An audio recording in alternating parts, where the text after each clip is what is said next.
All right, everybody, welcome to the Killer Main podcast series, which is not the Killer Main podcast series today. This is the Whispers in the Fog podcast because I forgot what I was doing and got nervous. Today, we're talking about Dead by Daylight events because they're I'm going to be perfectly frank before we get into any of this. They're bad. They're just bad. I'm gonna be honest. If my guests would like to introduce themselves before we start discussing this. I'm Emerald, otherwise known as Emma, so no, my name is not spelled wrong. I'm a trans one, so she, her for me, please. And yeah, I play a lot of DBD. Fair enough. You made a video. Was it a week ago? I'm talking about the current. I don't know if it was about all. I don't remember if it was all events or just the most recent. It's a really bad question to ask me because I edit stuff and then schedule it like 2 weeks out. Okay, you've made a video about events. It is my points, which is part of why I wanted to kind of have you come on here and talk about it because I have wanted to talk about this for a while. And like I just put my cards on the table. DBD events kind of suck. I do. I hate them a lot, and we'll get into reasons why I think they do and why they kind of like still do, even though they shouldn't anymore. But I guess the first question, and this is the weird one, but do you think DBD has too many events right now? What are we defining as events? I think it's part of it too. I would define it as anything with a separate queue, because technically to me that's an event. I'm gonna say yeah, just because I don't like most of them. I mean, think about it. We had Lights Out into Chaos Shuffle into 2v8 into and that's not counting the Blood Moon that was in between that. Like it seems like they're adding like an events mode of some kind. Like the Blood Moon was in March. Was it in March? That was March. Yeah, no, that was March, and then My Little Oni came out, and that was the first time they split the queue. Oh my god! And then it was like Chaos Shuffle Anniversary, or no, it was like My Little Oni Lights Out, Chaos Shuffle Anniversary, Chaos Shuffle Lights Out, 2v8 was somewhere in there. Well, I'm thinking, and then Halloween, and then 2v8, and then Bone Chill, and then Chaos Shuffle again. I thought Chaos Shuffle that's not out yet. That's tomorrow. I thought Chaos Shuffle was like January. I don't know why. But I mean, like it seems like. Because they said before they don't really want to add another permanent mode, except for maybe 2v8, even though they keep alluding to that. Cowards, I hate 2v8, don't add it. Do a comp queue. Make actual comp DBD. I actually, 2v8 is kind of my solution to that. Here's my idea on how DBD comp / ranked could work. Take the 2v8 system of the classes for both sides. Get rid of perks and add-ons. What about perks and add-ons? Get rid of them. Nah.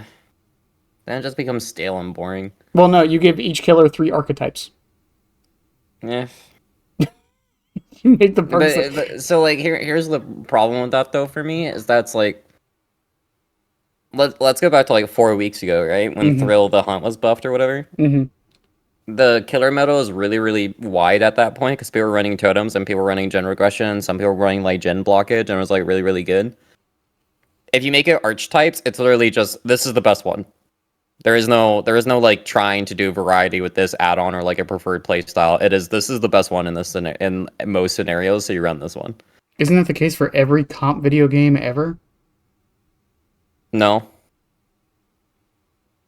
Overwatch is just counter picking. Yeah, wouldn't it be like essentially the same thing though? Yeah, but the difference is that the counter picking is during the game. So it'd be like, what is the best one for this killer in most circumstances? Oh, it's subtype B. So you always pick B because overall that is the best one. And then it's like the survivors don't know what killer they're facing, right? Yeah, so that's the problem with tech perks. What do you mean by tech perks? So a tech card or a tech perk would there's a term in trading card games called a tech card, which is basically a card that is specifically designed to counter another card. Not like any card. It's specifically designed to counter one card specifically. Dead by Daylight doesn't have very many of these because they would be tech perks. It would be like Calm Spirit for Doctor. Right? That doesn't Mm-hmm. outright counter him, but you know what I mean. The problem is Calm Spirit or tech stuff doesn't work in this game because you don't know what you're going against. Right. So like if you hate Doctor, you can just run Calm Spirit all the time, sure. But if you don't know like you're going against a Doctor, then the perk kind of becomes pointless. I mean, because we kind of saw that when Ultimate Weapon became meta, right? It was a counter to the meta, but the thing is, if someone didn't bring Ultimate Weapon, you basically have a dead perk slot.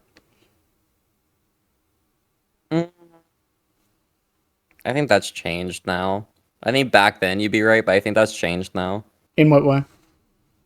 There's just so well. There's more than one scream perk. The slugging subtype for killers is becoming more common. A lot of them run infectious. Mm-hmm. There are more killers that make screams. Mm-hmm. Um, I think Calm Spirit should do more. I'm not going to disagree with that, but uh, it's because the main thing for Calm Spirit to me is not the no screaming. It's the you don't disturb birds. Oh yeah, it's probably the most effective thing about it, honestly. Yeah, because I don't know about you, but like when I'm playing Huntress, that is how I find people like secondary to auras is birds No, just getting disturbed. all the time. I use crows to track all the time. Yeah, so saying that Calm Spirit's a dead perk slot if you don't get Doctor is kind of Well, weird to me because that you have birds. yeah, but the perception of its use. Okay, but the perception of shoulder the burden is that no one uses it. So that's just But perception of use is a very important thing for something. yeah, but if you're in the comp mode, suddenly it just becomes that is the one you use if you're playing to win. Because if you're in competitive, you're probably looking stuff up about the game at that point. Yeah, but again, perception matters. It is my point with that. How many perks in this game don't get used because the I mean, I have people tell me they don't run DS because if they don't get tunneled, they think it's useless. I have people tell me that all the time. See, I'm like, No, and I'm agreeing with what I'm assuming your stance is on what I just said.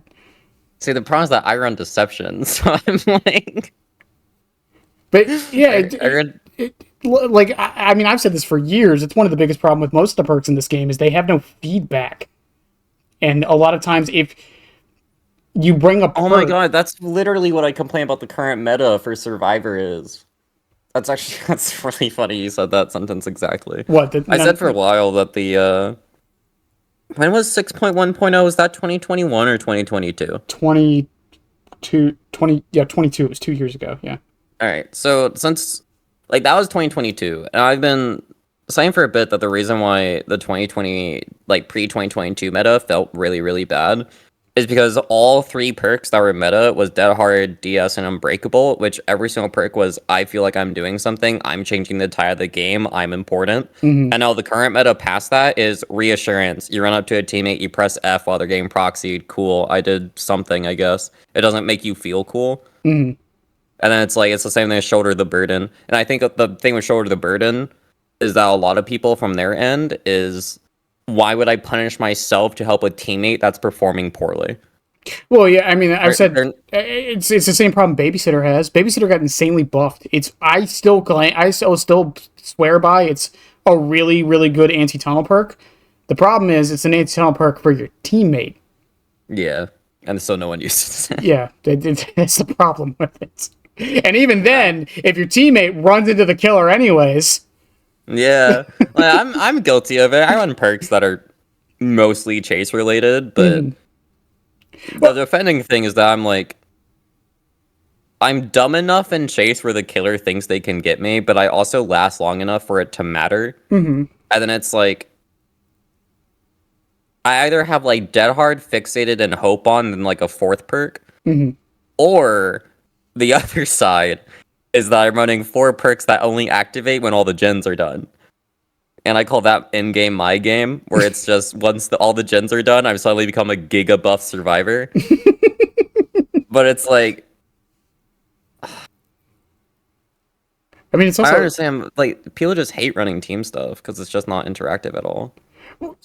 I think interactive, like I said, isn't even necessarily the correct I don't think it's necessarily the correct word. Again, I think feedback is more of the thing, because again, and I think that does go into the whole like teammate perks, like reassurance, right? That's a very impactful perk.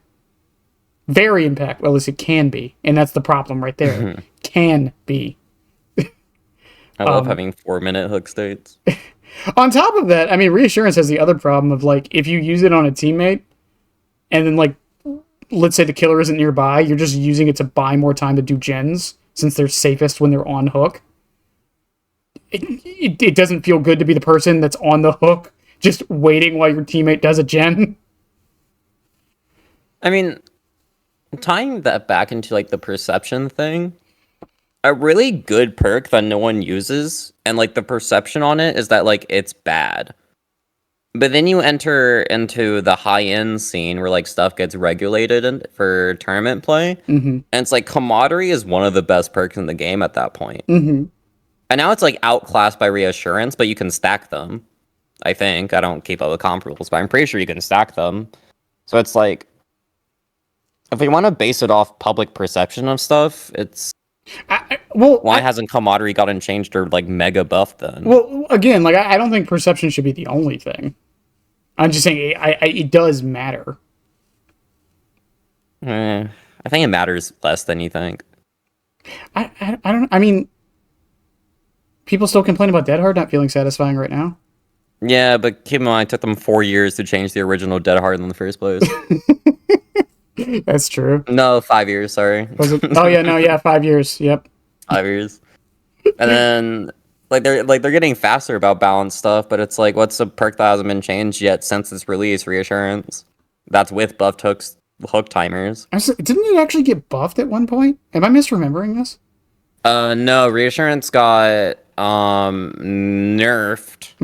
Because you used to be able to spam it on hooks, I think, and then they changed it to where you could only get one per instance. Oh, and they lowered I think they raised the range. Yeah, that too. Yeah, which honestly, like, I kind of understand why they did that one, because... But the actual, like, 30 seconds of starting the timer has not stopped. Yeah. It's a... I don't... Again, like, perk design, especially perk design, is just... You have to make a perk that's impactful, but also not too impactful, but also feels good to use, but also doesn't feel bad to go against. Make perks feel bad to go against. Make Noed's the funniest shit. I don't care. I mean, Noed has, like... I mean, you can cleanse the totem, so it's like... It has counterplay to it, too. So like... No, bring back 2016 Noed. For those that don't know, Noed... Hex totems weren't added at the first edition of the game. It came out with Hag, and that's why all 3 of her perks are totem related. So Noed was originally just all your perks insta down, or once the gates are powered, all you insta down survivors for free, and there was no Hex. It was just permanent and in game. Did it still give you the speed buff? I don't know. Actually, I'm gonna look. I'm not gonna lie. I don't know why Noed gives the speed buff. I'm gonna be perfectly honest. It did. It was 5%. What the fuck? Oh wait, yeah. So old perks were so stupid. So tier 1 to tier 2 Noed was your movement speed was increased, your basic attack cooldown was lowered by 8%, and then tier 3 had it inflicts double damage because exposed didn't exist yet. I just realized why it has a speed buff now. Fuck. It's because of the perk tiers. Yeah. Get rid of perk tiers, please. No. Oh my god, get rid of perk tiers. It's the reason why Calm Spirit has the downside on it. It's the only reason. That's funny. Huh? That's funny. I didn't. Yeah, that's the only reason it has the downside, because it has to have a number to adjust. I thought it was the chance to disturb crows was 80, 90, 100. No, it used to be. They just made it more consistent at all ranks, I guess, for newer players, and just made the chest opening thing. I don't know. The way behavior works is so odd sometimes. But have you considered that the fact that chests take longer to open is really funny? For I who? also For I also want who? to do this as a quick side note. I'm finding it really funny that you're clicking through my VOD, but usually you're clicking onto matches that are half over already because they're too short. I'm trying, all right? And then, like, the Twitch VOD keeps buffering. Listen, I'm a professional, okay? I do this for a living. Also, we were talking about events. We were. Welcome to the podcast. Who needs events? It's fine. Going back to that a bit, though, the separate queue thing that we did talk about. This was introduced with Lights Out, right? That was the first one. I don't remember. But do you think the separate queue is a good idea, or do you think it's kind of messed it up more than it needed to? It's a hard question, I feel, because for some modes, I hate them so much, yes. Because if Lights Out was not an optional mode, no. All content for 2 weeks dead. That would have been Just terrible. shot in the water. Yeah. But then it's like for stuff like the recent Bone Chill, I wouldn't have noticed a single difference between if it was split queue or not. And the only difference it was is that I didn't want to queue normal queue because all the people who were like, I don't like events, I like winning, did that one. Because they're like, if I queue the event queue, I'm gonna be forced to farm, which they weren't entirely wrong. Maybe it's weird for me. I found the opposite. The event queue was way more sweaty. Really? Uh-huh. It might be more sweaty now because I think most people have finished the tome and they've gone back to just normal queue, especially because it's ending at the time of you recording this tomorrow. Yeah, because honestly, like the event queue was way more sweaty, and the normal queue was just, I don't know what it was. People were just playing, and I mean this with the utmost sincerity. People were just playing really bad. I had this one round where it was 4 survivors. I was playing Hunty, obviously. We had Azeroth's resting place. They brought 4 brand new maxed out toolboxes, 4 resurgences, and like healing builds for it with like delis and reassurance and stuff. And they died with 1 gen left, and like 7 hooks. In the event And queue? I like barely noticed what their builds were. And then my thought process was like, why are we doing this in the event queue? Well, because then like the normal queue would make sense, but I'm pretty sure it was the event queue, and I just got confused. well, I mean, we'll get into this a little later, but the main reason is because there's no reason not to. Yeah. But I mean, Condition. I mean that kind of does bleed a bit into like the separating of queues, because while I do agree, like for the gameplay modifiers, which I mean you could argue if they're events or not, I think they're events because behavior treats them like events. I think for Lights Out, it would be because I just hate it, and Little Oni, which lasted like 2 days, would count. But honestly, if Chaos Shuffle was normal queue, I just wouldn't notice. I just saw myself get fucking auto aimed into a bush on that Nancy. I love this game. But like Chaos Shuffle, if that was normal queue, I'd like bear it. But the only I hate Chaos Shuffle. I'm like one of the few people who hate it. I hate that mode. I think it's so boring. Why? Because in my opinion, the only reason people like Chaos Shuffle is because they like the fact that killers can't run perks that are actually good for their killer. So for Huntress, for instance, has like 16 good perks in the entire game. If you include like perks that get outclassed by other things and like slow down, and just if you account for everything, she has like 16 good perks that are good on like almost every single map. And then there's like situational and like M1 builds you can do. But if you're playing Chaos Shuffle, the chances of you getting 4 M1 perks are pretty damn high. So then you have no perk loadout. Unless you're running the stupid fucking Soldier's Pudding add-on, whatever it's called. I hate that Soldier's Buddy. Yeah, I hate it. I never pronounce it correctly. It's the dumbest add-on on earth. It's, hey, you suck at your power. Here's a buff. Like, whatever. I hate that one. I hate it. It should be a brown. Whatever. It's a different playstyle. So it's like, and then it's like, if you're playing like a weaker killer who typically needs to run stronger stuff, like one of my secondaries is that I have a P100 Skull Merchant. She's really bad. My base build on her is Grim Embrace, Pain Res, No Way Out, and Plaything. Those are like my base 4 perks. So I have three meta slowdown and 1 off meta slowdown. which is the Hex totems. If I load in to Chaos Shuffle, I'm gonna get 4 survivors that probably know what they're doing, where perks don't matter as much. And then it's like, since I'm gonna get stuff that's like Beast of Prey and like Remember Me, it's like that's just not useful for a killer that bad. You like need stronger stuff. So it's like, why would I queue up as that killer? And then when I complain about this on Twitter, or Lord forbid use Twitter, don't use that site. I have people who are like, oh, just don't play Hunty or Skull Merchant for 2 weeks. Sorry that I want to play killers that I like, which is such an insane opinion where I'm like, oh, Hunty can't use most perks. Oh, just don't play her. Yeah, man, I don't want to play my favorite killer in this game. That's a delightful opinion to hear. I mean, like, for me, Chaos Shuffle was just, I enjoyed the idea of getting something really random and just trying to make the most use out of it I could. I run build randomizer. Mm-hmm. Like, so for Chaos Shuffle, I play Billy typically because it's like Billy is so good they don't need perks, so I just run that. And it's like, if I get a good perk, it's whatever. If I don't get one, it's whatever. As long as I can run my steering add-ons, because I'm crippled on those, I'm happy. And it makes it a lot easier to like play the mode.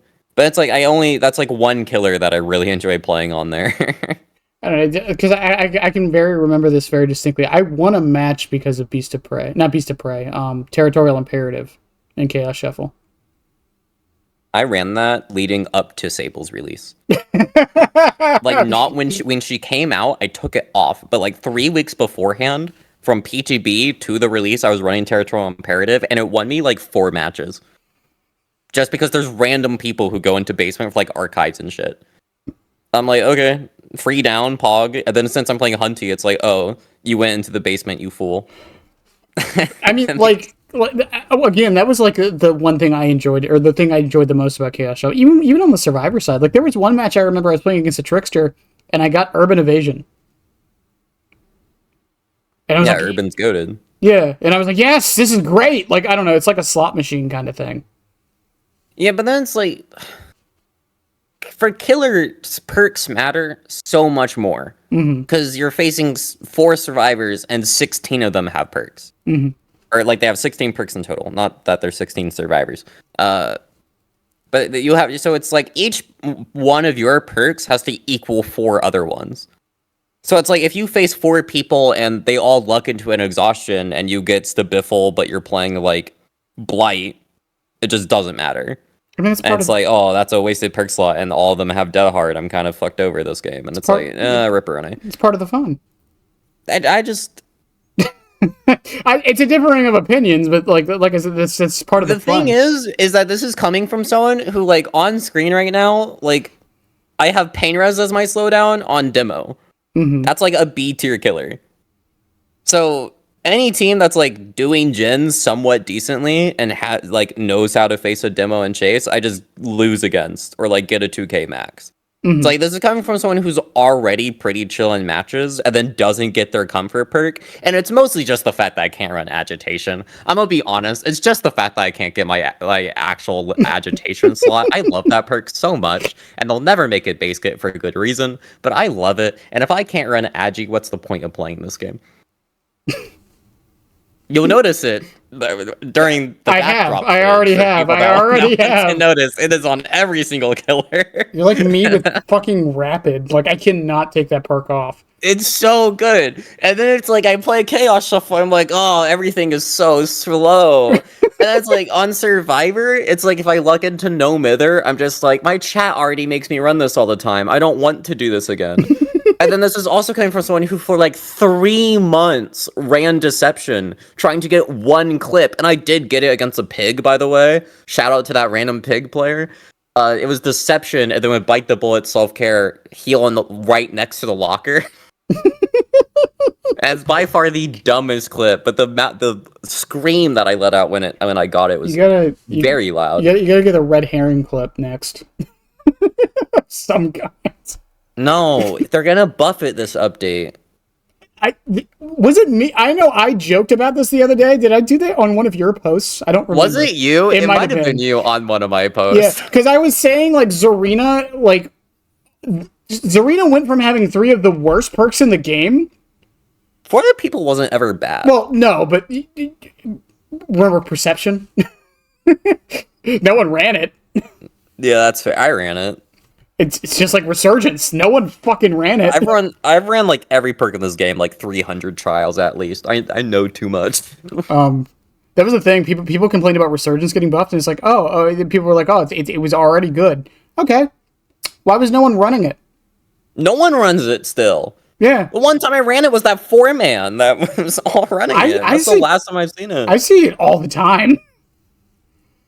I see it like every other match. At least 2 people have it.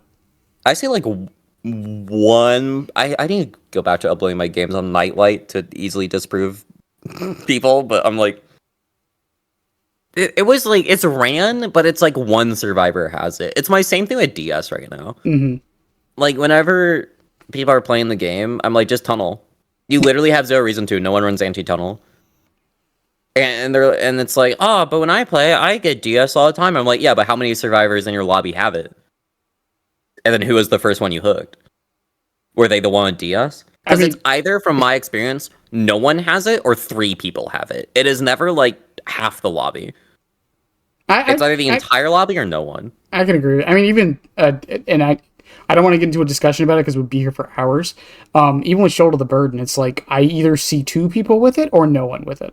That perk is fine. I will die on that hill. I will die on that hill too. I think it's fine. Oh my god, I have the term. No, you go first. I was gonna say I hate using this term in a pub lobby, even versus a Swift. Shoulder the Burden is fine. Okay, that goes into what I was gonna say because I have the term DBD comp and comp muted. Because I genuinely somewhat hate listening to people be like in comp with nerd emoji going off. I don't care. I hate and I know I'm a hypocrite for saying it. I hate it when people say pubs. Oh, you mean the normal game? The only game mode that exists? I only use it as in like it's pubs. Like 3K is pretty normal for every killer in the game because it's like I only use it as an example for stuff of like, if you're in pubs, you're doing fine. If you're gonna like the chance of you lucking into the one team that knows what they're doing with like it's like a half decent build is so low. Like you're playing pubs. That's like if you want to play customs, you can. Which is the same reason why I don't understand why comp people complain about good perks because they're not allowed in your little make-believe setting. You literally can't use the perk because they banned it. You literally banned sabotaging at some point. I don't know if it's still banned. It probably is because it was too good with people who knew what they were doing. Hold up a second. Hold up. Go back. Don't gloss over that. They banned sabotaging? Yeah, they did because what would happen is that a survivor would die. And you would get, like, or they would run Breakdown or whatever, and they ban the perk Breakdown, and it's like, you would just sabo, like, 2 hooks, and you would just run into that corner every single time against the nurse. And because the nurse, like, even because she had low mobility, even with the blinking, she has low mobility, her chase is just really good, she couldn't outperform that. So you'd have 2 people in the corner, and you would just get slugged to death, but then if they have Unbreakable, they just pick themselves back up. So in, like, those extreme circumstances, from like good killers to bad killers, they banned the perk. They banned all sabotaging, or at least they banned saboteur or whatever. They banned like something of it. So it's like you're not allowed to sabo in DBD League. That could have changed, but that was it like a year ago. That's. I mean, I don't disagree. I have no way to disagree with that, but sounds really dumb. I get the reasoning, but it sounds really dumb. I think comp in general, I think like the competitive league in general for this game is kind of dumb. I mean, but I'm also a stickler for hating them because every single month one of them gets outed for being transphobic, and I'm not going to list names, but you can look it up. Every month. It wouldn't take long to look it up, to be honest. Yeah, and type in DBD comp drama, and you'll get like 20 million results of last week alone. I mean, I don't have a problem with like. Let me preface this. Apart from some of the people in it, but the idea of Dead by Daylight comp, I don't have a problem. I mean, there's competitive Monopoly, for God's sakes. There's competitive Mario Party. So like, I don't. Everyone says DBD is a party game. Cool. Mario Party added in their newest Mario Party release a competitive mode. You cannot tell me that Dead by Daylight is not a competitive game because Mario Party has realized it's a competitive game. It's yeah. Also, I hate that I know the strategies for playing Monopoly. I can't play Monopoly with anyone ever now. Maybe that's part of the problem. Ignorance, part of the problem. Ignorance is truly bliss.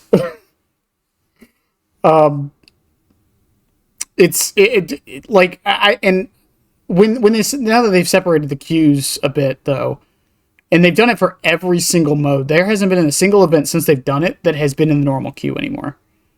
No. And I don't know if that's a problem. I really don't.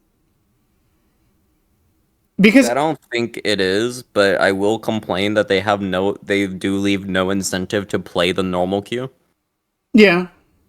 Because I don't know about you, but like since the winter offering got bugged to literally not give bonus blood points and they didn't kill switch, so everyone still used it because they're not all criminally online like we are.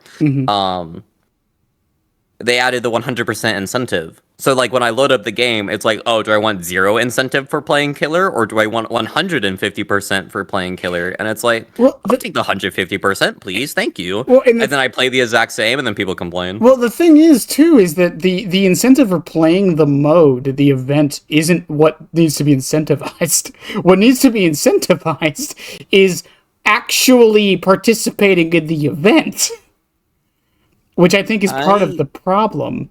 Not so much. The funniest part about the event to me was the snowman randomly cock blocking people. Oh, for sure. Yeah. That is the only funny part about it, but it was so RNG reliant, and then everyone like a week in just grabbed snowballs real quick so that they wouldn't have to deal with it.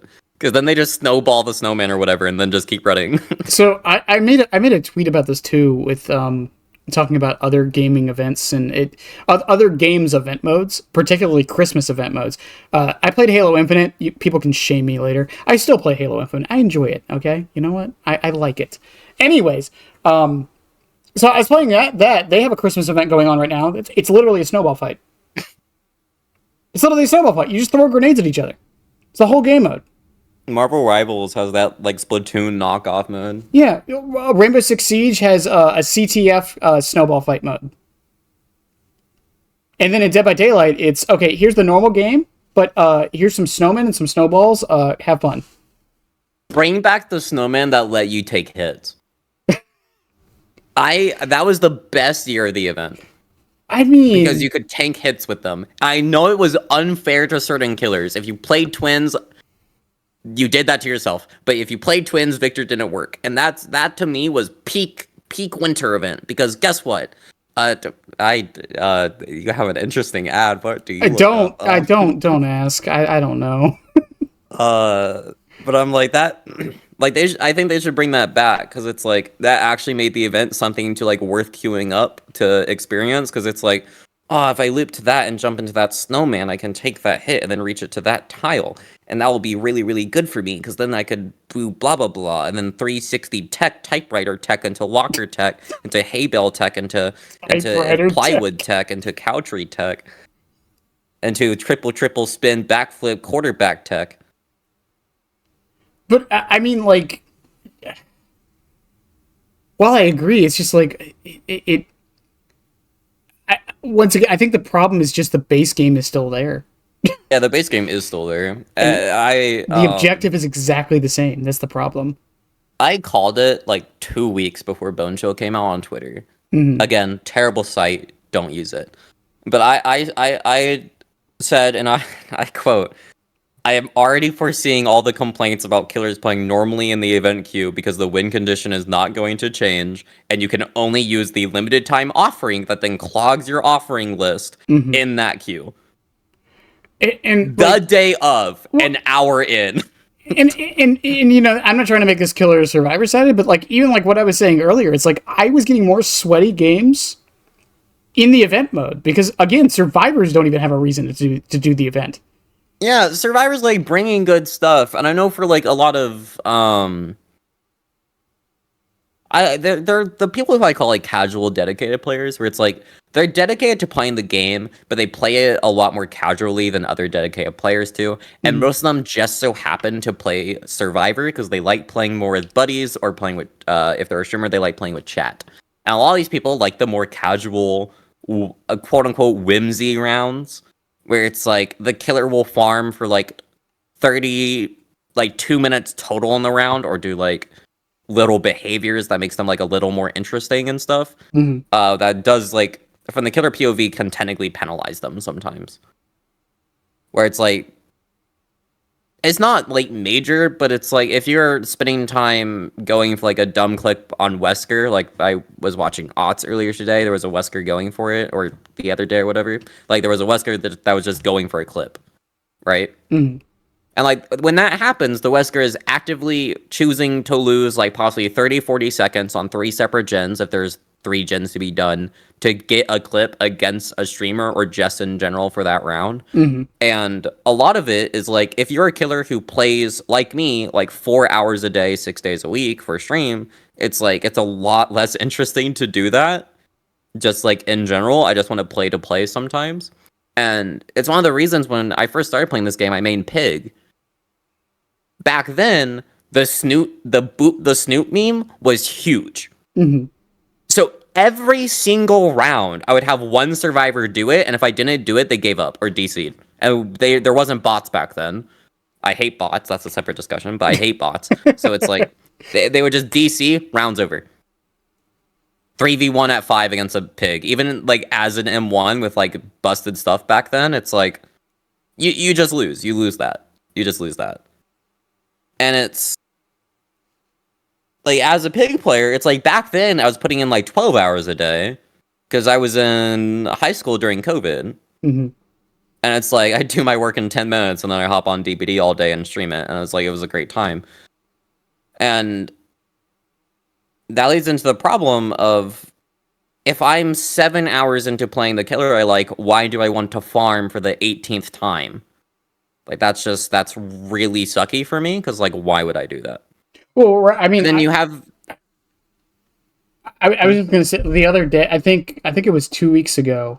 No, it was last week actually. I was like, you know what? It's New Year's. It was New Year's Day. That's when I did it. It's New Year's Day. I was like, you know what? I'm gonna be nice during the event. I'm not gonna kill anybody. I'm gonna 2-hook everybody. I'm gonna like use the snowman. I'm gonna like just like shoot snowballs at people for no reason. I'm not like gonna actually try that hard. And even doing that, which is what I thought people wanted, I still had people getting mad at me. Still had people giving up. Still had people I've had more people get mad at me for farming and being whimsy than I have like had people just me playing normally. Like that's why I got off Pig, was because people were just like constantly trying to do the boot the Snoop meme, and then I swapped to Huntress. And then like I just liked Hunty a lot. But that's like if I didn't have that, I would probably still be playing Pig at this point because I'm very dedicated to the same killer. I don't really get off them. Fair enough. The only thing that's pushing me like off my main right now, like Hunty, isn't even like people giving up or like events with whimsy or anything. It's the people give up all the time against Hunty and the dedicated hit thing, which I don't know if you've seen that. The dedicated hit. So I have a whole video on it. Today, during a Yamakoa match against a Sable, I threw a hatchet at her over a rock, and I got the hit sound, I saw the blood splatter, I saw it hit her, and the server said no. So the hit just doesn't go through. And then I go, bruh, okay, stand still for a few seconds because I'm annoyed. The Sable stares at me. I snipe her in the head, nothing blocking us, and then it does the exact same thing. So those are dedicated hits. That is what I like to describe to them as, is that a dedicated hit is hitting someone with a hatchet and the server just telling you no, get a job, you're getting kicked out, you turned 18, go home. Go find an apartment for too much money. That is a dedicated hit. It is not just a Huntress issue. There's a few other killers like Bubba over pallets with the chainsaw and like mostly power-esque killers. There's some M1 stuff with pallets that can also affect that. But Huntress is the biggest offender because of ping, range, like being ranged, ping, and stuff like that. Because artist hitboxes are so quirky that if something doesn't hit, you won't see it because it's typically behind a wall. Deathslinger you typically just miss. I haven't really seen it as dead slinger, but I have seen someone hit a shot and then the spear get sent back to the gun just automatically, but like the animation still plays on the survivor. That happened in 2v8 a lot, actually. Yeah, and 2v8 made it worse too. It's been worse since the Unreal Engine 5 update. 2v8 made it worse. It also made the give up thing against Hunty works because people faced her every single game because she was the most fun killer to play in that mode. Mm-hmm. I'm not even biased on that. I think that was just objective truth based on numbers. Yeah, fun fact, Nightlight actually took those numbers into account. she had like a 20% pick rate because of it. Damn straight, that's where she belongs. So bad. I mean, that's the Wesker effect, right? A killer is played so much that people hate them. It doesn't matter how fun they are. Yeah. Currently, Dracula's kind of having that effect too. I mean, there's other factors there too, but I never get drag. so many people say they get Drac like every other match. I wouldn't mind getting a Drac if it was like a Drac 3 matches of other killers, then Drac again of like actual rounds, because then it's like an hour and a half break. Yeah, I do like I know people have talked about like killer bans. I think it's a stupid idea, but the idea of a what was the word? A double killer prevention, I think would be nice. I do think that should be a thing. I don't know how much that would affect matchmaking, because obviously it would not affect it at all. Yeah, probably wouldn't. I mean, it wouldn't affect it at all. There's too many players in this game for it to be affected. Yeah, fair enough. I think people vastly underestimate how many people play DBD because all they look at Steam numbers is and Steam is the only one you can look at.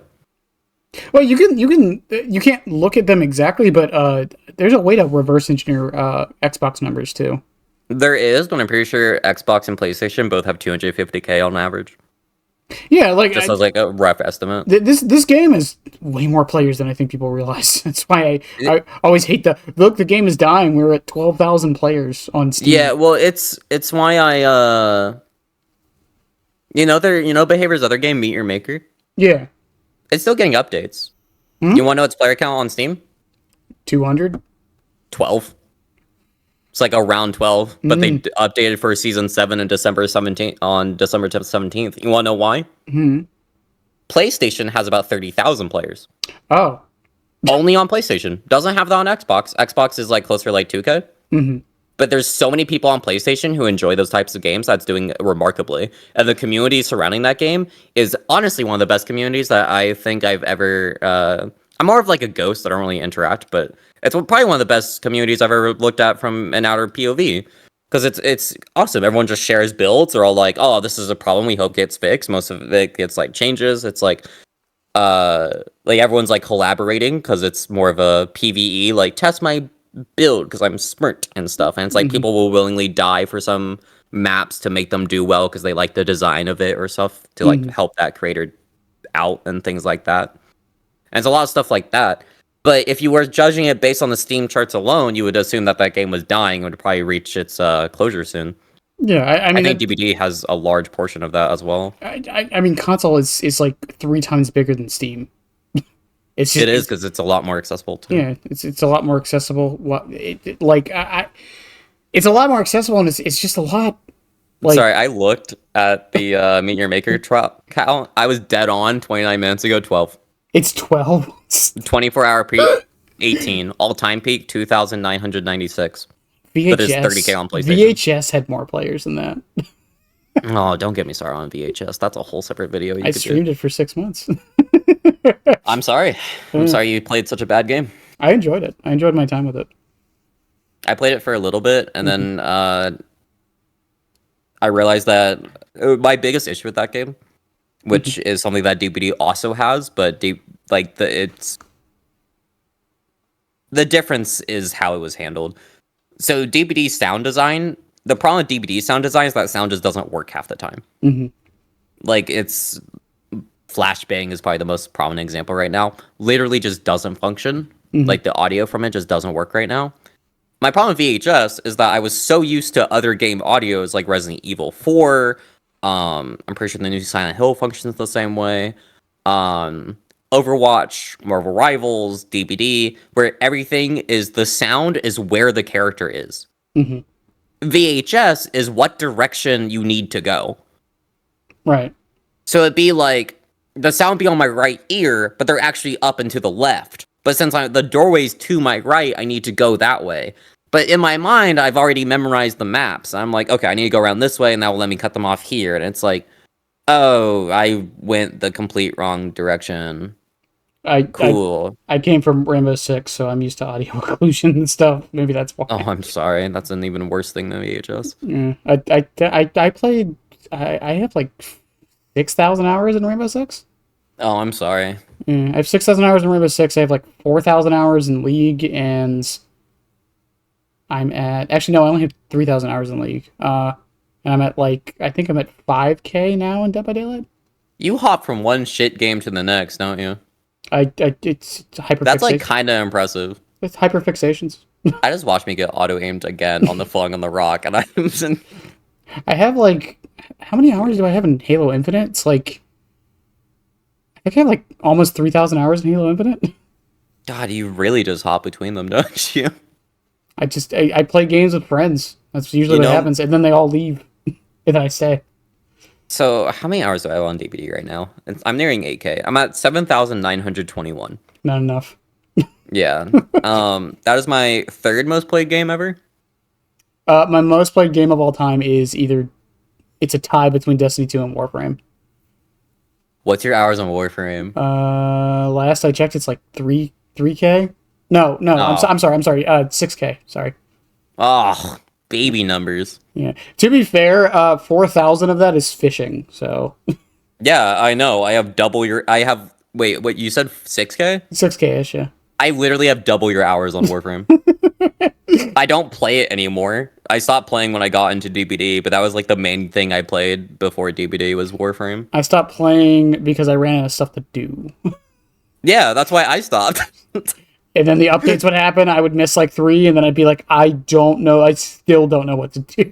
Yeah, the thing is that the tutorial back then was even worse than it is now. So they actually have a decent. They have like a roguelike mode now. That's like it's part. I heard they fixed a lot of stuff. I thought about going back, but then I'm like, I've missed so much. Well, And I put too much time into this game. I'm like, if I went back, I can hop between games a lot. I think it's one thing because like when I was playing League for all that time, I was also playing R6 at the same time.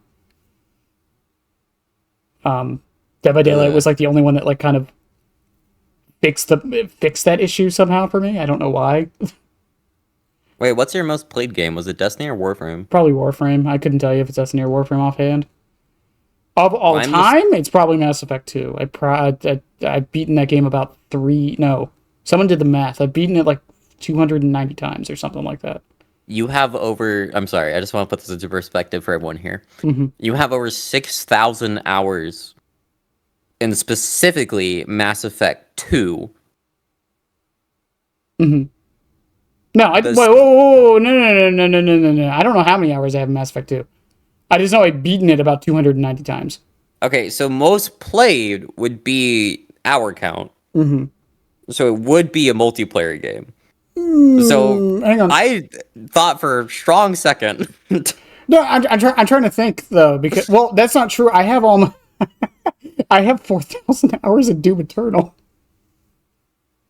Okay, but that one had a multiplayer mode technically. But I didn't play the multiplayer. Were you achievement hunting? No, it's just fun. That's fair. It has fun movement. My most played game is probably Minecraft. I'm gonna just assume it has 20,000 hours. I can't actually look. But. I'm trying to do the math on it. Because an average playthrough of Mass Effect 2, if you're not 100%ing, it's about, 15 hours? Mm-hmm. So 15-ish times 290. Because that 290 number is also an estimate, but the reason we came up to that is because of I know I played as every class, Renegade, Paragon, male, female, with an import like without... So I did the math on all of it. It ends up coming to about 290 playthroughs. So it's 15 hours and you play like 209 times? Mm-hmm. It's like 4,000 hours. That's it. Wow. Feels like so much more. I can like recite that game off the top of my head. How... How what? I'm trying to wrap my head around playing a single player game that long. Like, were you doing challenge runs? No. It's just fun.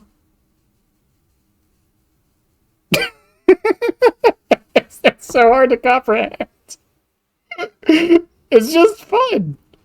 Because I've seen people play Mass Effect 2, and the gameplay looks like dog shit, which is why I'm so confused. It's just fun. On why you enjoy it that much. I just like it. Because it's a decent game, but it's not 4K plus hours good. It's just fun.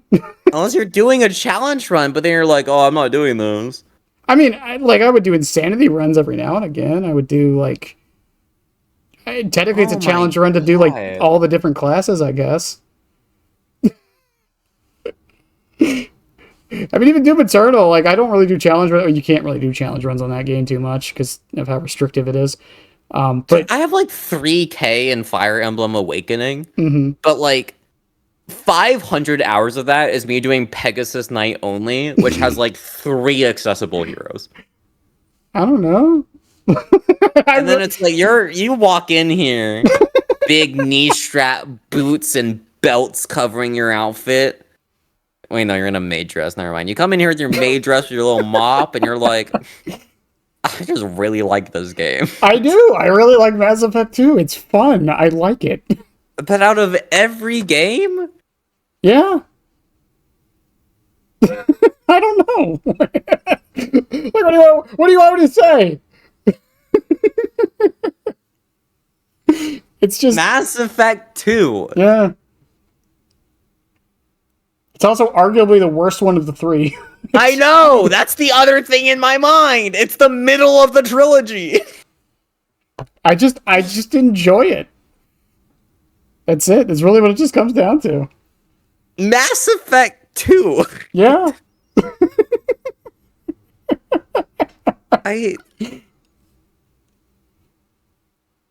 Now, granted, most of these hours were when I was a teenager, so... That doesn't make it better. I didn't have internet back then. Okay, and? So what else am I going to do? Plants vs. Zombies? I didn't have internet. And? How am I going to play Plants vs. Zombies with no internet? How the fuck did you download Mass Effect? I didn't. I got it on a disc. Yeah, Plants vs. Zombies had a disc. Did it? I think so. It might have been limited to run. I thought it was only... back then, I thought it was only mobile. Oh my god, Civ 5, bro. Civ 5 has a disc. I know it does because that's how I own Civ 5. Yeah, I remember back then I would swap between Assassin's Creed 2 and Mass Effect 2 and Bulletstorm. I play the shit out of that all the time. Plants vs. Zombies was on the DS. I didn't have a DS. How the fuck?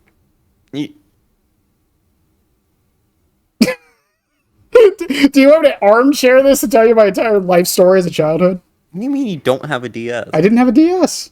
Oh, that's so sad. Yeah, I had a GameCube and an Xbox 360. I didn't have a DS. I had a DSi.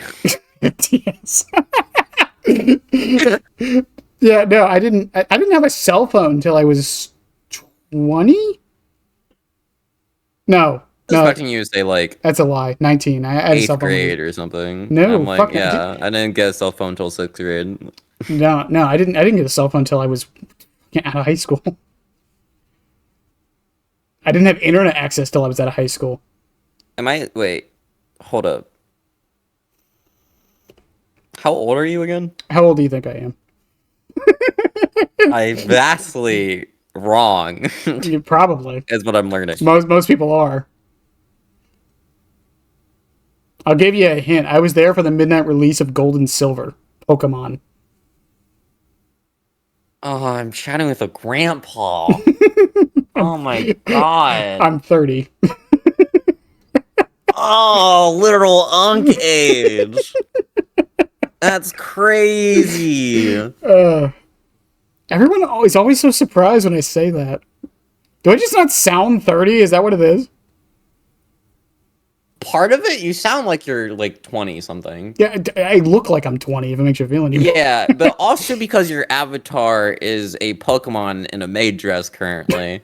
And that doesn't really give strong 30-year-old vibes. I was in the military for 4 years too. Oh, I'm sorry. I defy all stereotypes. Oh, jeez. Yeah, I mean that's like if I was really getting into it, like why I played Mass Effect as much as I did. Honestly speaking, it's because I grew up poor, so like I couldn't buy a new game all the time. I assume that's what you meant by like no internet and stuff. Well, I'm that like, it was money, and also the area I live in just didn't get internet till like 5 years ago. I live in the middle of bumfuck nowhere. Is what I'm saying. as someone born in 2004, it is hard for me to wrap my head around a not getting internet ever. Yeah, I remember. Like, I remember very distinctly when my mom got her first cell phone in like 2005. It was like a very big event. yeah, that's because nowadays it's like you have to have a phone. Yeah, If you're yeah, in any like any first world country, you have to have a phone. which is why it should be a tax write-off, by the way. It should be. Um, I'm not gonna disagree at all.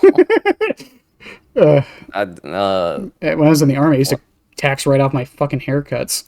yeah, one of the most disappointing this game. One of the most disappointing thing was that they wrote off the internet lines as not like government mandated or whatever in terms of maintenance. I was like, that's fucking stupid. Every single business runs on internet. Anyway, so about Dead by Daylight. Yeah, that's Dead by Daylight. Welcome to the podcast. Before we, chat starts making fun of me for being from '04. we That's right. I've never. Nope, never mind. I thought about something, not saying it. we were talking about like if the separating like queues for like certain events, and we really only talked about Chaos Shuffle. Really, I still hate Chaos Shuffle. But I mean, even the other ones, like 2v8 has to be its own queue, right? And it's not really an event. But like, what about something like the anniversary? Like, does that really have to be its own queue? With how pissy people have been both years of the anniversary, yeah. On both sides, which is almost as if that will never not blow my mind when both sides are. It's either people being pissy that you can respawn pallets, or it's people being pissy that you could fucking hump survivors until you made them exposed from bloodlust, or the remote hooking. I loved remote hooking. I love remote hooking. I said they should make this a hex perk. So did I. I still stand by that. So they did should make it a hex perk. I got so much shit for that. I got so much shit for saying it should be like a hex perk or like a perk of some kind. Like maybe it only works on their second stage or something. I don't know. I had a whole build for remote hooking. It was Starstruck, Awaken Awareness, Agitation, and I forget the other one. And I would literally just go around hitting people with exposed and just remote hooking them. It was great. But like, I mean, maybe that one does have to be a separate mode. But like things like this event, the current one for Bone Chill, and like the Halloween event. Does the Halloween event really need to be a separate game mode? Trying to understand if your internet cut or if mine did for a moment, because I think it was yours.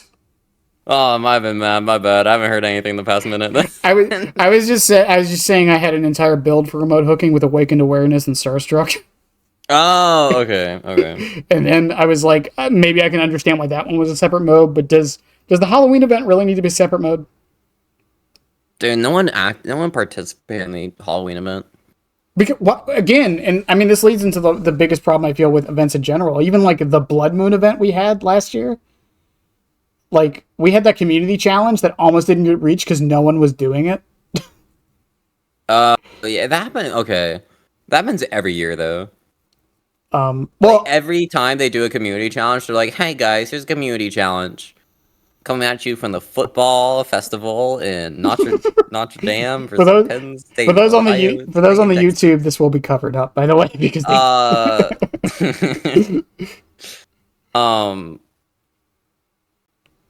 But I know during it's like I forgot my The thought Blood Moon, process the now. community events. Oh Or the yeah, every community. single time they've Yeah. done a community event, they have always at least one of the goals has been lowered. Yeah. At least one of them has. And it's always sometimes it's because they do stupid iridescent level emblems, and then they're like, okay, we're gonna change the emblem to this one that people can actually get every single game. I'm like, thank you. So that was stupid. Um,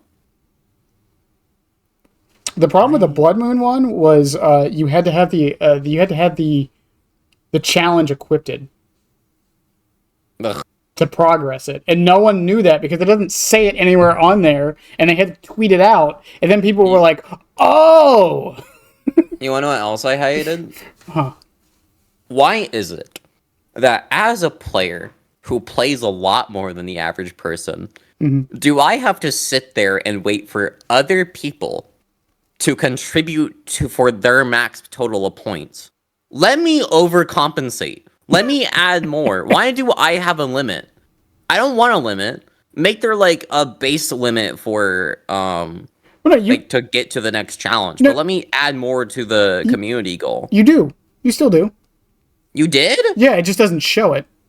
Ugh. Yeah, I thought I didn't do that the entire time. yeah, no, yeah, it just doesn't. I don't know why they don't show it. It's a community event. I would like to know how much I'm contributing, but yeah, it just doesn't show it. They said that in the during the Blood Moon one in that same tweet.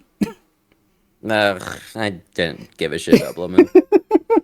The cosmetics were kind of ass besides Michaela's. And Skull Merchants was great, but you had to buy it, so didn't have Yeah, to. I did buy it. I was going to, and then I was like, you know what? I'll wait. Why not? I'll wait for it to We come got back 9K around. Auric cells for, again, tower coin this tomorrow. Junji Ito skins coming out. Gonna be buying every single one for Killer, because the... Okay, side tangent number 38. You saw their post of, like, Junji Ito, like, looking at the skins, right? Yeah. His face when it reached the Survivor ones. I don't think he knew what characters they were supposed to be. And he's like, they are certainly wearing clothes. For Killer Ones, he's like super hyped. He's like, yeah, that looks awesome. I don't know which character Yui is. That is certainly an outfit from one of my stories that exists. That leads to so many questions. So many questions. So you mean to tell me like there was no like consultation during the making of the skins? With him, no, I Yeah. doubt it. It was probably his producer. That's so strange to me. Like, it's 100% his publisher because it's between two companies. I guess. Like, I mean, I know that makes sense, but it's like they didn't even like I mean, give him a think preview about Freddy beforehand. Freddy Krueger doesn't have voice lines. That's true. And it's because it was done through the publishing thing, and the actor's like, I would love to do voice lines for you guys. Can we do it? And they're like, no. Well, from what I understand, and this is why we got the 2010 Freddy, they came to Behavior. Behavior didn't go to them. And that's true. I'm gonna be honest. Outside of the lost skin potential, I don't think getting the 2010 Freddy is that big of a deal. It's They're the same person. see, you say that, but it makes a difference. It makes a difference in is it implied or directly stated on what Freddy is. And if you know anything about the original Nightmare on Elm Street, and we're not going to say the word because YouTube doesn't like it, but in the original Nightmare on Elm Street, the actor specifically said he would not play Freddy if they directly said that's what he was. So they didn't add it to the movie. And then in the sequel, that actor didn't care as much, so then they directly said it. And that's like the main difference. Now, of course, there is the fact that they made Quentin a bigger deal in the remake for whatever reason. Which, like, sure. It's can use that as, like- charisma that England had for the role that kind of makes a difference. Again, Yeah. the problem with the current Freddy, and I've said this before, even if he had the exact same power that he does now, I really wouldn't care as long as it felt like Freddy. And it It's doesn't. getting reworked tomorrow. Yeah, well, that we don't know if it's a rework or not. It says rework. It should be rework. Didn't they posted a little while ago and said it's not going to be as big as people think it is. They were trying to quell expectations. Yeah, but I'm gonna be real with how this community is. I wouldn't be surprised if they did that just in case. Fair enough. I mean, they're making a big deal out of it, so I would hope it's at least decently massive. I'm hoping there's anything I actually care about tomorrow. They're changing Wake Up. I love Wake Up, bro. They're changing Remember Me. That one's fine. Yeah. My best One of my guess. videos becomes outdated, but that's fine. Yeah, I mean, my best guess is, and some people have told me this is a dumb change, that just add it, make it so when you are opening the exit gates, or like once they start getting opened, the killer's terror radius is on the exit gate for like 30 seconds or something. Would it be good? No, but I think it'd be thematic. I'm fine with that. I like the current version. It would be the same. It would be the same effect. It would just add that onto it. Oh. Yeah, sure, I guess. I mean, again, it's like we had this talk about Chucky on your stream earlier, where it's like people complain about his size, but it's like if he's not short, it's not Chucky. Yeah, I'm fine with that. Then what's the point of playing him? I care more about balance and the sake of having fun in this video game than about whatever thematic nonsense people want for their killer. And I think Chucky at the end of the day is going to be an unfun mess unless they make him taller. You don't like the fact that it's unique? I don't know. And then I believe we reached the consensus of I'm in this opinion because I don't believe in behavior to fix their game properly to make the mechanics that they put in place for him being so short to actually work. Pretty much, yeah. Which I think every single person will then go, yeah, that's fair. What if they made his laugh permanent? So, that's crazy. The laugh that doesn't work half the time. And also, damn, it'd be crazy if you just couldn't hear. I mean, make it a visual terror lullaby, I think, but yeah. I just want side tangent 38 subsection C. This game is 8.5 years old, right? Mm-hmm. It took them to nerf Spine Chill to add the visual terror radius. And they did not think to themselves, what's another thing that survivors have that's purely sound related right now for an upcoming thing that we should probably add a toggle for? Can you think of one? Spirit, Chucky, Not killer. Every single match does not matter. Every single match has this if you're playing the game. generators? Hatch? Skill checks? Skill checks. Oh. That's crazy. What do you mean to tell me that in an 8.5 year game, there is no visual for an upcoming skill check? So if you are hard of hearing, you have every single match as Hunter's Lullaby for you. What? No, that's crazy. Surely they thought about that when making the game. Next thing you're gonna tell me is that they made the primary color for every single, like, information thing red, when red and green is the most common form of color blindness. You can't be serious. That'd be crazy. And if they did, maybe they would have, like, proper toggles for it. It also blows my mind that they don't use other colors ever. At all. I mean, technically they do. Name one thing in this game other than boons that's green or blue.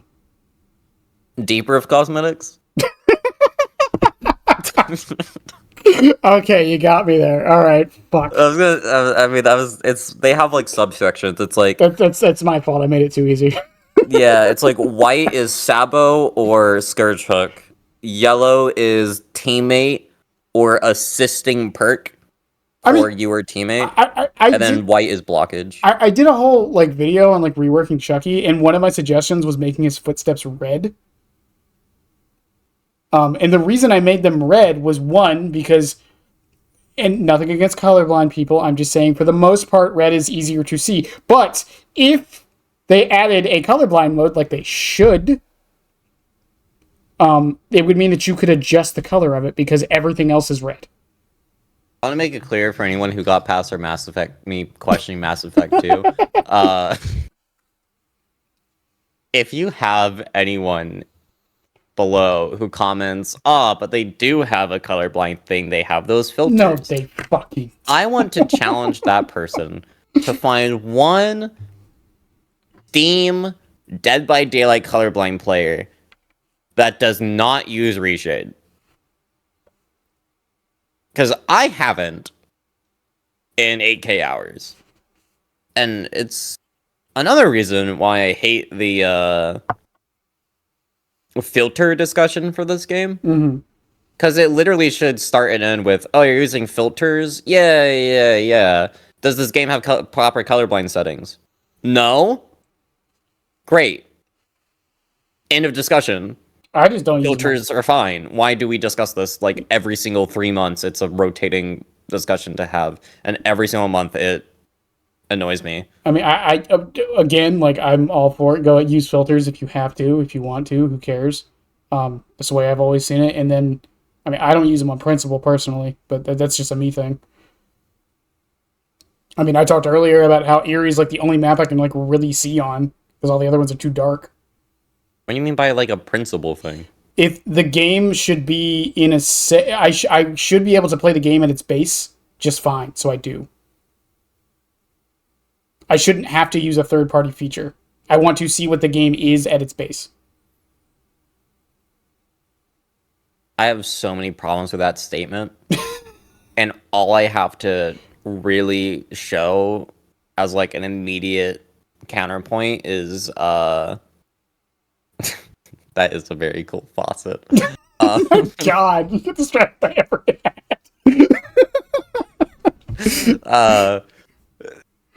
Just like load into a round and don't get something server issue related.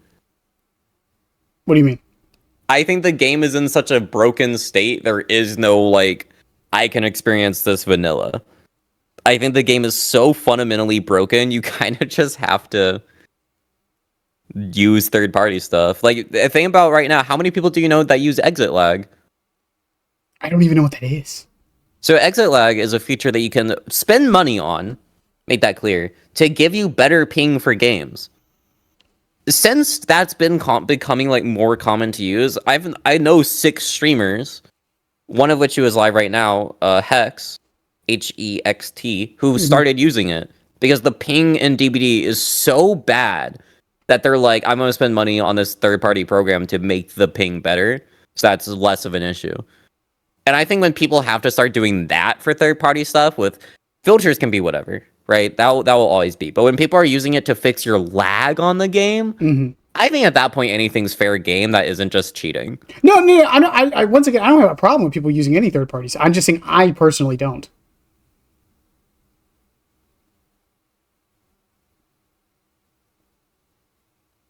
So that's. Do you use OBS filters? No. I feel bad then, because like, you want to know why I have filters?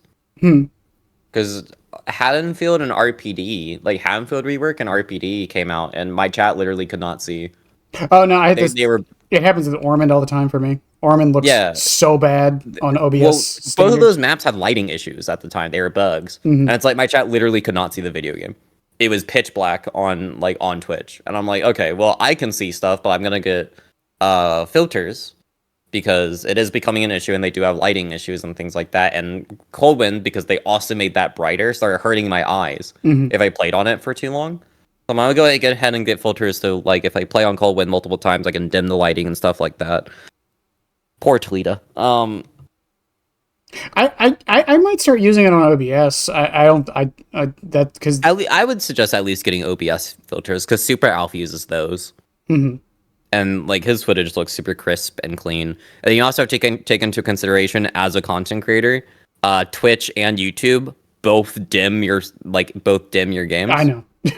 That's like really so bad. Then it's like, oh, on YouTube, if you want anyone to be able to see, it's like the game's gonna look super spooky for them. I mean, fucking kind of like whatever this green screen effect you have for this backdrop is. Hawkins looks super cool. Yeah, well, no, that's because of the reshade. It happens to anyone who has footage with reshade on. Oh, that's funny. Yeah, and especially Hawkins. You should see it when Stocky Boy's background footage was so bad. I didn't notice it till post. It was so bad. I mean, Orman's Orman's probably the one that looks the worst for me. I don't know why. Every time in post, it's always the one I can't see shit. There's just so much fog for like no reason that gets like, I guess like it gets upscaled from the compression, not upscaled, but it gets more defined from the compression. I guess I don't. It's weird. Am I allowed to include discontinued maps? Sure. Original Shattered Square. Oh dear God. Okay, that one even I agree was fucking bad. If you did not use filters on Original Shattered Square, I didn't. you were either the streamer whatever streamer that constantly complains about it, not listening names, that constantly complains about filters, or you are a console person. Those are the two people. I didn't. I still complained about the map, but I didn't use filters. And that is your choice to actively make yourself miserable, and I respect that. It's like people saying, "Oh, when I play killer, I intentionally try 8 hooking." Okay, that's cool. Make your matches take 20 minutes longer. That's fine. You do you, man. Thumbs up emoji. I don't give a shit. Which is fine. I don't have a problem with people. Like I said, I don't have a problem with people using filters. Yeah. Especially for the people who actually, not actually, but for the people who need them. Like obviously, I don't have a problem with it at all. I just lie and say I'm colorblind to people who bring it up. Because I'm at the point where I'm like, okay, you know what? Yeah, I can't see it. I have different filters on OBS, but my reshade makes it to where I can see the auras because I'm colorblind for the color red. And then I have filters on OBS to recorrect it. I don't actually have that. I just lie so then they feel like a dick. I mean, like, I can't play Toba 90% of the time. Filters regardless. I got different filters for Toba, but they're kind of violent in a way where it's like really hard, so I only use them offline. Yeah, my filters offline are disgusting. Yeah, Toba and Dead Dog, I cannot play correctly. Yeah, there's too much audio. It's like it should be fixed base game, but I know it won't. That's what I'm saying, though. It's for my perspective, it's like I feel like I can't properly assess it if I don't just play the base game. I mean, I guess for your killer, it makes more sense. For Hunty, it doesn't. And personal opinion, there is maybe one Huntress player, I would say, on console that I would say is equal to a PC player. That is Yearning Axe. You have definitely seen their art of Meg and Ana before. They are they play on Nintendo Switch of all consoles, which is even crazier. Oh, jeez. And they're like the only Huntress that I think is like equal to a PC Huntress. But overall, for like Hunty content and like a lot of precise killers like that, Chucky it matters less for, I think. But it's like for mastering that killer, you need a keyboard. End of the day, unless you want to put, they have 5K hours on Switch. If you want to put 5K hours into the same killer, like a lot of dedicated PC players have, sure. But if you don't have a mouse and keyboard, there's just not a reason to. Like in that vein. So I think if you're like, I want it to be slightly more equal across the whole board. So I don't want to use filters for like console people, which the consoles and TV also naturally make the maps darker. So for them, it's even harder to see than you. It's just like, for Hunty, you need a keyboard, and since you need a keyboard, it's like, well, they're gonna be on PC anyway. If they're gonna be on PC, they're probably gonna have reshade. Right. Especially if they...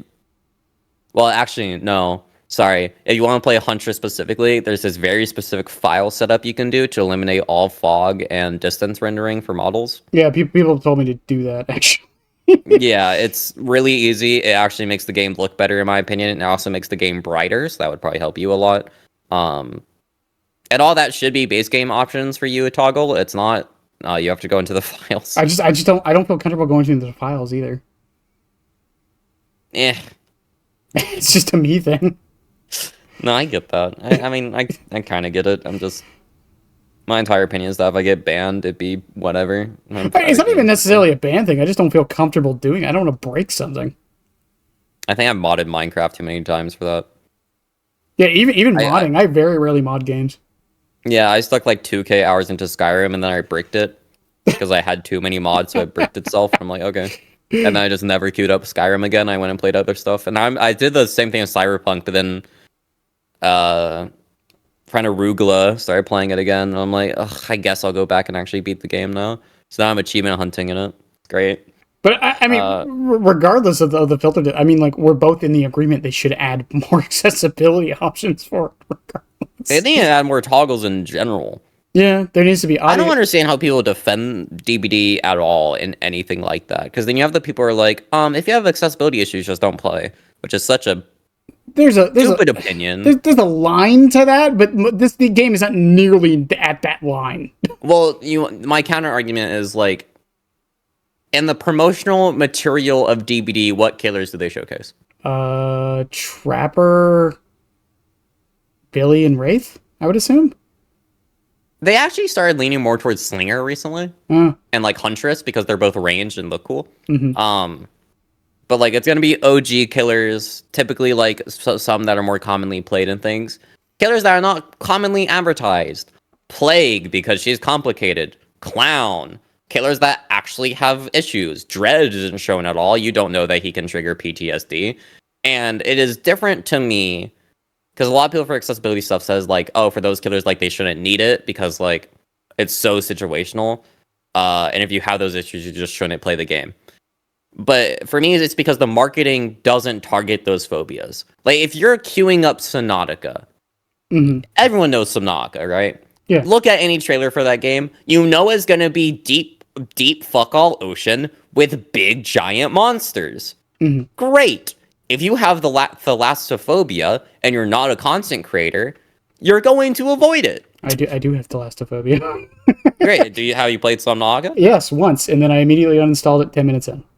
Great. There you go. But you knew what you were getting into, didn't you? Oh yeah, for sure. I was like, you know what, can I do this? So I tried, and I couldn't. Right. So DBD does not advertise themselves against any specific phobias or anything like that. And then again, people are like, oh, but it's a horror game. Is the other argument. It's like, it's a horror game. They just shouldn't have those toggles in the first place. Please buy Silent Hill 2 remaster or remake or whatever. Their accessibilities let you turn the standard mannequin enemy into giant red blobs. Like, because they have that many options. And it's like, if you are not affected by those things, great. You control what buttons you fucking press. Don't press the button. Big whooped. I think because I've said this with phobia, because I think phobia filters should 100% be in the game, but I think the question is often this comes back to something we talked about earlier. It's the slippery slope fallacy. It's where do we start? And I think that's one of the bigger questions that a lot of people have with it too. I saw you listen, all right, I'm not getting into Twitter drama, all right? No, that shit was so funny. They called me miserable, and it was the follow icon. It's really funny to me. Okay, sorry. Yeah, keep going. But it's like, because Howlmaster, I think, is a good example, right? It's fear of dogs is one. I think it's like number 4 most common phobia in the world. It is. So the question is, do we start with? I mean, obviously, we should start with anything at this point, but do we start with the most common? Do we start with what's most common for our player base, and then how do we determine that? How do we even do it in the first place? Something like clown. I think for chlorophobia, like you could like make a depixelated version or have. I generally think all you have to do is make a client-sided skin where he has a bucket on his head. Oh, that could work. I know that like not gonna fix it for people, but like it's literally to me that simple. There's client-sided things already. There's graphic settings. You do that, but for models, and that shouldn't be that difficult to add in. So then it's really, really annoying to me. Where it's like I just saw myself get hit on the nameplate. Yeah. So it's really annoying for me to look at stuff like that, and it's like other games do it. Like if I'm playing Lethal Company, I get the toggle on if I want the spider to just be the word spider or not. No one else sees that but me. Right. And it's like, I don't understand why DBD can't do the same thing. And it's like, if other people want the original horror experience, like, as a content creator, if I'm facing a clown, I'm not, if they have a chlorophobia setting, I'm not gonna turn it on. It's gonna stay off because I don't have a problem with that. But like, there's also some things like Doctor, for instance, his constant shocking and constant screaming gives me a major migraine. I am still surprised that they did not address that when they did Clown. Frankly, I think they just don't give a shit. But like that, like he gives me a major migraine if I face him more than once in a row. Like if I face him one time, I'm usually chill. Next game's a lot calmer. Twice in a row, I mute my game. I flat out mute it because I can't. And there's a lot of streamers. Shout out to Shy, Chey. Shay. Isn't it Shay? It is not. It's not? Okay, I've been saying it wrong for years. It is not. That's very funny. There's a lot of people who call them that. I swear that I've been corrected both ways, so I don't even know. That person's wrong. It is the VTuber, if we're talking about the same person. But yeah, they have... Yeah, they have a lot of issues for killers like that. Like, for Doctor, they mute the game. For Plague, they have to mute the game. For Dredge, during Nightfall, they got a button to mute the game just for Nightfall. For things like that. And it's like, those should all be toggles. And for some of them, I turn them on. Like, if I could turn off screaming on hooks client-sided, even if they don't have Common Spirit and things to mute the sounds, like, just so I don't have to listen to it, great. I think I'd have that on. I know other people who would. I know there's a lot of people who alt-tab for the screams right now, like Scooty Booty. They alt-tab for them because it's like you have so much time in this game, it gets kind of tiring to listen to, so you just alt-tab. I told someone sometimes I hit people on hook to stop the scream, and they told me, no one's ever going to see it that way. Stop pretending that's why you do it. LD release. That's all I have to respond to that. Saga. With. You did not play an LD. Oh my god, Saga's scream. Holy shit. She's current. Kate PTB is another one. Ugh. God, there's a lot of people who hit on hook for screams. My question, if they do it on every single hook, or if it's only on you, I'm like, okay, probably for the scream thing. But then, like, sometimes I get a Houndmaster who hit me on hook today, and it's, like, only on my last hook after I DS them. I'm like, okay, that person's mad at me. It's like, you can usually tell the difference, and if you can't tell the difference, you just don't have enough experience in DBD, which is fine, but I hate when people's mind defaults to salt. I hate that in general. Why do people just default to salt? Well, I mean, there's two philosophies of looking at individuals that you don't have actual connection with, and most people tend to go towards the humans are inherently evil thing. So SMH lame. It's just human psychology, unfortunately. I remember this. Ironically, I'm editing a video right now about me facing this wraith, where I'm like, oh, this wraith's kind of cute because of like nodding and stuff while telling somebody. I'm like, they get it. They know what they're doing. And then they slugged me to death. And they called us a pre-made because they thought we were swiffing or something. I'm like, oh, we had wildly different ideas on how this match was going. It's always so funny to me because I forgot the streamer's name, but it's the guy who plays Billy and just constantly slugs. Like, they only pick up when everyone's slugged or whatever. That does not narrow it down. I think it's Dwikel, I think. Super chill fellow. But when they downed everybody recently, Deadly Naya tweeted it. They started doing, like, the fucking Giga Chad while live, like, with their, like, camera, moving it around their face and doing, like, their finger around their chin. And it's like, if you tab into that, you know it's not out of malice, it's just funny. It's like, that's just how they play, that's how they're enjoying it. I know people find the slugging playstyle boring or whatever, and it's like, I get it, but assuming the killer's doing it out of malice, unless they start slugging you to death, I just don't understand. I still don't understand why people find it boring. I still usually don't.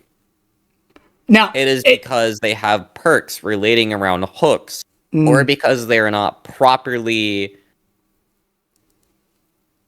educated on how to face that playstyle. Some people just find it boring, which is fair. I don't see how it's too much different than being put on hook, other than the perk part. It's because there is less agency for your teammates to come help you, and it is longer to do. Like it is longer for you to die. But yeah, fair enough. No. Okay, let me rephrase that. And I think this is the problem I have anytime I talk about slug. I don't mean slugging to death. No, I know. I know you Yeah. mean like the slugging playstyle, like just not hooking until everyone's on the floor, right? Yeah. Yeah, the large issue is that people don't like the fact that you're circumventing one of the key aspects of DBD, which is hooking people, because that removes any save mechanic, any hooking perk or mechanic relating to that. It removes sabos. It removes your teammates trying to figure out what's going on at the start of the game. If you're not in a Swift, people don't know that the killer's just slugging all the time until they get another down halfway across the map, and they're gonna be like, oh, they might be doing this. In solo queue, it's not fun because your teammates probably don't know what's happening and they don't know how to counter it. And even if you do, you would probably need a 4-man to properly do it, because that usually if a killer is slugging that hard, they're experienced enough to do it well, and your team's not going to be experienced enough to counter it well, which is the main issue that I think most people have. My other issue with it is that knockout is also an accessibility issue. Oh, 100%. I hate the muted audio thing. If they have knockout, I usually turn on mute focus, then alt tab when as they down me. I will purposely not reach pallets that I think I might be able to hit because the sound is just that annoying. I like the idea. I just wish it didn't do the fucking ring. I have tinnitus. Yeah. The ringing hurts. Oh, that goes into the hag add-on where it also mutes sound. Yeah. I hate that shit. Like, I don't have a problem with I don't have a problem with the concept of something that like removes audio as a perk. It's just the way it does it is just really bad. Huntress Lullaby. Yeah. Like, that perk's fine. No one complains about that. Well, most people don't. I call it If you my. complain about it, it's because you're facing a skill check doctor. I call Hunter's Lullaby my 2 a.m. streamer perk. Because of the only people it hits. I call it Hex Streamer Lobby. Streamer Lobby. It's just like accessibility. Like is I love that it's frozen on this. That's a good spot to freeze on. Like the accessibility thing is just like I don't think many people would have an issue with them not adding as much as they have if they did it more consistently. I think that's my biggest problem with the accessibility It stuff. is, on average, we have gotten one. I don't count the colorblind thing. I want to make that clear before I say this. We have gotten, purely because it's bad. We have gotten one accessibility feature every 4 years. That's it? Can you name all 3 of the ones that we've had? Because most people forget one of them. FOV slider. That's the one that most people forget immediately. Visual terror radius, and I don't know what the last one is. The colorblind filter. I thought you just said you didn't count that. I didn't, but it technically counts. That's why I said on average every 2. It's every 4 years. Games existed for 8. Divide that by 2. If you do 3, it'd be 3 years or so. I find the FOV slider really funny because did you know that is officially a year old? And in 3 more weeks, that reaches a year old. Yeah. It's actually, I think people forget that it came this year. It came out with Alan Wake. Yep. And it took 7.5 years for that to come to this game. I think it was the same patch we got the search bar. I think I'm wrong. No, that was beforehand. Yeah. That still took. I think that was 6. I think that was like. It still took way too fucking long. That was prestige changes, I think. Oh my god. I mean, that's the thing. I feel like if they were faster with it at the very least, like even if like next week, like let's say like once every 2 months they added an accessibility feature of some kind. They added like a phobia filter, a different one every couple of months. I don't think as many people would complain about it. I think it would be fine. If there was any essence of them trying, people would not care. Yeah. So here, this is something that I love. Hens tweeted it recently where he's like, "Oh, what did you guys think about 2024? Was it a good year for DBD or not?" And I went through and I found every positive and negative change. And there were more, like overall, there were more positive changes than negative changes. I agree. Problem is that at the end, I stated, even though this year is probably like overall a good one for DBD, I think it's negated on the fact that everything that was changed, we expected them to do.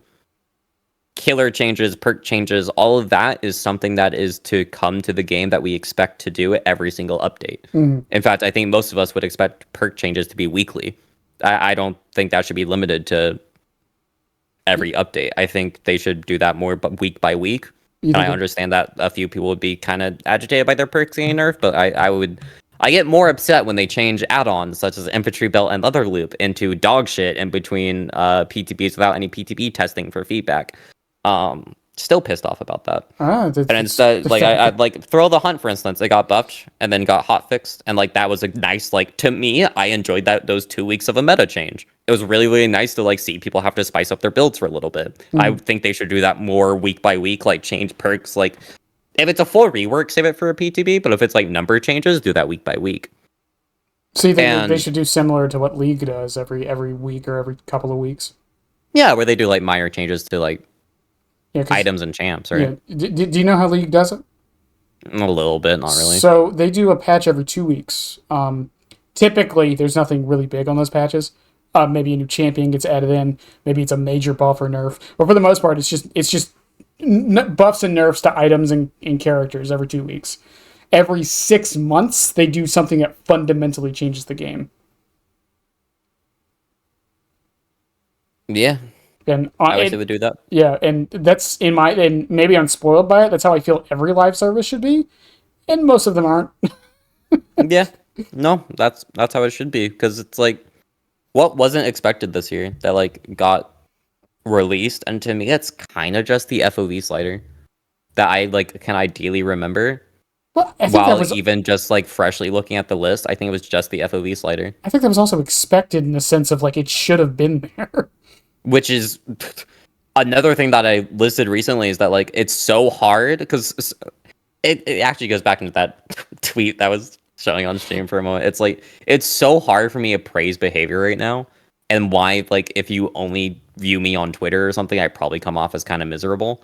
It's so hard to praise behavior, because whenever they add a change, my first thought process is, oh, good job, behavior. That's a really good change. I'm glad you thought that. It's literally my first thought is, fucking finally, it's been 8 years. It's something, and this comes back to the events a bit too, which what this whole thing was about. But I'm gonna compete for that 9-hour mark. Except I have to take the trash out like 2. So it's the idea of also like with events, like the Bone Chill, for example, this year is basically the same as last year, exactly the same. They added like 2 different, like, one, the snowman move. That was all they changed. Actually, they removed all the cute snowmen. They did that 2 years ago. No, the last one still had them. Did it? It did. They removed them completely this year. Please understand that the snowmen are melting into amalgamated goops, like every non-binary person wishes they could be. Please respect that. Thank you. And I mean, the Halloween event was different this year, but like, was it different? It didn't feel different. I love the Halloween event where for Killer it's worth doing for 1 week, and then they nerfed it, and then it wasn't as fun anymore. And then Survivor had a smoke bomb that any killer that didn't have that didn't have hard of hearing or deaf issues with their ears or anything like that, didn't really affect them. Also, like, maybe that's just me. I also like that, again, you didn't have to go into the void at any point. No. Which I think is, again, the biggest problem with events in this fucking game. You don't have to do them. You play the event and just play it like normal. And it shouldn't be what an event is. I've noticed that for events, I don't know, how often do you swap off event queue for normal queue? Recently, I haven't played the Snow Day or Bone Chill for like 2 weeks. I hop on for the archives and then I get off. So that's what I want to point out. If it wasn't for the archives, if you constantly swap between 2 of them, you'll notice that the matches for normal queue get faster on Sunday. 3 days before the tome refreshes. Mm-hmm. Whenever the event went live, sometimes it's Tuesday, sometimes it's Thursday. It's usually Thursday. So for Monday or Wednesday, the normal queues are better. Because most people at that point have finished the tome, so they're back on normal queue because they don't care for the event. Right. Now, granted, a lot of people stay on the event, either for the extra incentive to use the limited time offerings, or for the bonus BP that the event actually provides. Mm-hmm. But like, then you get into the ones like the Halloween event where it's like you dump points in the void realm when you're winning. Like that's what I did. When I was winning the match, I'd go fuck off into the void realm, touch my nipples for a bit, then come back out. That's not even counting the problems that event had that no one talked about because no one was doing it. You could just slug people in the void. Oh yeah, no one would have any idea. Yeah, no one was doing it, thank God. But you could, and there's literally nothing they could do about it. My complaint was if you played like Hag, you could put traps up there, but if someone activated it and you were in the void realm, you couldn't teleport. So you just lost traps, and it's like, okay, so as killers like Hag and Trapper, you're demotivated to go in there. But as Skull Merchant, you could find on the void realm, you could like swing off it onto a floating lamp and put a drone there that the survivors couldn't deactivate. So whenever they went to get a flash grenade, it would scan them. And I did that, and I made one streamer like really upset, and they're like, "This is why this killer got fucking canned." Oh my God! It's one of those things because, like I said this before, like with the Halloween event, imagine like if instead of like optionally having the void, what if like every time a gen popped, everyone was sent to the void? I think that sounds like a great idea. And then you're forced to interact with the event. Yeah, and then make it like if the killer gets a down, people get like sent back out so they can't snowball. Yeah, stuff like that. Like, or maybe like it only activates an in game, and like the entire in game of the game changes for the event. Oh, if like all the exit gates were in the event and stuff, like in the void realm. Yeah, that'd be a great idea. Yeah, and it's like it could all capitalize on the event. So it's like if you're early on, you could set traps in there for later. And like, imagine if like survivors, instead of like playing the void crystal into like a center thing, you could build traps around that would stun the killer for a bit, and the killer could go in earlier and disarm them, or make their own traps for you. Yeah, or like you can make like the smoke bombs like a proximity thing instead of you having to throw it down. Yeah, like a mine trap. Yeah, and then like it blinds them when they go through, and that way if you're far enough away, the audio thing doesn't even matter. I like how this instantly sounds 10 times, but like that should just be a perk. I'm sorry. Just like a mine that killers can walk over. I know there's chem trap on pallets, but like I want one that they can't see. I think the reason they can't do that is because of how the geometry in the game is. I'm not justifying it. I'm just saying I think that's why they can't do it. What if I took behavior that I don't give a shit? Then again, singularity. So maybe they can. I didn't even think about that. Yeah, singularity exists. Never mind. I take back what I said. Eat shit. But it's just like even with the snowman, like I complain about this so much with the Christmas event. The most fun I have in the Christmas event is when I stop giving a shit. And I just kind of like, quote, throw to play the event. Seltzer? That's what the ad is about? It's about fucking seltzer? Sorry. While you're talking about the winter event, I'm watching the ad. I'm like, what is this supposed to be about? They're in a diner. What is she doing? Now there's some demented sloth creature. I think you're the most interested person in the ads I've ever seen. You gotta get Twitch Turbo, bro. I'm poor. What do you want from me? Oh my God. What was I saying? Fuck, I forgot what I was saying now. Thank you. A winter event. Oh, yeah, like the winter event. Like, once again, like I feel like I don't have to interact with it unless like I just stop caring. No, you gotta grab a thing of snowballs. Why is there 4 ads? Oh, sorry. You gotta grab snowballs in case you get sandbagged by a snowman, and that's the That's it. only time you need one. Otherwise, it just doesn't matter. It's just I don't like. And another one I bring up, and I bring this game up a lot with events, is Splatoon. Do you know what Splatfests are?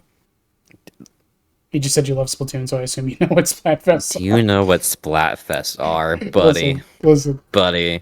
But the thing is, I was there in the trenches. In the Callie versus Marie Splatfest from Splatoon 1. Do you know what it was like there? Yes, I know what it was like. I was part of it. Those were the days. But the thing is, it was cracking everywhere. But like Splatfest, I've said this so many times, I praise them because they're such a simplistic thing. The game realistically doesn't change at all. but it feels like an event. It feels like you're part of the community doing something. Yeah, I loves those. I would love if DBD had that. I think on the lobby screen they should have like a, and maybe it like resets daily or like changes daily or whatever. They should have like, because in the game it's like as the event progresses, if you notice, the sky has a void portal that like opens like in game. The problem is that most survivors, unless you're facing a huntress, don't look up because you have no reason to. Or if you're facing an unknown, two killers. So I would prefer that was like in the lobby when you open it, and if there was like a boom effect that got louder as the event goes on, and like more people deposit void energy and things like that. Because then it's like, oh shit, there is the Halloween event going on. It's like, again, with like the community challenge we talked about earlier. It's like those are cool, but like, again, like I don't feel like I'm participating in the community challenge half the fucking time. I'm just like, okay, I did my part. I'll wait now. I still remember they did like they gave away cosmetics for it once, and they never did it again because they had to lower it because they were gonna feel bad if no one got the cosmetics. Yeah, it's a waste of time. And then I also remember they lowered the one for making Huntress and David free. That was for their first ever anniversary. That was a earned community goal, was to make it free. Wow. And they had to lower it? I think so. That just sounds very bad. There's a game recently that this happened to, where they were giving some cosmetic out for a community challenge, and people didn't even get halfway to it by the end, and they just gave it out anyways. Yeah. It's just, again, like again, I think the biggest problem with the events is they just don't feel like events because they're just the normal game. If they slapped on ×3 blood points as like, we're doing this for Halloween, you can buy cosmetics, I'd be like, okay. It'd be the same. It'd be the exact same event to me. And I probably would enjoy it more because then people would bring actual good BP offerings. Other complaint about events. Oh, yeah. But offerings, I was about to get to this. I have, for those that are new to Dead by Daylight that joined in 2024, you might not know that there was, for a lot of previous years, an event called Chinese Lunar New Year. That event no longer exists. No. Because they got rid of it because they wanted to swap it out for Blood Moon, which was an original event. Which, you know, I get that. They want to make all their events a bit more OG, and that was the only event that was basically, this is just Chinese New Year. Winter, you could say, is Bone Chill, whatever you want it. Everyone knows that's the Christmas event, right? No matter what they want to call it. So it's like that like they wanted to swap it out for that. And they had this offering called the Red Envelope that wasn't good. I think my total is 393 left on Huntress. And there are dozens of killers and survivors that still have them. And they are unusable. Just for the rest of time. I remember I had this discussion in one of the comments about my event video where it's like, oh, well, you said when you, like, as a one-off for cobblers and tiramisu and stuff, you were like, oh, you were going to keep one anyway. And my argument is that, like, for the red envelopes, I have 393. If I want to keep one, I have 392. I can't use them anyway. Like, there is no willing choice for me to have to use 392 offerings. It's also, I don't get to choose that. It is locked at 393 till the rest of time unless they bring the event back or my inventory gets accidentally reset and the behavior has to give me blood points. It's not even like, it's also a bad thing for behavior because of server space. Yeah. It's just like, it doesn't clog it up much, but like it's still just random shit just there that no one can ever use again. I mean, this happened with the Blood Moon event too. Remember the offering for that? It got kill switched. Yeah, I still have like 20 of them. Yeah, I have like 40 on Hunty. Yeah, and it's like, well, what if they never bring back Blood Moon? What if that offering isn't part of it next year? I just have them there. So Halloween event for 5 years in a row had different offerings. Why do they do that? I mean, I know they why had they do Crystal it. Petals, Cursed Seeds, Arcane Dowsing Rods, and there was another one that I didn't get because I prestige everybody, so I lost all of them. I think But that's another. It's kind of a bygone thing when you could prestige, but even then, like once you hit max, well, no, you could still do it. Never mind. It's just like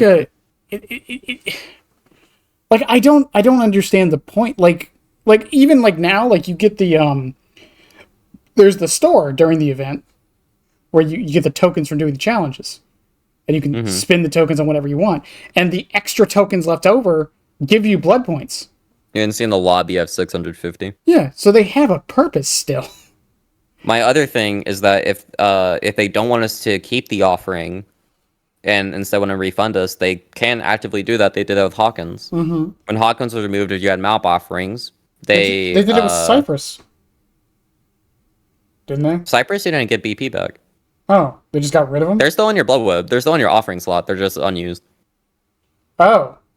Yeah, no, they're still sitting there. I would like if you want to do some YouTube editing magic, you could record yourself looking at your offering screen and showing just how many you have on Chucky. If you don't want to do that, I had about 600 on Hunty, or 800, 600, 800 between that range on Huntress. That will now permanently sit there until they make the offering do something. How have I never noticed that? I thought they gave us BP for it. I swear they did. No.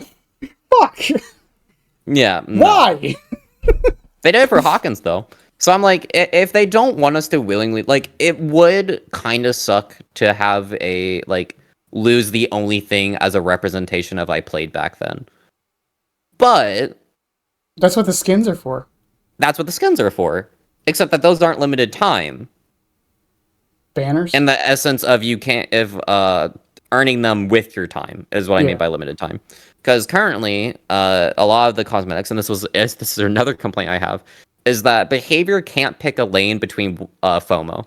Because they have FOMO in the game. Yeah. Everyone knows this. Mm-hmm. But their FOMO is all money related.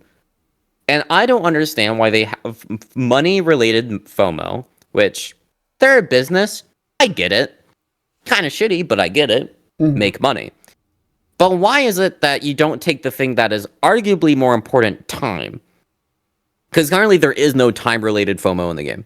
No. Unless it's like, if you want to earn the Nia cosmetic and you miss it, oh, darn. Next year it's back for $10. It's not a permanent loss. Yeah. But if you're Marvel Rivals, for instance, if you didn't get gold at all, you're never getting that Moon Knight skin. Nope. At least for right now, unless they want to bring it back. If you didn't download Dead by Daylight in 2016 and you didn't play till Myers release, you're not getting Legacy ever. And, you know... I'm lying there.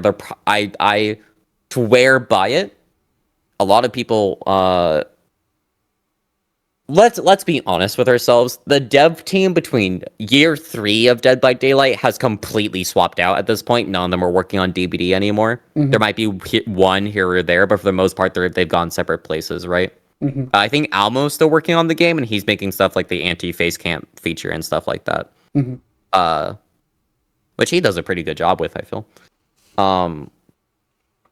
But most of those devs have swapped out. So a lot of people, when I personally think they're bringing back Legacy as P100 rewards.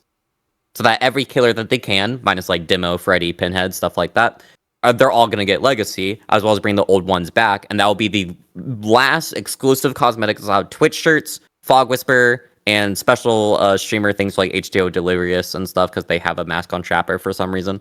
Like all that stuff is all going to get like that's going to be the last common player veteran cosmetic or time sensitive cosmetic that you could have. And everyone says, oh, they said they'll never bring Legacy back. Okay. You want to know what else they said they'll never bring back? Anniversary crowns. Anniversary crowns. Good one. Yeah, that's a good one. They've also said that they have that Swamp rework would come in January of 2024. It is 2025. I still keep thinking it happened, and I know it didn't once I load into the map. But I've gotten a lot of crap for this. I think earned FOMO is fine. I think it's fine too. The FOMO that I want is devotion to do something. Exactly. I think I pitched this idea every single year on the forums. Mm-hmm. Every single year I pitch the same idea around anniversary time, waiting for them to acknowledge it. I want devotion. every single level of devotion gives a 10% permanent increase to BP gain and raises your BP cap by 1 million. Mm-hmm. So I have earlier, if you didn't skip ahead of the Mass Effect 2 ramble, almost 8,000 hours. I am devotion 48 or 49. So I would permanently have, at minimum, a 480% increase to BP. I've been playing this game for, come May, 5 years. Mm-hmm. Do you think that I have earned a permanent almost 500% increase in BP gain, not counting offering or incentive, after 5 years of constantly playing? Yeah. Hub lobbies, by the way, not customs. Right, yeah. I mean, to me, that's a no-brainer. I don't see a problem with it. At the very least, just... I mean, like... Again, like, the devotion... Like, I don't even know my devotion level. That's how little it matters. Doesn't mean anything. You also have to click on it now. Most people don't even click on it. Yeah, I don't know my devotion. I think I'm like 30, I think. If you have you have 5K hours? Yeah, give or take. Yeah, probably around devotion 30. Depends how much you do customs. Almost never. Yeah, I mean, there's one I know, they have 7K hours to devotion 2. All they do is customs. Oh, fair enough. Yeah, they literally, they sit on comp and do 1v1 ladders all day. That's all they do. I'm like, I respect it, but it's like, if you're not playing pubs, I don't think, like, obviously you're not going to care about blood points anyway. Exactly. I mean, you don't have to. Customs get you everything. Yep. But it's like I've said before, like earned FOMO and things for the devotion of playing at a certain time or for a certain amount of time. And you brought up Marvel Rivals, and Marvel Rivals is a very good example of this. I mean, the proficiency system, beautiful, it's genius, simple. Like, I want that for DBD. I want that for. That's been a pitched idea since Prestige's before Prestige rework came out. People have been like, oh, if I get 100. Like 1,000 sacrifices on a killer, I feel like I should get a cosmetic, because Bubba had that, and then they removed it because of some shitty people social issues on Bubba and Claudette. Yes, leave it at that. Yeah. If you know, you. But I would love if they added that for every killer, like make it like a unique cosmetic, added like your own spin on it, but do that for every single killer in the game. That they can. The survey had a really interesting thing in it where they were talking about they asked a question if people would want like kill tracker weapons for killers. I said yeah, I would love that. Yeah, I know that was part of like an overall like cosmetic thing, but I would love that. Or like what about a cosmetic on Survivor that like shows your escape amount? Well, it's one of the things where they're like, they said a while ago, it's like 3 years ago at this point, they're like, for a stat tracker, we would love to add one, but we have to start at 0. Yeah, everyone would have to start at 0. And I'm like, okay, do that. Do it. The earlier you do it, the better. Yeah, because then it's like I would have had 3 years of grinding up leaderboard stats, or at least like having a sense of I'm gonna play.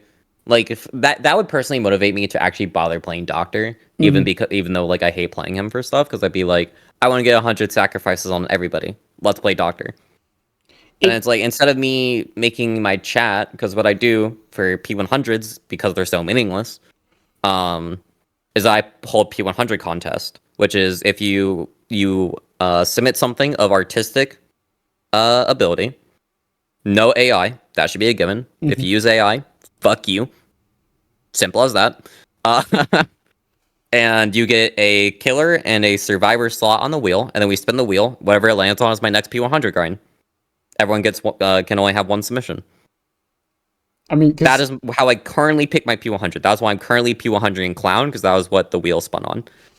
And like, if they made it to where it's like, if you you can now see how many kills you have on each killer. I'd be like, okay, I'm no longer doing this, because if I want this add-on on this killer, I'm gonna level them up. And so I'm gonna become like strictly variety killer, because I'm like, I don't really want to get good at everybody, but I'm like, I do want to meet these goals as killer. And then they have milestones or like rewards for like, if you reach 1K, let's say 1K Moris, like just flat out Moris on this killer, you get a permanent 10% BP gain on them.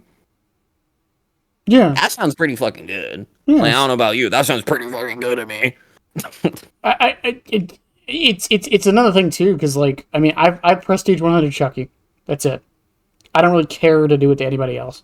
Right now, my only goal at the moment is I'm going to prestige 9 every killer so I can get the charms. And so I have enough add-ons for when people request me to play other killers. And that's it. Then what? I don't even have every killer P6. I care so little for the prestige outfits that I just like I just don't care for it. I mean, I'm only doing it now, the P9 thing, like I said, just so I have a stockpile of add-ons.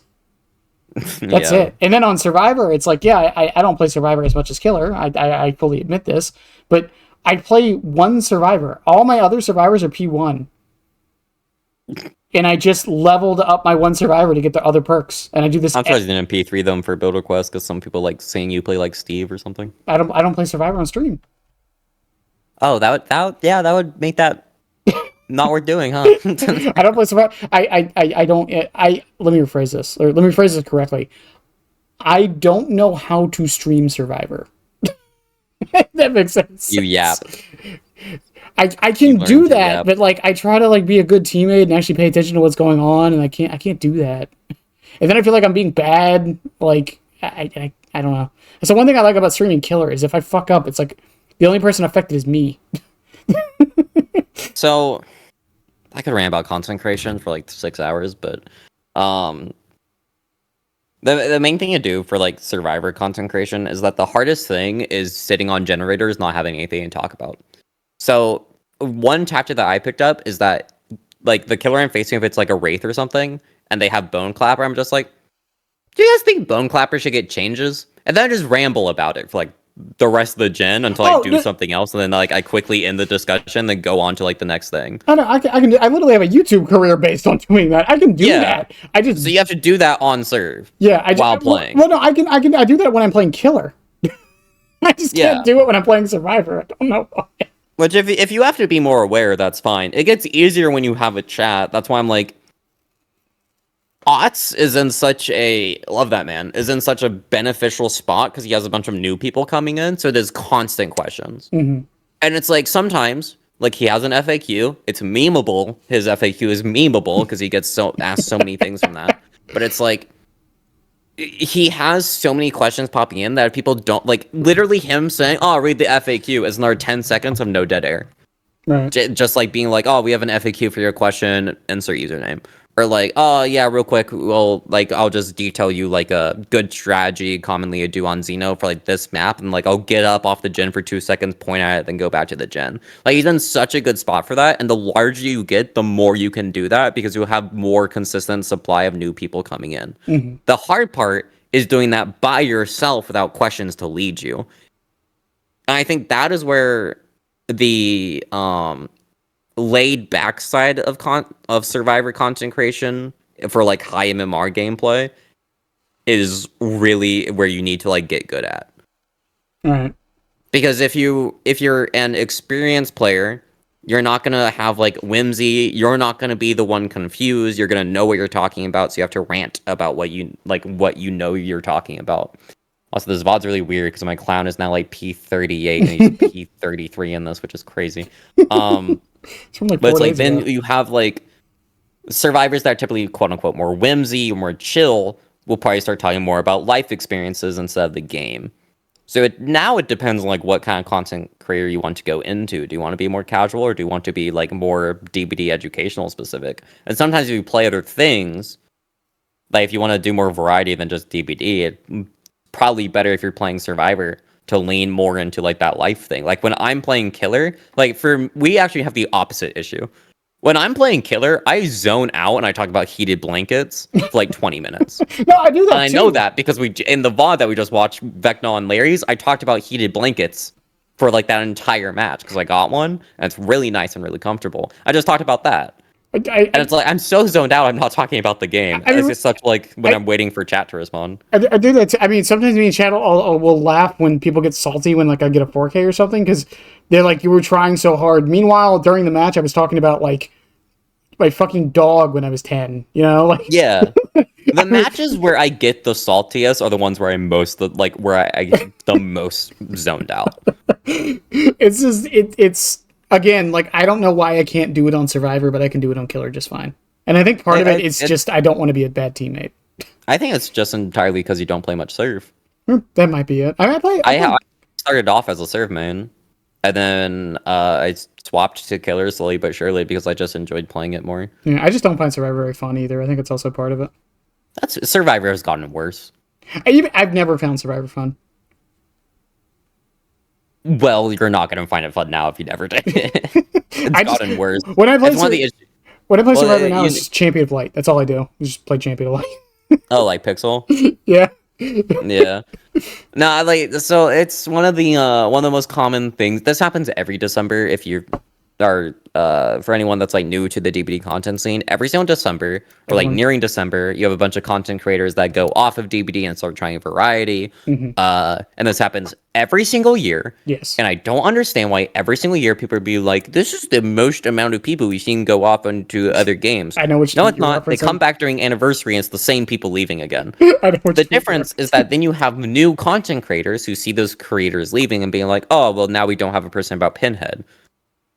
Field Agent Reaper is still playing DBD, to my knowledge, but like if he left, there would need to be a new Pinhead player. Right. So then you're going to have not an ad about massage oil warmer for professional salons, but you're going to have a new Pinhead player start getting viewers if they're someone who streams, even just like if Field Agent is like, hey, I'm gonna stop doing DBD. If you need a Pinhead player, this is like another person who plays Pinhead and streams a lot. That's where everyone goes to. And then that gives a rise to that content creator for like the first half of that year. And then the later half, they're only known for Pinhead.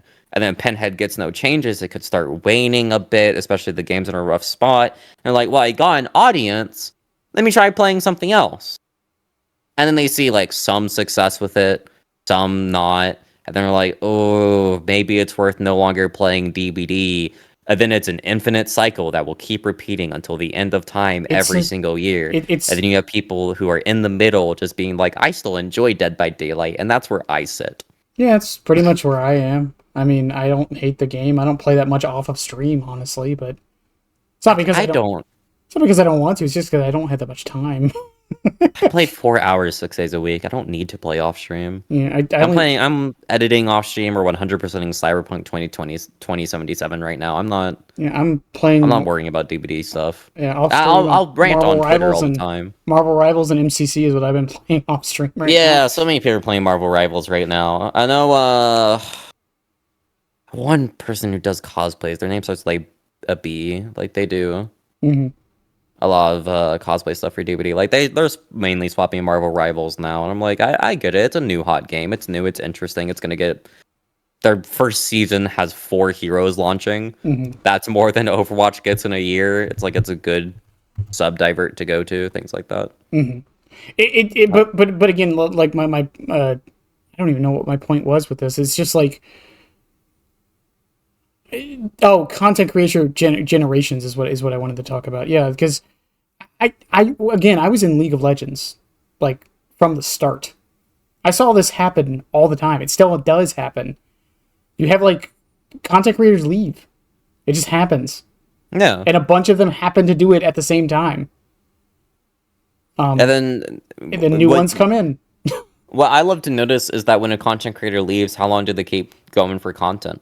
Because sometimes they like leave and then they find a new niche or like reach new heights, and it happens all the time. It depends. But then on the other side, you have people who like slowly wane and then they lose interest, and then they have a bunch of community members who are like only really there for one game, start leaving, and then it's like that slowly drains their channel, and then like eventually they just stop or they like go to YouTube only. It's why my biggest suggestion to anyone that wants to do content creation is one. Streaming is unreliable. If you want to rely entirely on streaming, good luck. It's possible, but Twitch... Getting a notice on Twitch is very, very hard. It's almost impossible. It's not almost impossible. There are ways to do it. One of the tactics is that every 4 hours that you stream, Twitch is more likely to send your stream into recommended channels. That is something not many people know about. That is why I say if you're serious about streaming, you want to stream at least 4 days a week, 4 hours. If you can't do that, that's fine. Streaming at all is better than not at all, but that is like something to strive for. But in actuality, if you want to go full-time content creation, the moneymaker is YouTube. Even during like bad ad years and things like that, YouTube is where all the money is. So if you want to go full time, you have to make YouTube content. If your main game is Dead by Daylight, at least for me, I don't think Dead by Daylight has much creativity in terms of videos. It's always like, this is a good build, this is a good perk. Unless you want to learn 3D animation in Blender, I don't think there's much you can do. At least to my knowledge. Because like there's people. I mean, the other thing is bullying friends into customs for 50 hours to get footage. Well, and I'm like, I don't want to do that. I mean, because the other thing is like, I mean, Dead by Daylight's been around for, what are we at, year 8 now? 8.5, yeah. Yeah, it's, I can name like 4 different types of content. You have educational content, you have gameplay content, which is usually either someone who mains a killer, or like a survivor build of some kind. You have discussion content, which honestly is kind of dying off more and more every day, I feel. You say that, but my most popular videos are all discussion based. Well, no. I mean, like in the sense of like, I used to see it everywhere, and now I like only see like 4 or 5 people. Because I used to do discussion. Yeah. I used to do daily discussion content. I stopped. No, yeah, that's fair. For a lot of reasons, but yeah, it just kind of feels like it died off. At least in the scale of it, and otherwise it's just toxic. That's the only other content. I don't really see much else. I could go into why if you really, really want me to. I mean, go for it. We're here. So the reason is a large part of it is that currently now there is being a resurgence of more laid back playthroughs, but a large portion of the YouTube algorithm. I remember I hit the lore on a hook because she got down to a tantrum, which is really funny. But like a large portion of YouTube, the way their algorithm works is based purely on watch time. How do you get more watch time? You upload things that are longer, and more engaging, less engaging, more key, jingling. Look at that watermelon. Now look here, watermelon here, watermelon here, watermelon here. I mean this, and I'm gonna be honest. I mean this with the utmost sincerity. The Mr. Beastification of it. What's funny is that you want to know the first content creator to do this to their Dead by Daylight videos? I mean this in a nice way. This isn't to be disrespectful at all. Noob3. Huh. If you go back, there is a reason he got big. 1, nice YouTube voice. 2, funny. But also, he put in sound effects. He was like one of the first DBD people to like really start doing that. And you'll notice that his friend group, Aaron, Jerem, those people also started doing that. They are now some of the biggest DBD content creators because they were the first ones to do it, and that got them an edge on everybody else. Everyone tried copying them, but they already had the lead, and because they had the lead, everyone's attention span was already on those people. So the reason that that content is so well done is that Toxic gets clicks, so it's easy thumbnails, easy clickbait. Those are the main things. That's more important than watch time, if I'm being honest, is like clickbait and stuff, because as long as you get people for 30 seconds, YouTube says your video is great. But then the other thing is that their watch time's really, really good. There's a reason why if you look at like Hinz's channel and stuff and Aughts, their intros are really well edited. Because they have to be if they want that video to perform well. Why the fuck did I chainsaw there?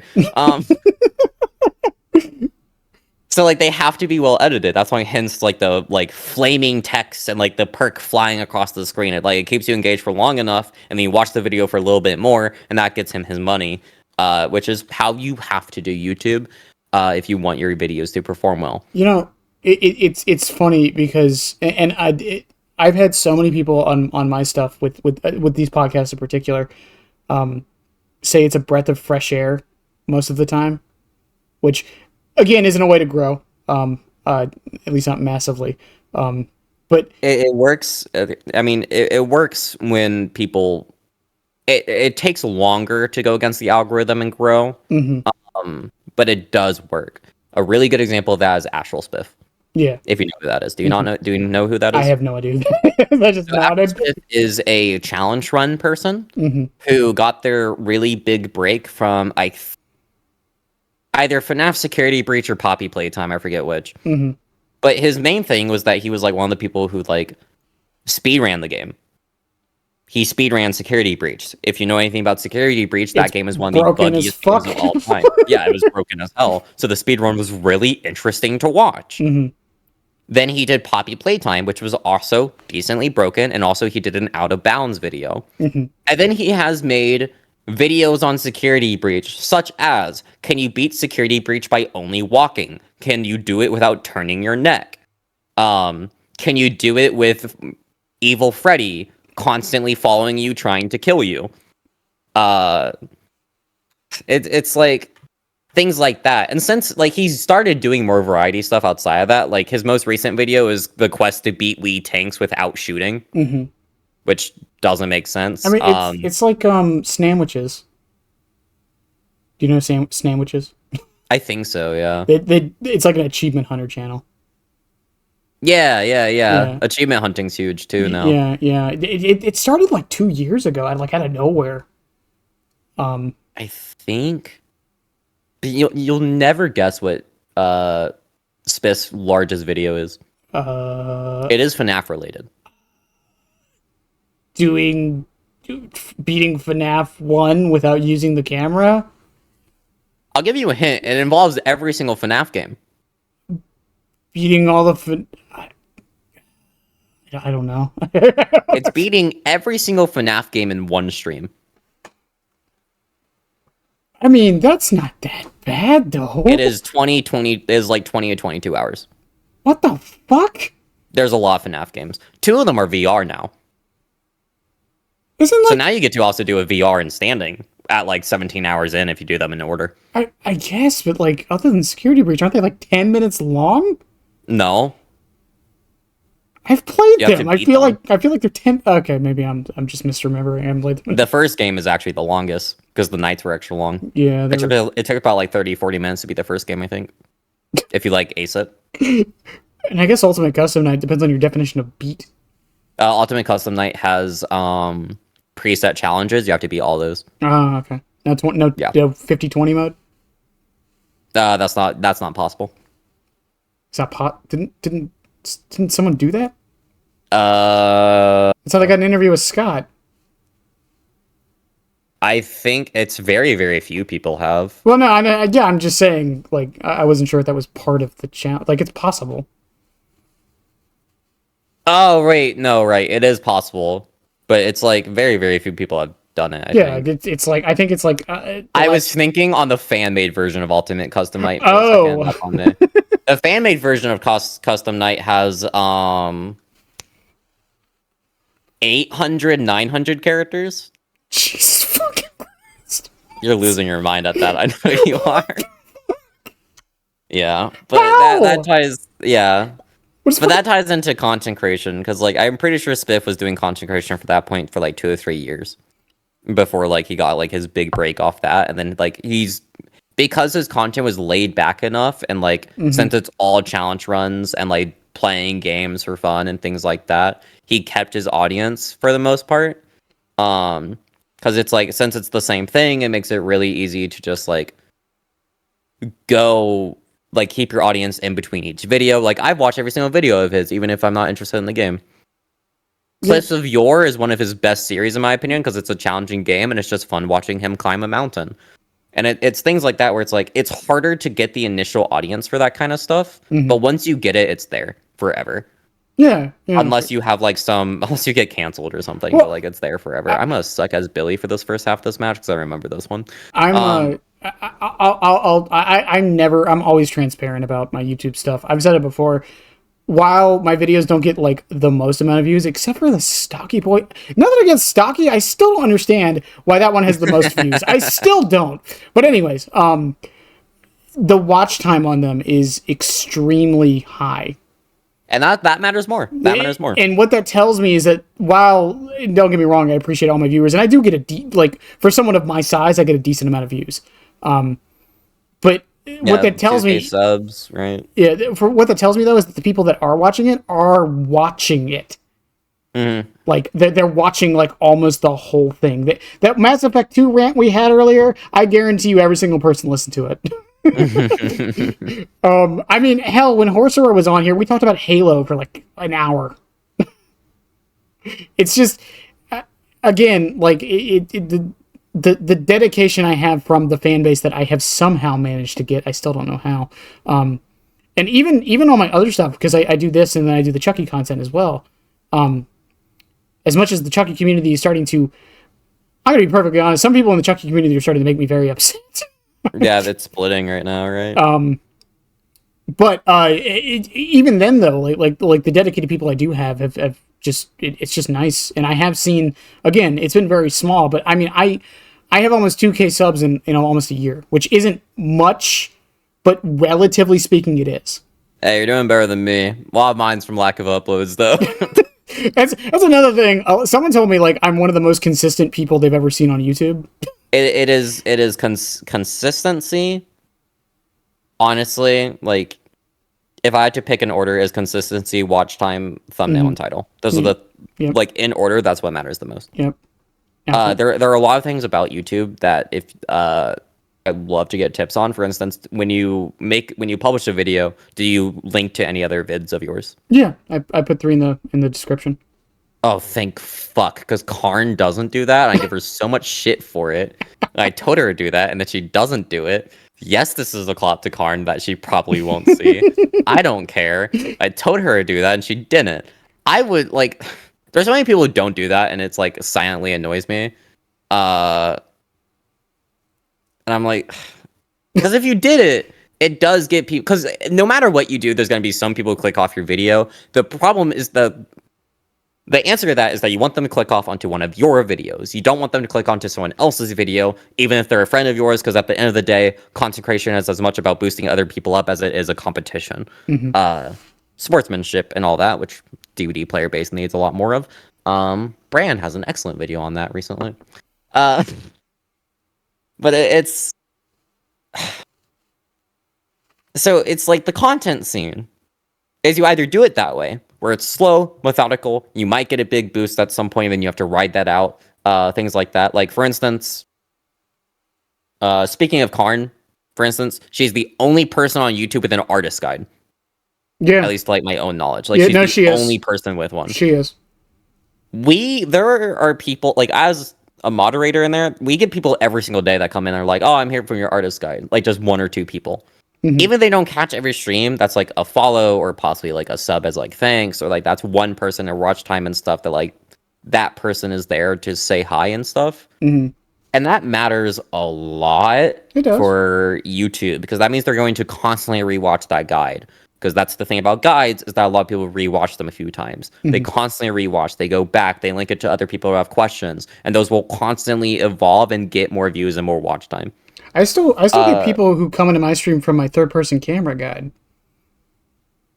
I still get people who come in from the video I like explained how Chucky's laugh works. I mean, to be fair, I didn't know how Chucky's laugh works. Well, I still don't really know how Chucky works, and honestly, I don't give a shit to, because fuck that guy. His footsteps. I have an entire guide on how the mechanics work, and no footsteps. Oh, my ears, hard of hearing. Sorry. My point is, I have people who still come in from those videos, and those are like a year old almost. Yeah. And then the other thing is that like Karn's biggest video was that slugging discussion. It got like almost 100K views. It might be there now, but it was like at 70K. I haven't checked it in a while. I can look real quick. I still check it. I still go through the comments on it every now and again. Yeah, because it's an interesting. It's 68K, almost 70. Like that is like her best performing video ever. Think about how many people from that video either liked it, subbed, or clicked on something else. Like, or like they checked out your channel specifically because you might have said, like, she might have offhandedly said she was an artist main, and people went, oh, well, artist, that's rare.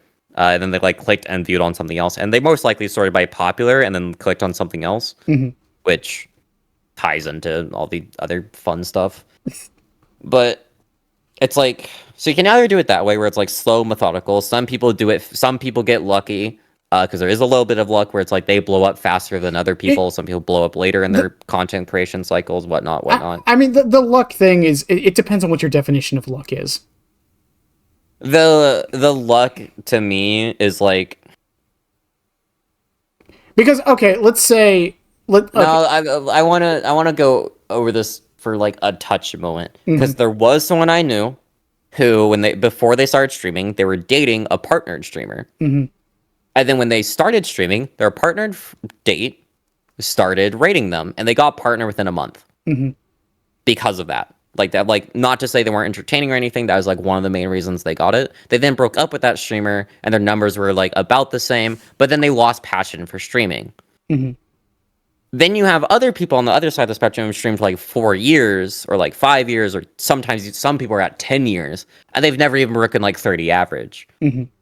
Like at some point there is a little bit of luck, and I'm not saying the people with a 30 average aren't doing something wrong, because if you're streaming for 10 years and you're not above a 30 average, I feel like there is something you're doing wrong at that point, or your audience can only grow that big because of the type of content you're doing. And if you're happy with that, that's fine.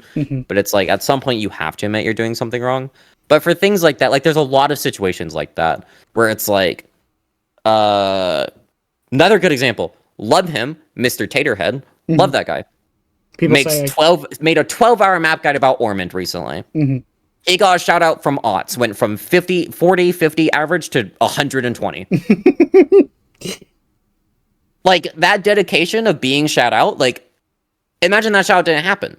He would still be slowly curating his audience as like a good survivor who doesn't use perks and like who's really, really good at the game and knows what they're doing and things like that. But that like little bit of luck of Otts shouting them out from their dedication and getting noticed by Otts doubled their numbers. And like that to me is where the luck is involved, is having like an outside influence or something of that matter, like boost you just a little bit. Yeah. Which now it's up to you to keep steady with that, which like Tater did good and the other person stopped streaming didn't do good. Some people have like sometimes like the stress of streaming to that many people. The benefit of going slow is that you get used and you experience problems with smaller communities.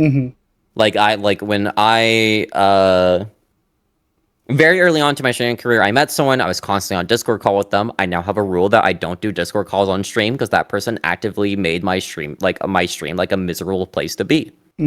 That's something I learned when I was a 7 viewer Andy. Now I'm at like closer to 20 average. I think around there. I don't actually really pay attention to it, but like I'm around like a 20 average Andy now. And it's like that's something that I learned when I was a bit smaller. Don't do Discord calls. I nip that stuff in the bud really, really early now with like, hey, I don't like the fact that you're shit talking this person. Especially because we have VODs on Twitch. I don't like that you're doing it here. Granted, I dual stream now on a different platform called Noise, which if you like DBD and you like people engaging with DBD and you want people to pay attention, Noise is a great platform to be on. Also, there's no ads on there. But the benefit of Noise is that there's no VODs. So now my rule is that you guys can shit talk, but do it on Noise chat. Because one, that community, Noise is like a relatively unheard of platform unless you go to that streamer. Two, if they come to my stream, they can't see it. Because the main thing that people are going to have is that they hop in a stream and see you shit talking, they're going to assume the streamer is like that, even if they're not. So I'm like, if you're going to shit talk, please do it in Noise chat. That's like my only rule now. And like a lot of people, like when they want to shit talk, they respect that. They go to Noise chat and then they usually stick around on Noise, or they go there from the start because they like it and things like that. But yeah, it's like that's the difference between like that little bit of luck can be like a little worse long term for your career because you don't learn things when you should.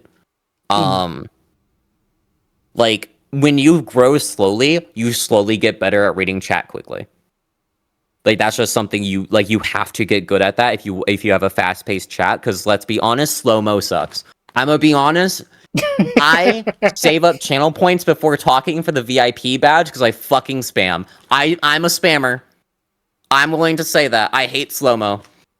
Slow-mo can suck it. I hate it. It makes it to where my messages can't go through as fast. It makes me stumble a bit when typing. I don't like it. So I save up for VIP and then I start talking because that bypasses slow-mo and like chat restrictions with it.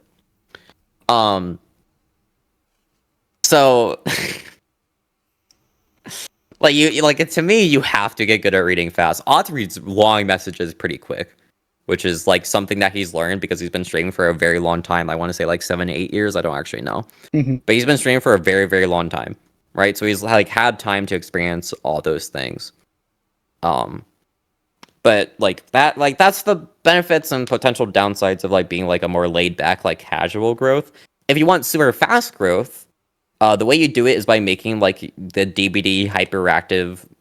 This is talking about on YouTube. If you make more laid back videos, people are more willing to check out your stream and stuff because it's like stream is more relative to those videos and what they are. Right. So it's like, oh, if I like this laid back personality, like for DBD for me outside discussion stuff, I only upload things from stream. Mostly because I fail to see like a lot of creative output that DBD can have. And yeah, things like that. But yeah, it's just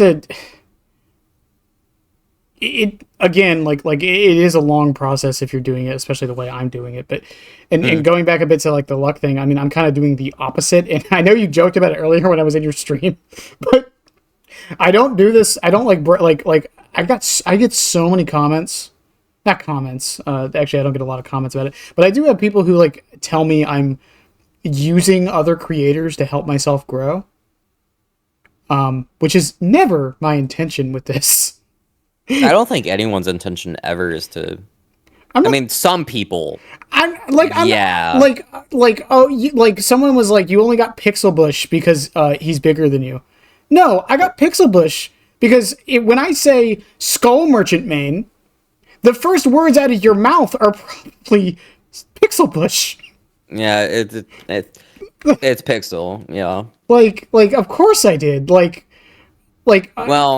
Current Skull Merchant's Pixel. OG Skull Merchant. Yeah. My goat CM9i, baby. Give me back my chess game.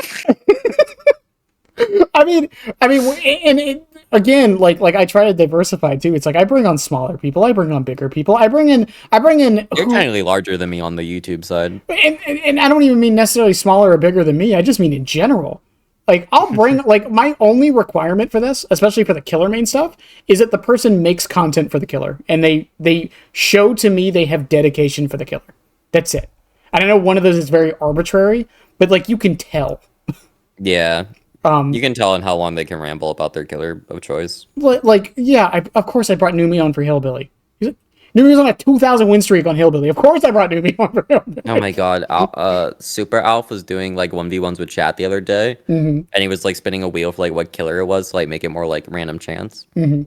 And someone asked him, who does Alf main?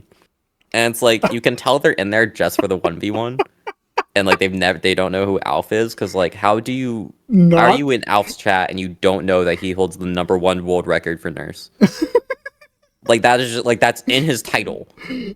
That his profile picture is nurse. It is literally nurse. How do you fail to notice these things? It's like the one thing. That's like Alf's thing. It's his thing. It is literally his thing. It's like Volpixia's profile picture is also nurse, and you're gonna go in there and she's playing hunting. You're like, are you a huntress main? No. Look at the profile picture. Read the title. I hate the average Twitch chatter. I mean this in the nicest way possible. I hate the average Twitch chatter. Put a little bit of thought process into what you're doing. Not my Twitch chat. You guys are fine. Nah, you know what? No, clean your. I see ghosts in there. I hold no respect for Chucky players. You've been talking to one for 3 hours. I know. Doesn't mean I respect it. I'm joking. I mean, that's another thing. It's like, and I know we're kind of talking about YouTube stuff at this point, but like I think that's the other thing is finding your niche is both difficult and something that I feel like people misunderstand what it actually means. Like, I have, technically speaking, my YouTube channel has 2 niches. I have these, where I bring on other content creators and talk to them about a killer or something, like events that we were definitely still talking about. Yeah, we can rope back around to that. Don't worry, I'm just joking. You're fine. The whole point of this, and I've said this in so many of these, the whole point of this is mostly to get, because creators like Pixel and Stocky and even Karn to a degree, they can't really like freely talk too much, especially if they mostly make YouTube stuff. This is a chance for them to do that, to freely talk about the state of the game. in an environment that's not Twitter where people are yelling at them every 5 seconds. Twitter is an experience. I have had 4 popular tweets on Twitter. And my first one ever was me calling Scratch Mirror the most boring thing in existence like 2 years ago. And being like, I don't understand why this add-on's a thing. Does anyone actually have fun against this? And a bunch of people being like, fuck you. Oh, we're just complaining about everything now, aren't we? And then underneath that, I posted a clip of 2 minutes of a Myers following me around, just doing, like, not being able to catch up. Because I kept breaking line of sight and breaking bloodlust over and over and over again. Mm-hmm. I'm like, how's this fun? I don't get it. I still stand by that. I think Scratch Mirror is one of the most boring things in DBD. And the only reason it's not the most boring is because Cigar Box exists. You don't like Cigar Box? No, because you want to know how Cigar Box works? Mm-hmm. I know how it works. I put it down yellow bottle. Stand here, I get wall hacks. GG easy. Leave loop, 18% hindered. Fuck you. Like, what do you do against that? You just lose. It's boring and it sucks. You must really hate me. You know who I mained before Chucky? Clown. Yeah, Cigar Box Clown. Yeah, okay. I mean, every respect to the man. An 800-page clown guide on how to use Cigar Box isn't impressive to me.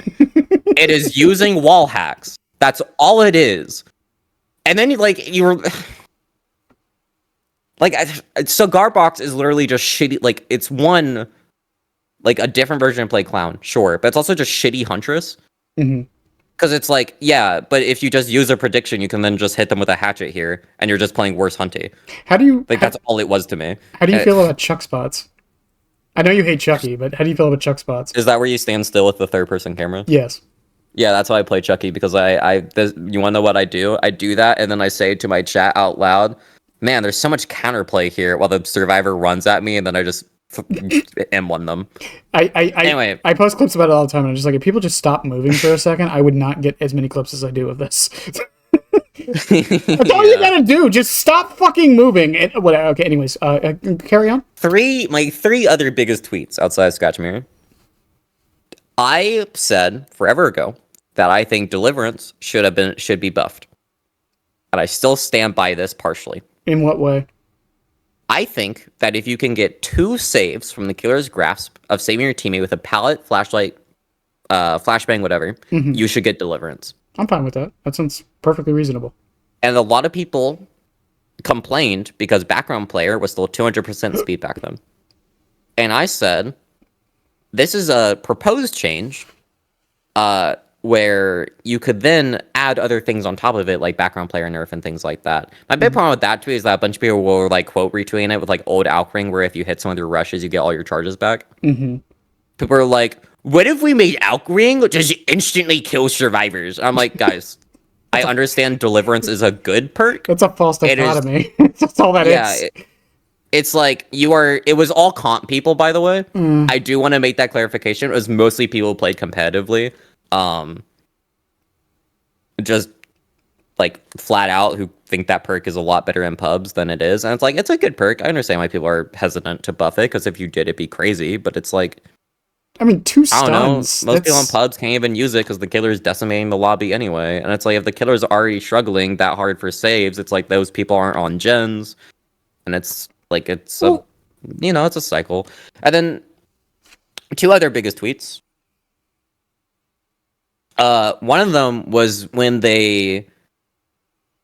Oh boy, it was recently. It was recent. Like half a year recent. They added cross progression, and they said in the PTB day of, "Hey, we're adding a cap to add-ons, 10,000." I said that's a really shit change. I hate this. Fuck you. This sucks. Why the fuck would you add this with no reason? Because my main thing was that they didn't list the reason.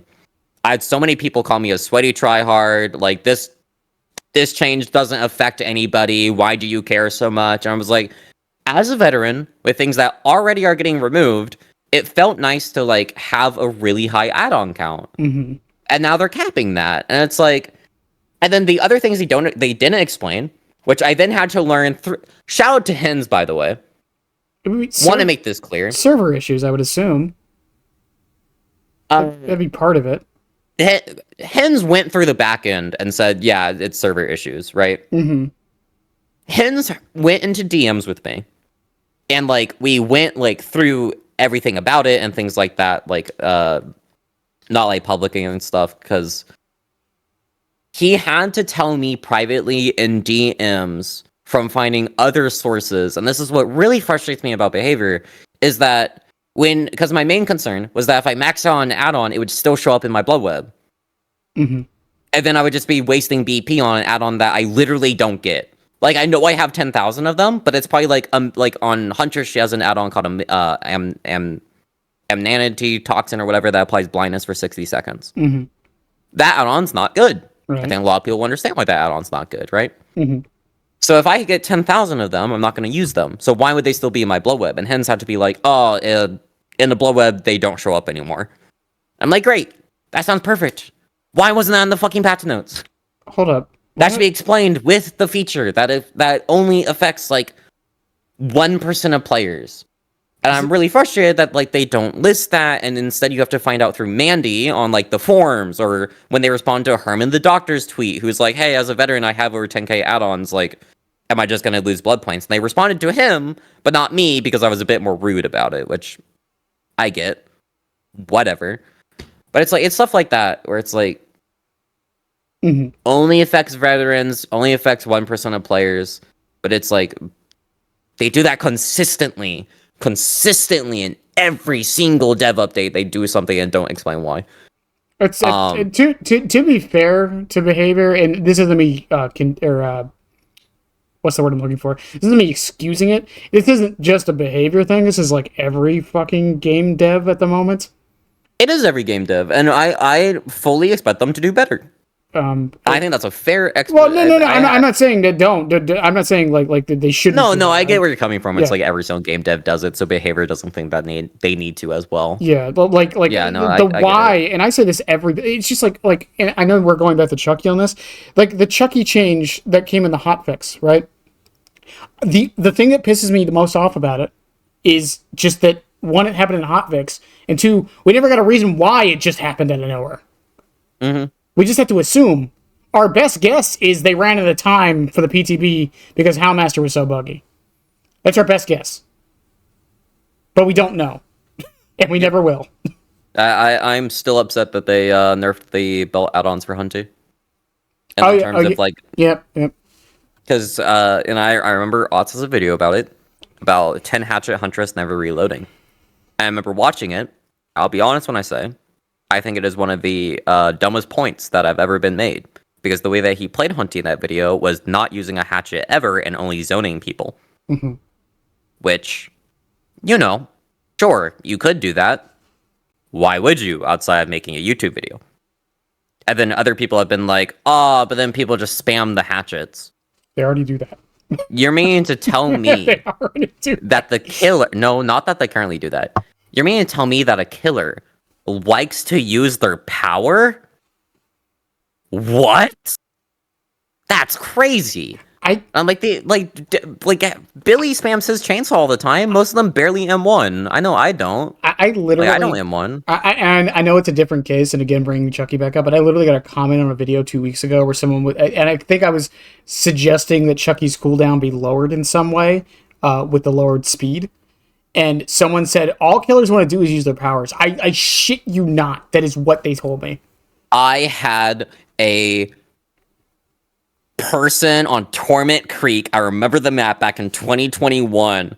This was the same person I said earlier, or it might have been on stream today. But I said if this game had dedicated servers, you would get shit on. Also said in the EGC that match, you keep abusing hatchets. I wasn't even good at Huntress back then. I just had basic understanding of I want to throw a hatchet. It's frustrating. It is frustrating. This community is very, at times, I will say, I have met some very wonderful people in this community, but on the whole, this community is frustrating as fuck. Are you ready to hear my most popular, I think my most popular tweet ever, by the way? Sure. What is it? This is my most recent one, too. It was when Behavior announced that they got nominated for most accessible multiplayer horror game. And I said, "What a fucking joke! That's actually laughable." And then I listed a bunch of like things that they haven't added, like colorblind settings, and then I said the oh, how dare she phrase on Twitter, phobia settings. It had like 700, 800K views, and half the comments were blue check marks telling me like, it's a horror game. They shouldn't have to cater that stuff and things like that. And that was like most of the responses. I will give a shout though. Almost every single content creator that responded, like 95%, were like, yeah, fucking, I don't know why they haven't done this. Yeah, I think most rational people do say that. Yeah, and I'm like, there's a silent majority of people just being like, yeah, it is kind of dumb that they haven't added that and then scrolled past or whatever. And it's a bunch of blue check marks. But that was the first time I think I've ever gotten like a DM on Twitter that was like, I hope you go die. Like someone in DMs messaged me that, and I'm like, man, y'all are getting out of hand. And then comments were like, yeah, nice fake DM, buddy. And I'm like, okay. If it makes you feel any better, I get like I used to get like 5 of those a day. For playing Chucky? Yes. I still do every now and again, just not as much as I used to.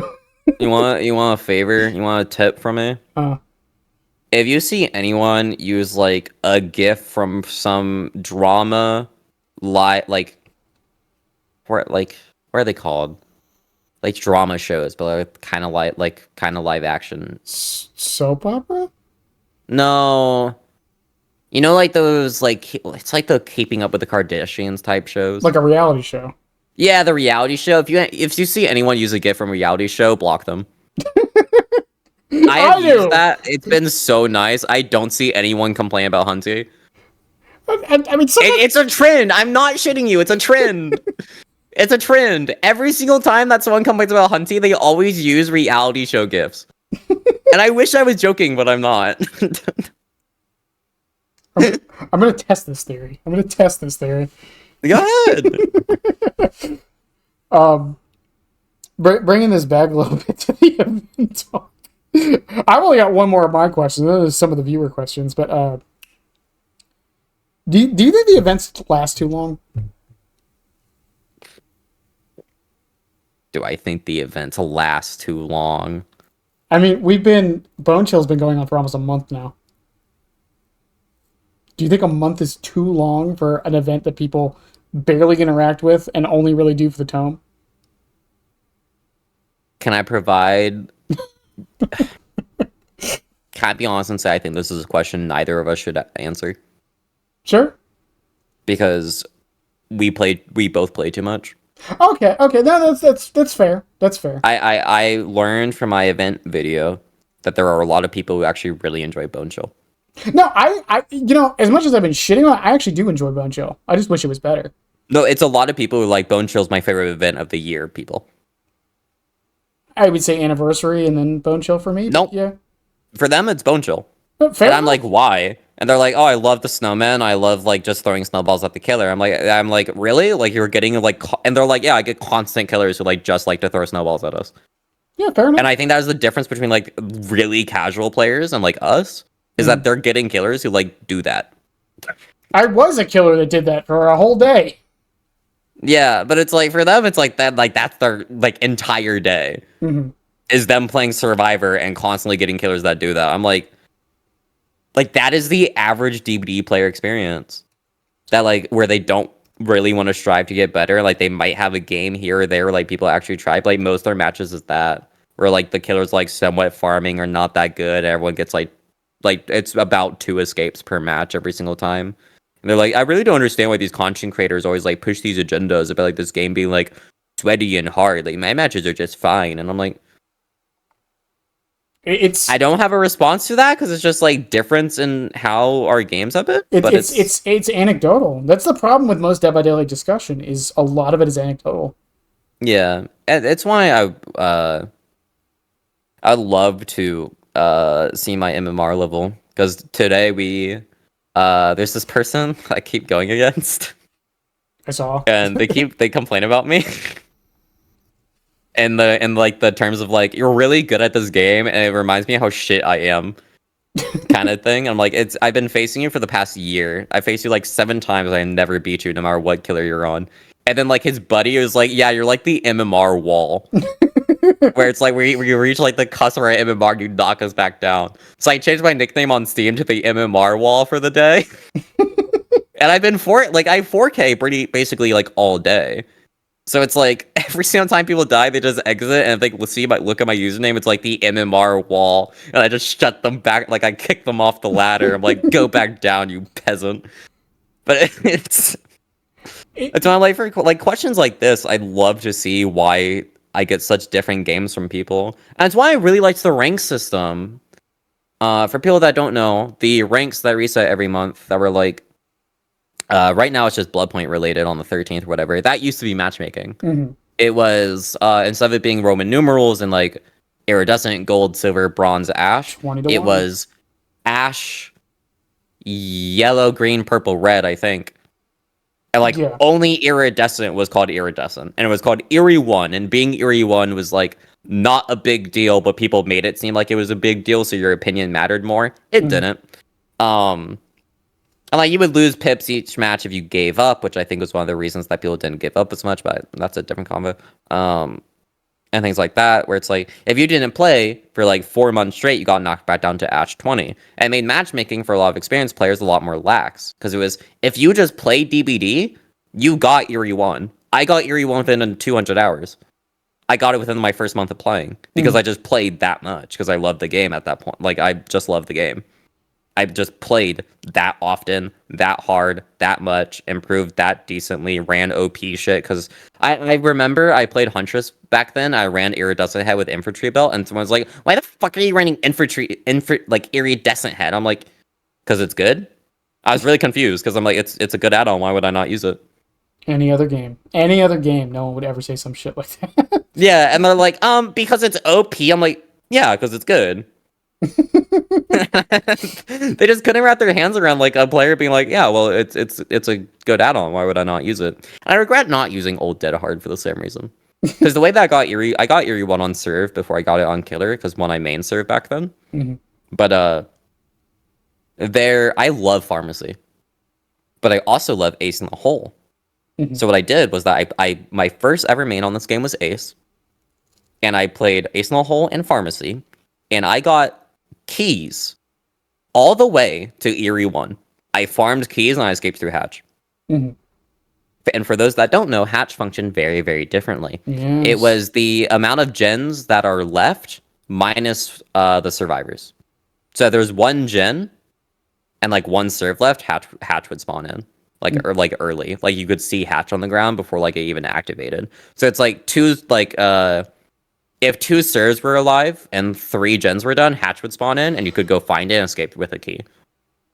So it's like, as long as 2 gens were done, and I got a key with Pharmacy, and keep in mind, my 3rd ever DLC for this game was LOD with Appraisal. Mm-hmm. So I got even more keys. Because Hatch wasn't changed yet. So I just kept item farming for hundreds of hours. I'm like, this is great. I don't know why anyone thinks this is a problem. And Pharmacy used to only work when you were injured, so I got to open up chests like even more, like faster and all that, and then they changed it to always be when you open a chest, now you have to run appraisal with it to get other items, but it's like, I just did that for like first 1,000 hours. And 2,000 hours after that, I'm really good at body blocking on serve. The next video I'm publishing is this Wraith that slugged me to death just because I think it's funny and I wanted to do something with PNG of Ace blowing on a trumpet. It's the music choice. I play copy, so when I get slugged to death, I sing California Girls. Stream loves it. I'm a very bad singer.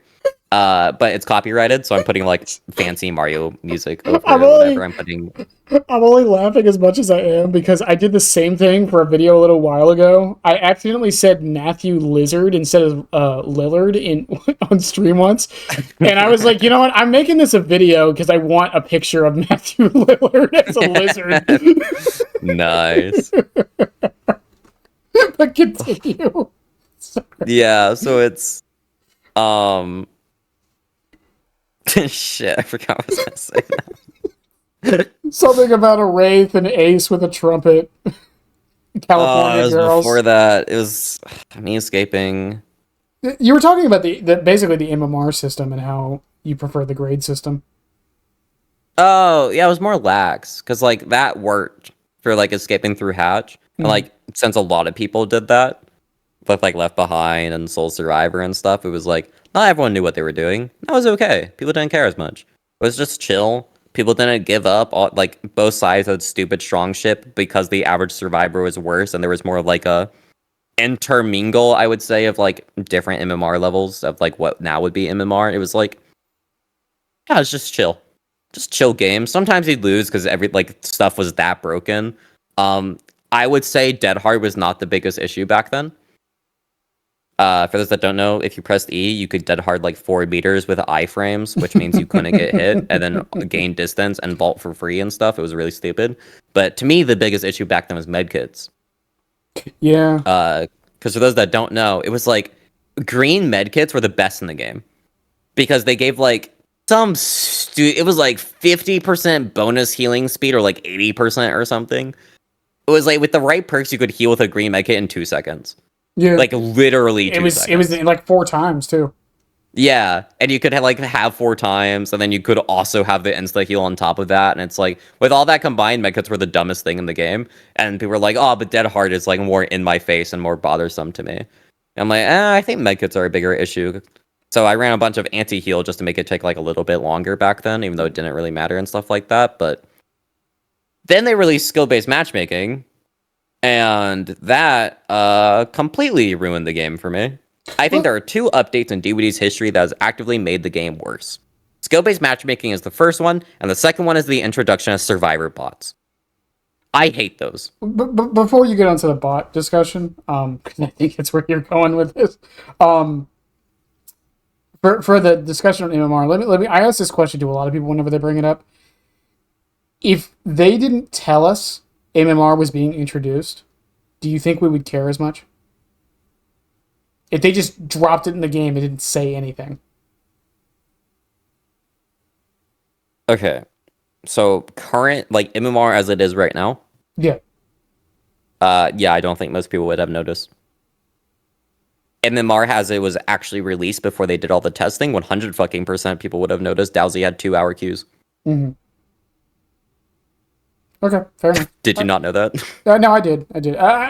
My point is like For those that don't know, by the way, Dowsy had like when Twins freshly came out, he had like a 300 win streak on Twins, and when skill-based matchmaking launched with I think Pinhead, yeah, it was Pinhead. Close to Artist, like in between there. It was the Pinhead chapter. Yeah. He had to sit in queue for 2+ hours, and then he had to have a comp team go out of their way and snipe his lobby because their MMR is the only one that was as high as his. Right. So if it was that version, God, I wish they would. Look, I mean, my point isn't even necessarily like notice it was in the game, but more so, do you think people would care about? Because I think part of the problem with MMR in most games is because it's one hidden, but we also know it's there. Well, here's the problem with it: they didn't tell us, right? Like, just like assume everything back then like was the same, but like they just had MMR on top. You would really notice because everyone would assume rank matchmaking was like how it would be done. That matches would have rainbow ranks. That was a problem back then, which is why they initially changed it. People would immediately notice that was still a thing. And they'd be like, why am I constantly facing, like, I'm Eerie 1, why am I facing people green rank? Because their MMR was high, but they, like, just don't play as often. Right. Like, that would be a problem. Wouldn't that be the same problem we have now, though? Yes, but you have an answer. It's skill-based matchmaking. Okay, fair enough. Now, imagine not having an answer to that. Yeah, fair enough. And that's what it was. That's what you would get if they just randomly dropped it. And then you'd be like, well, what's the point of ranks? And the answer would be nothing. And then you would also have leakers being like, yeah, that's not how matchmaking is calculated. Because hackers know your skill-based matchmaking level. They know your MMR. Yeah, fair. I think to me part of the reason, because people say people started playing sweatier when MMR got introduced, and it's No, that's bullshit. Yeah, I disagree with that. I will say though, because it was such an unexpected turn of events, and everything was still super broken when MMR came out. Because keep in mind, this came out before all the the super big meta shakeup and things like that, and medkits nerfed, right? It was super fucking miserable as killer. I genuinely think that was the worst period to play DBD if you were an experienced player and played before then. Was skills-based matchmaking first dropped. It almost made me quit the game entirely. Mm-hmm. I was having that much of a shitty time. Survivor was boring because one serve would chase for 4 gens and then everyone get out for free. And as killer, you would be on the opposite end of that. Unless you're playing like nurse or something. It's like, okay, you have 2 viable killers in the game. Cool. It wasn't fun. And like the only reason I'd say 3-genning was worse was just because matches took longer. That's the only reason it was worse. It's equally miserable, but one had like an hour-long lobby of miserable matches, and the other one had like 5 minutes. And onto bots, because I know you've been itching to talk about this. Fuck bots. I hate them. What, from both sides or just in? Yes, they're boring. As Survivor, I faced a Vecna recently. Mm-hmm. I was in a 3-man. I was playing with my friend Arugula. It was their stream. It was not mine. I was playing with them. We loaded in. This Fung, only person not in our trio Swift, insta-fucking DCs. Okay. That bot gets unhooked. The Vecna chases me. I run around. I lose the Vecna. I find the bot standing in front of a Vecna chest, not able to open it. Because they are bugged to not interact with killer powers right now. Those bugs happen every single update, and it's like, as a killer, they are free pain res, they are free pop, they are free slowdown, because they miss skill checks. If you stand by a hook, they won't come trade, they'll just leave you alone. Every single time. That you can do that consistently. If you know how far away it takes for a bot to vault a window, which is typically like the red stain and like 4 meters, so about 12 meters, they will always vault the window. You can force the window blockage pretty fast and get a free down or injure pretty fast on a bot. They will always pre-drop pallets at the perfect distance, things like that. So they're really boring to chase. I fucking hate going against bots, not because they're boring, but because I mind game too much.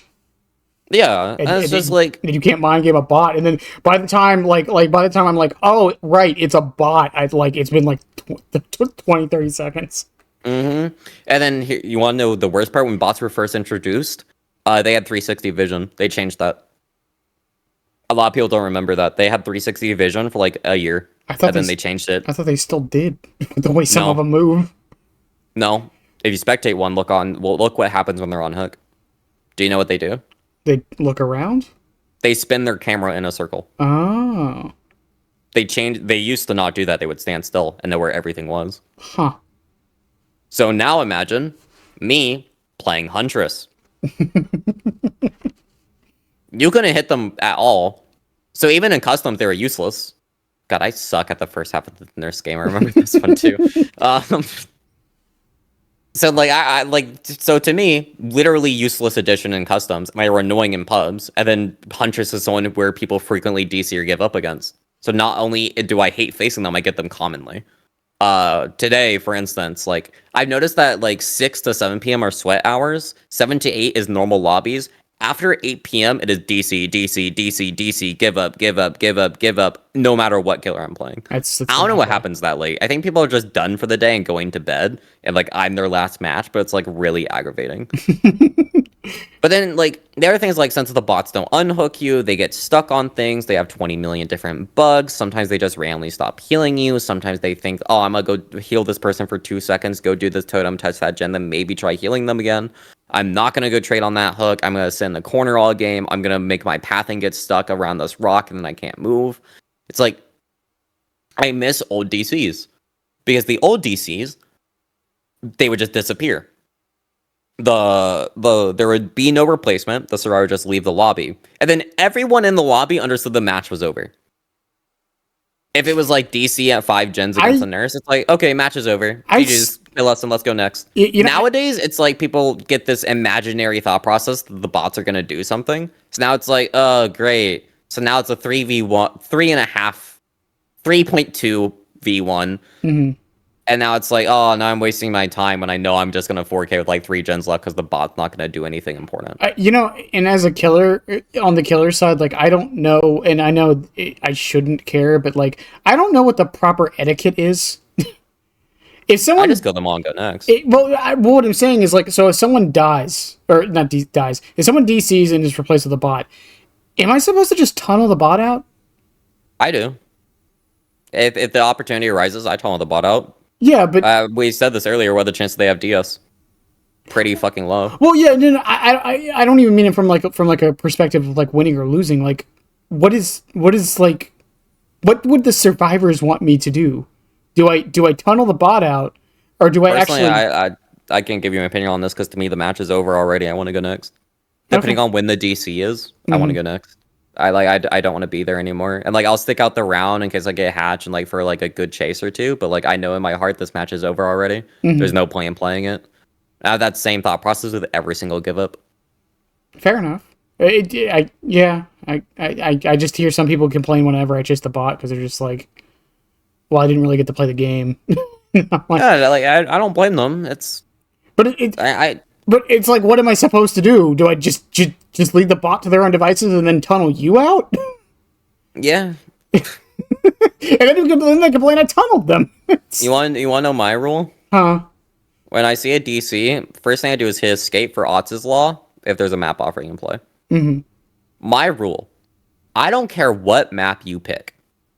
If you put in a map offering, I'm not giving fuck all for Mercy. You can give me 20 million items. I'm killing everybody in this lobby. It's the funniest thing. In the backdrop footage, it was like eerie. I forgot what character I was playing, but like, Rebecca was sitting near the door and like crouching at me and like gave me a med kit. And I look at the offering list and I see an eerie offering. I shake my head no at them. I just kill them. I think I was playing Skull Merchant now and I'm thinking about it. I am so adamant about that rule that like when a bot DCs, that's the first thing I look at.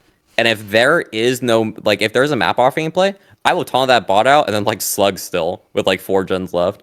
Because I'm like, you want to put this, whatever it is, you want to have a advantage over me? Let's fucking roll. Usually it's the person who DCs just sends me there, but I'm like, what if it's their friend? I don't know. But I'm like, I'm so adamant about this. And it's funny because I had this one person send me a RPD and then bitch at me for not letting them have door because they want the achievement for it. Earn it. It's an achievement. Yeah. My one thing is earn it. Second, that achievement you can get passively by playing the fucking video game. You want to know how I got mine? It took me 8 months of playing the video game because I like the video game. And then one of my friends who was streaming by the name Mortuary Darling, who usually streams this late. I think they're live right now, actually. But they were opening up the door for the achievement. And they went to go like get and unhook, and I just fucking opened it in front of them, and that was the last door I needed. And that's how I got it, and that's like a rent-free thing in my mind for the rest of the time. Which is one of the things I like about DBD is things like that. I hear people complain whenever people bring up like we should remove map offerings or make them bans or whatever. The RPD achievement is the one counter I hear all the time, and I'm like, you know what the solution to that is? Lower the fucking amount. That would be the solution. Why is it? And you can't say they can't change achievements because they did for hatch ones. Yeah. What is it? It's 20, right? It's 20. Yeah. Do you understand how insane that is? No other map has an achievement that long. It's usually one escape by doing a certain gen or whatever. I can't think of a multiplayer game with something that ridiculous. It looks like it's something ridiculous on purpose. Overwatch. What is it? They had this achievement as Lucio where it was boop 3 enemies off the wall, or like 4, like get like 5 kills in one single wall ride or something. Yeah, I remember those. I mean, that's not like impossible though. Yeah, but it's so unlikely you have to beg people to farm for it. Yeah. That's the same thing with like the RPD one that I feel that I see a lot of people say. Yeah, but another one I could just say TF2. Well, if you really want me to. I mean, TF2, like the are you talking about like the sniper gib one? Anything. I don't think most TF2. of them. I don't think most of them are that bad. I don't know. I don't have the game installed. No, I do have the game installed. The infamous one I know of is the sniper one, where it's like you have to insta gib one of every class in a single life. Which, for those who don't play Team Fortress 2, not only does that mean you have to make sure your enemy is playing every single class, you also have to headshot them with a rifle that has no scope. I just scrolled to the bottom, but apparently the achievement list is bugged to not sort them by like actual percentage unlocked. Mm-hmm. One of them is just kill 20 enemies with your equalizer while you have less than 25 health. In one game, That's or like, just in general? That's just in general, but that's like the RPD achievement. The only difference, the RPD is like map specific, and that one's Yeah, you can do it at any time. Yeah, I think that's my problem with it. Is why I would like just make it like 4 times. I don't know. It's just like I just hate that argument because it's like Buff 5 Steam friends at once with the buff banner. Why does that one exist? Is it even possible anymore? I don't know. God, Team Fortress 2 is a different era. Oh shit. Still alive, technically. Yeah, no, I still play it. They every released now a new and again. comic. Yeah. Final. The final comic they did an update not too long ago. They did. Some people think they're gearing up for a heavy update. What? Yeah, after all this time, they might finally do it. They did do it.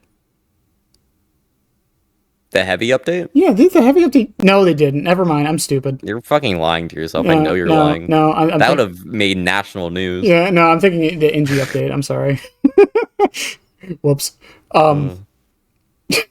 Here's one that's probably equally stupid. While using the cloak and dagger, kill the same enemy 3 times, all within the same area in a single life. The fuck does same area mean? I don't know, but I have the achievement. Why I don't know why I have that one. Why is that so vague? What the fuck does same area mean? Yeah. God, man. Okay, all right. I was thinking more like seriously 2.0 from Gears of War 2 or something, but yeah, fair enough. Because that's like get 10,000 or 10. Was it? If it ones that you just have to grind for, there's those in TF2 where it's like get 10 captures on this map specifically or whatever. Yeah. But like the difference is that game has a map vote system, and you can like specifically queue for that map. Yeah. And it's like that's the same thing as using a map offering. My suggestion in map offerings is make them purple rarity. I mean, they did just make the Sacrificial Ward brown, so I could see them doing Exactly. So I would go so far as to say make them iridescent. Do we have? Well, other than the Mori, I guess not. It would collide with add-ons. That's true. So the way that the blow web works is that it does not base it off the difference between add-ons and off. This is for people who don't know. It does not base it off between offerings and add-ons. It does it based off rarity. So what it typically does is that it's like, all right, this node's going to be... It's like a level 50 blow web has a minimum of 2 iridescent nodes outside of events, I think. So the minimum is, all right, this blow web's going to have 2 Eries, 4 purples, and then 15 green, 4 yellow, 3 brown, or whatever. And then in those, it decides if it's what it's going to be, and that can be between offerings and add-ons. It doesn't matter. It could be any of those. The main issue I personally have with map offerings is that besides the fact that they exist, is that they're a green rarity. What other really important thing is green rarity? It depends on the killer, but pretty much nothing. No, it doesn't. It's an offering. Oh, you meant for an offering. Oh. Offhand, I really couldn't say. So Bloody Party streamers Oh, okay, yeah, fair enough. are a green rarity, and they are the best BP thing in the game. Every single time they add a new map with a new map offering, they get harder to get. Because every single green node is competing for a green level rarity. Also, if you just like running green add-ons, those get rarer too. Like Myers stock add-on is green, Huntress Babushka is green, Bubba's Beast Marks is green, Rat Nurse's Poison. Extended Lunge add-on is green. Like a lot of good add-ons are green. Flask of Bleach on Clown is green. Like all of those are harder to get per map offering they add. Now, granted, they could have done something to make like a guaranteed amount of add-ons or whatnot, but I've had blow webs that are entirely add-ons and blow webs that are entirely offerings, so I don't think they did that.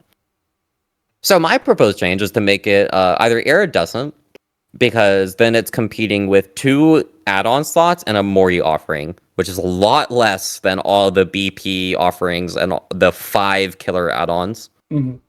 That's a lot of add-ons. Or the purple rarity, which again, there's 4 purple add-ons and like 5 purple offerings. Well, but it also, no matter what, at the end of the day, makes them more expensive. yeah, and When you make an offering more expensive, it makes it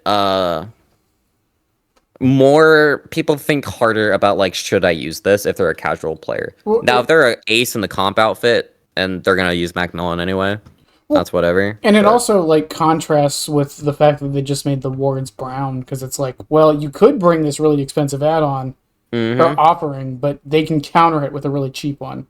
And then I also stand by that if you do, in fact, if the sack word doesn't counter anything, you should get it back. Yes, or it gives you BP. One of the two. I've said that for. I think honestly, I feel like I wish the brown ones just gave you like 10% bonus BP or something. Something small, so I don't feel pointless, because I bring them every match now.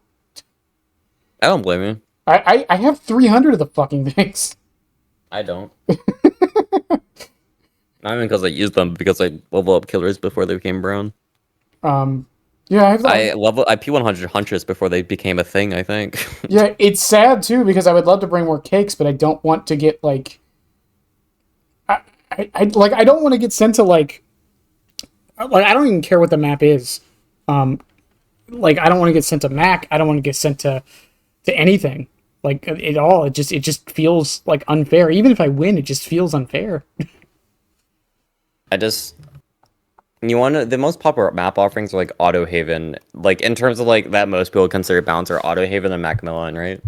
Not for my killer. Yeah, but like in general, those are like the most popular ones, right? I know. No, I'm just saying like people say they're the most balanced maps in the game, and I'm like, not for my killer. Yeah, but like in general, right? Yeah. Fuck you if you say those are the most balanced maps. True goats bring Yamakoa. That's the actual most balanced one. I don't care what other people say. Yamakoa is the goat. Which one? Love that map. Which one? Any Yamakoa map. Okay, fair enough. Fair enough. I don't care. That is the most consistent offering in terms of like an actual balanced map that's decent for all sides. Yamakoa is the most consistent with RNG, main building, and everything. Because Macmillan, 10 variants. 5 different realms, 2 variants each. 10 different ways you could get Macmillan. Auto Haven, you have 5 different realms. Mm-hmm. And then it's like, oh, what's the most consistent? What's the most popular served map offering? Guess what? It's Eerie of Crows. Yeah. There is another solution to this, and I think someone mentioned it on Twitter. And someone mentioned it to me. I didn't even notice. Have you noticed that we haven't really been seeing Garden of Joy offerings in a while? Yeah, because people don't like Greenville. Yeah. And have you noticed that I have a feeling we're not going to be seeing Ormond offerings that much either anymore? No, I still get a shit ton of Ormond right now. Well, right now because the map is new, but I feel like... No, but also because you have a 75% chance of getting Ormond. Because they decided, oh yeah, let's, instead of making a perfect 50-50 like Garden of Joy map offerings, let's make it fucking 25% of them getting the killer side map. Mm-hmm. And even then, if they know how to play Lake Mine, it's a surf side map anyway. I don't mind Lake Mine. I don't know. I don't mind it either, but like end of the day, if they break the 3-gen by Shack, because they're guaranteed a 4-gen there, it's it is a surf side map if you have to go main and like that little downstairs area and stuff. Which, like, you know, it's up to the survivors to play it that way. And if they don't, that's up to them. But it does have that difference there. That sounds kind of similar to Greenville, in my opinion, but maybe that's just a me thing. I might be overthinking it a bit. Greenville to me is more killer dependent, if I'm being honest. I think Greenville. I've said this before. I actually really like Greenville because the map change, and I'm going to sound a little weird saying this, but the map kind of changes sizes depending on what the survivors do. And I kind of like that. I like that design. Remember like 2 months after that map came out, I played Wesker on it and got demolished, and the survivors talked mad shit. I'm like, there's like 20 rocks that I can't use my power on. Mm-hmm. Unless I'm like Scooty Booty. What the fuck is this ad supposed to be? Home security. You better include this in the YouTube video. It will. I can't show them because I'll get demonetized, but the audio will be there. Go for... That's a security lock ad? No, what? What? How does that make sense? Also, fun It's a fact. bunch of kids. Okay, so for people that can't see the ad when this gets uploaded, it's a doorway, and then a bunch of. I don't have audio for the ads, by the way. So it's a doorway that a bunch of kids enter. They drop off a bunch of stuff, and then they close the door, and that's the entire ad. And then it's a lock. A lock. How does that correlate to the visuals at all? It's like that seltzer ad we saw earlier where they're on a menu looking at a menu, not even looking at the beverages. They're glancing at like soup and hot dogs and entrees. It's like, you know what? I think I will take a seltzer apple pie flavored. I just realized something. It's January. It is Jan, yeah. That's probably why we're seeing like the weirdest fucking because people aren't pushing ads as much, yeah. Yeah. That's a fun thing to talk about for YouTube too. AdSense in January? Oh my god. Oh, well, no, I actually did want to bring that up for YouTube. For a little known fact for those, because I've learned this the hard way. Your videos will get demonetized if you show ads for things you haven't been given permission to show ads for. Yeah. The big one, by the way, and I learned this also the hard way. The one that I could never fight, and I still can't fight to this day, is fucking Chipotle. I can tell you why. Why? Why Chipotle? The bigger the company, the more problematic they're going to be about it. I guess, because but do you know why? Why? Because they don't know what your video is about. So if you make a video that's like, I support killing anyone over 210 pounds, they're gonna be like, hey, and then it's like, I also love Trello, the gas station, and it's like, we don't want our shit there, so.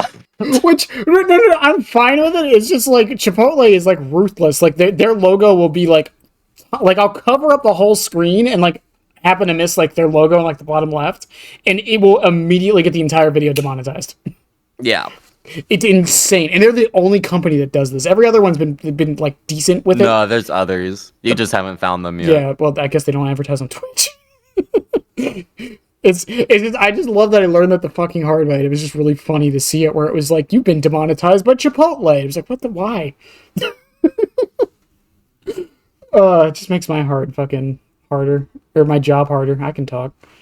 Going a bit back into the viewer questions for some of the talks about events. This one's gonna be interesting because we kind of stepped on this with the MMR.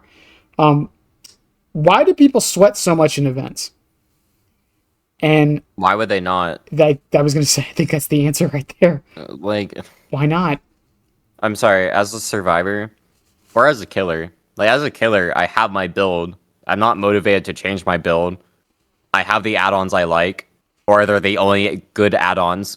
Demo, Nemesis. Like, they're the only good add-ons for that killer. Why would I not use them? And then it's like, I have my build, and then on Survivor, maybe I do want to bring a syringe. What are you gonna do about it? I don't play Trevor Belmont. You wanna know what one of the tome challenges is? Escaping as Trevor Belmont. I'm gonna bring a syringe. Fuck you. I mean, I think that's, and again, like, it comes back to my whole thing where it's like, there's no reason to play the event. It's like, it's just the normal game with a couple extra flourishes. The lobby changes. I thought you had a point there. Okay. Nope. Oh man, like for real, and that's why I keep saying like our idea earlier for like the Halloween event. It's like it forces you into the void. It's like, yeah, the killer can still play sweaty during that, but it's like you're still playing the event and you're kind of having like an interaction with it, and it's not the normal gameplay.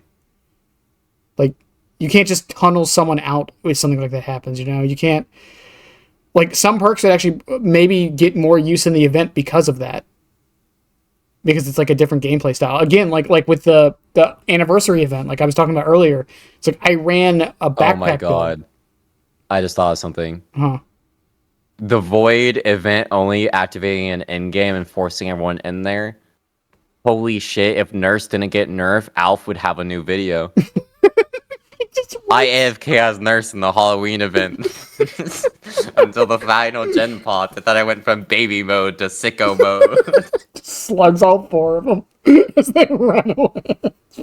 You know, I met him in a random Twitch chat, like before going to his streams at all. I literally said, "Oh my god, it's the AFK Nurse guy," and he fucking lost it.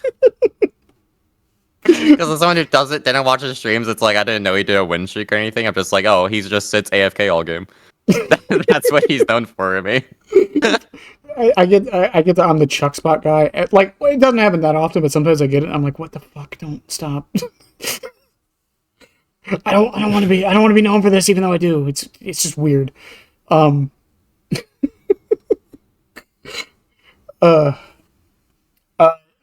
Next question is a little bit of a weird one, which is why do you think behavior doesn't let us do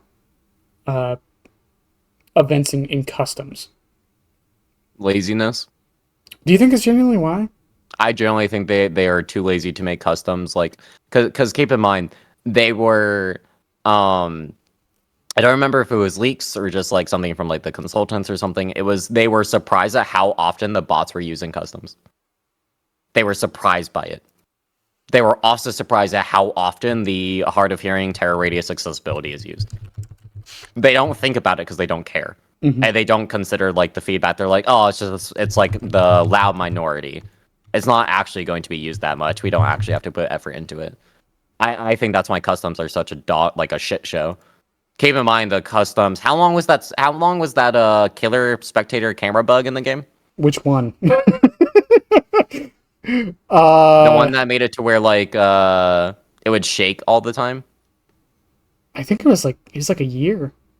It was 3. It was 3 years? It was 3 years. Or there was some variation of it for 3 years. Maybe it was specific killers, but it was 3 years. It wasn't. They don't give a shit about customs. They don't care about it. Because like what's custom? Like you can't tell me that for a game like DBD with how many tournaments that goes on, they haven't thought about adding a tournament setting, or like it hasn't been pitched in a meeting before. They just don't care about it. Because why would they? Fair enough.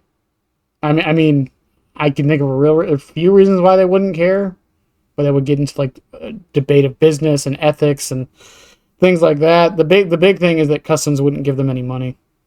Yeah. At least in the short term. It's one of the reasons why for a lot of people they're like, oh, behavior should do an Operation Health, right?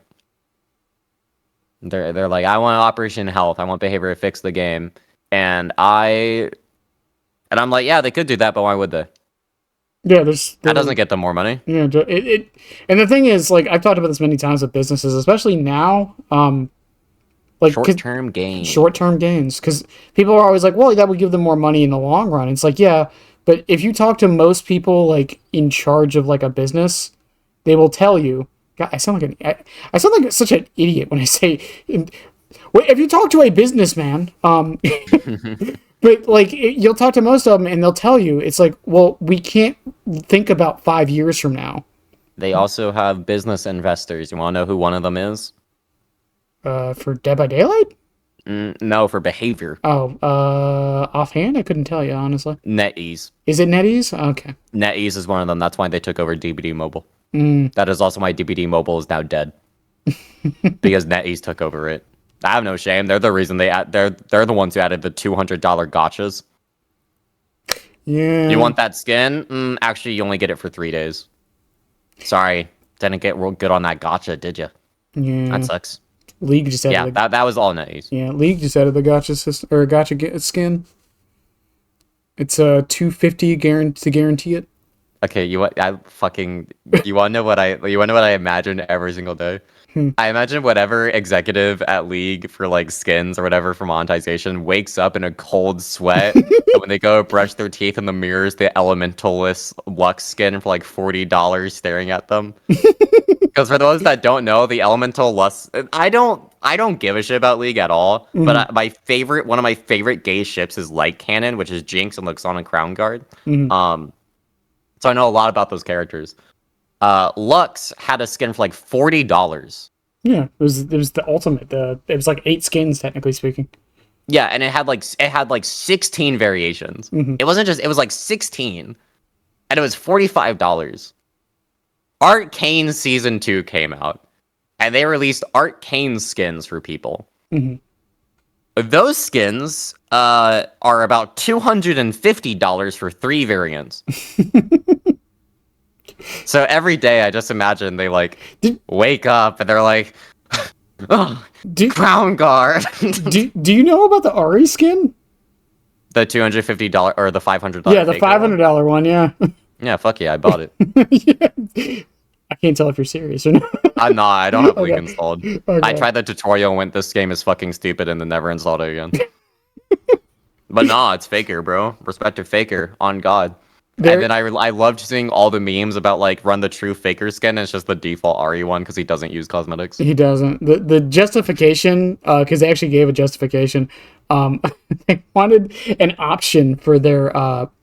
They wanted an option for people who had more money to show it. I'm not kidding. That's what they said. I mean, COD. Mm-hmm.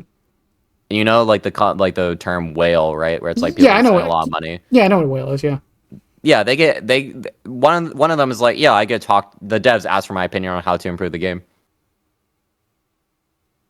because they dropped like 200K, like they've dropped like $200,000. Mm-hmm.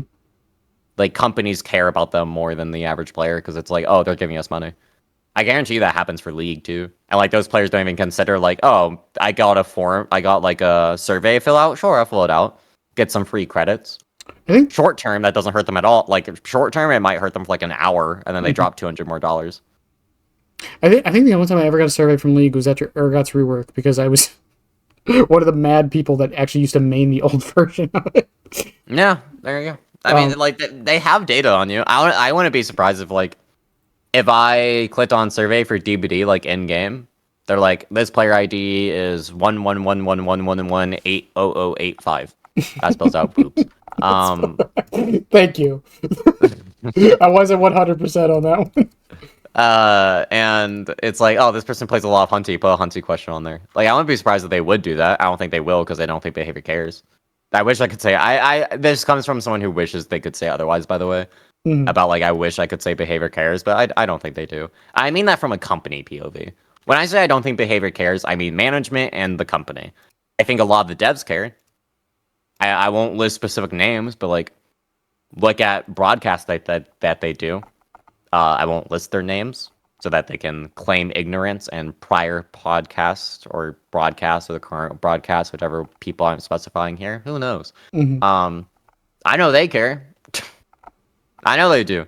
I faced them in game before. They're lovely people. I mean, I think that's the case again for like most games. I think most developers do care, but it's the upper management. And again, I can't even sometimes. Don't get me wrong. There are a lot of times where I can, but like, I mean, they're trying to please like 5 different people ahead of them to keep the business running to an extent. But there is a line with that, obviously, and I do feel like a lot of companies do cross that line. I think here's my problem with like caring about the companies that give them money.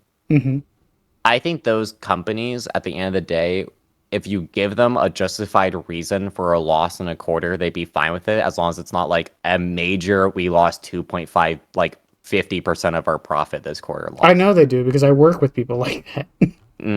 So here's my thing. Do you know? And this is a really good example of a company like finally being like, hey, we kind of need you to start earning money. Do you know how often Twitch has made a profit? They never have in the past 10 years, have they? They never have, period. Yeah. They have broke even or at a loss. You want to know why Amazon bought Twitch? The why? I couldn't tell you why. Their servers. Oh. Because the AWS system of Twitch was that important to keep, and the name brand of Twitch is just that big. And that's the only reason Twitch is worth any money. And now you're noticing that they're like that Amazon has tightened the ropes and other factors, and the fact that they're getting like bigger unions and like people are like the workers are rightfully protesting about like bad safe working conditions. They're like, okay, what's another thing we can put like our eyes on to like distract ourselves from this and hope that they get bored? Twitch hasn't made a profit in 10 years. Let's go there. And now you're noticing ads are getting longer. Oh, they're adding your gift sub badge is disappearing soon. Make sure you give us more money to keep it. Teehee. They're doing that a lot. And that's to encourage a lot of, trigger happy people to spend a little bit more money on the site so that they could make a profit for a year. And you're going to notice that's going to get worse this year. I'm calling it now. 2025 prediction: Twitch is going to get a lot worse about wanting your money. I think a lot of places. I think they're going to make VODs. Because currently it's like 3 months of VODs, right? Mm-hmm. I think. I think they're going to limit it down to 1 month. There was actually a point where it didn't have a limit at some point last year. Yeah, and then they added a limit. Yeah. No, not last year. It's been like a few years. Well, no, there was like last year. I remember there was a point in time where my VODs didn't have a limit. It was weird. That is weird. Yeah, and then it went back, and I was like, oh, okay. That means they're probably testing it though. So I believe like VODs are gonna become like a month. You can only hold them for a month, and that's if you're affiliate. If you're partner, you'll get them for free, I think. But I think if you're affiliate, you get them for a month, and if you're not affiliate, you don't get them at all. Which is currently the case. I don't think you get VODs if you're not affiliate. I mean, because like again, I work in No, you do. You do get VODs. Never mind. I work in auto sales. I tell people this all the time. And I mean, I see prices go up like 3 months before they actually do. And there's one thing I sell in my store that basically tells me how much everything's about to go up by, and that's oil. Mm-hmm. If I see oil is going up by 50% in the next 2 weeks, well, I know everything else is about to go up by 50% in the next 2 weeks. But what I've this like kind of has to do with business, but not really. Something that I work in a bowling pro shop. I literally touch balls all day. The VOD's watching a Tome cutscene, by the way. I don't know if you want to try skipping that. I'm just letting you know that. Yeah, I saw it. I didn't really have a problem with it. So like, there's like a few big bowling companies. One of them is Brunswick. Brunswick recently tried buying one of the suppliers as like a merger deal that they were really excited about. And then they said, hey, for our stuff, you have to go through this supplier now. You can't go through anyone else. My boss immediately said, okay, I'm no longer selling Brunswick stuff immediately. Like he's no longer supplying it on his wall or anything like that. It's like he's going for like Storm, which is the other big one. Like even the plastic bodge, which Brunswick have a monopoly on, basically. He's swapping to Storm. It's a $20 increase now. But that merger would have gone through, and I guarantee you a few people would have gone out of business for it, because it's like that important of like if that supplier's out of something, no other supplier is going to have it now, and you have to go through them, which just sucks in general because it's like lack of options. That's what Ford's doing with a lot of their stuff now. I mean, they've always done that, but they're getting a lot worse about it recently. Yep. So, Storm walked in and said, "Fuck you. Don't do that. We're not going to give you any Storm stuff anymore." That's a really important thing for Storm to do, which is why the merger didn't go through. But it's sown such bad blood now that the amount of people that are like, yeah, we're not doing Brunswick anymore is skyrocketed. They're gonna, because like it's like $50,000 in sales from like a few stores. Like from one store, it'd be like a little loss in profit. When it's half of the country, you're gonna feel that one for a while. I know for like, and like that's kind of my thing with like, I think behavior is gonna get bought out this year. Or next year. Actually, I don't. They're not showing the signs yet, though. Was Activision? No, was Blizzard? They merged. That's true. Activision kind of was. Not as. I think they're gonna get bought up by Microsoft. Who, Behavior? Yeah. Would be. And they are in Game Pass, so they have relations already. It's either that or Epic. I I don't think think Epic's gonna go for it though. no, I think it would be Microsoft, But I think especially. Microsoft has enough in the horror game that they'd be interested. Yeah, that'd And also be. they're acquiring studios, draining them of their money and then laying them off. Yeah, I don't. How would that work with the licensings? Would Who it? knows? Because that. Yeah, I wonder how much behaviors kind of wrote themselves into a Well, corner because of the licensing stuff. well, think about it. You have a game on the market that is constantly a top 20 most played games on Steam. Hmm. Sony is trying to buy From Software.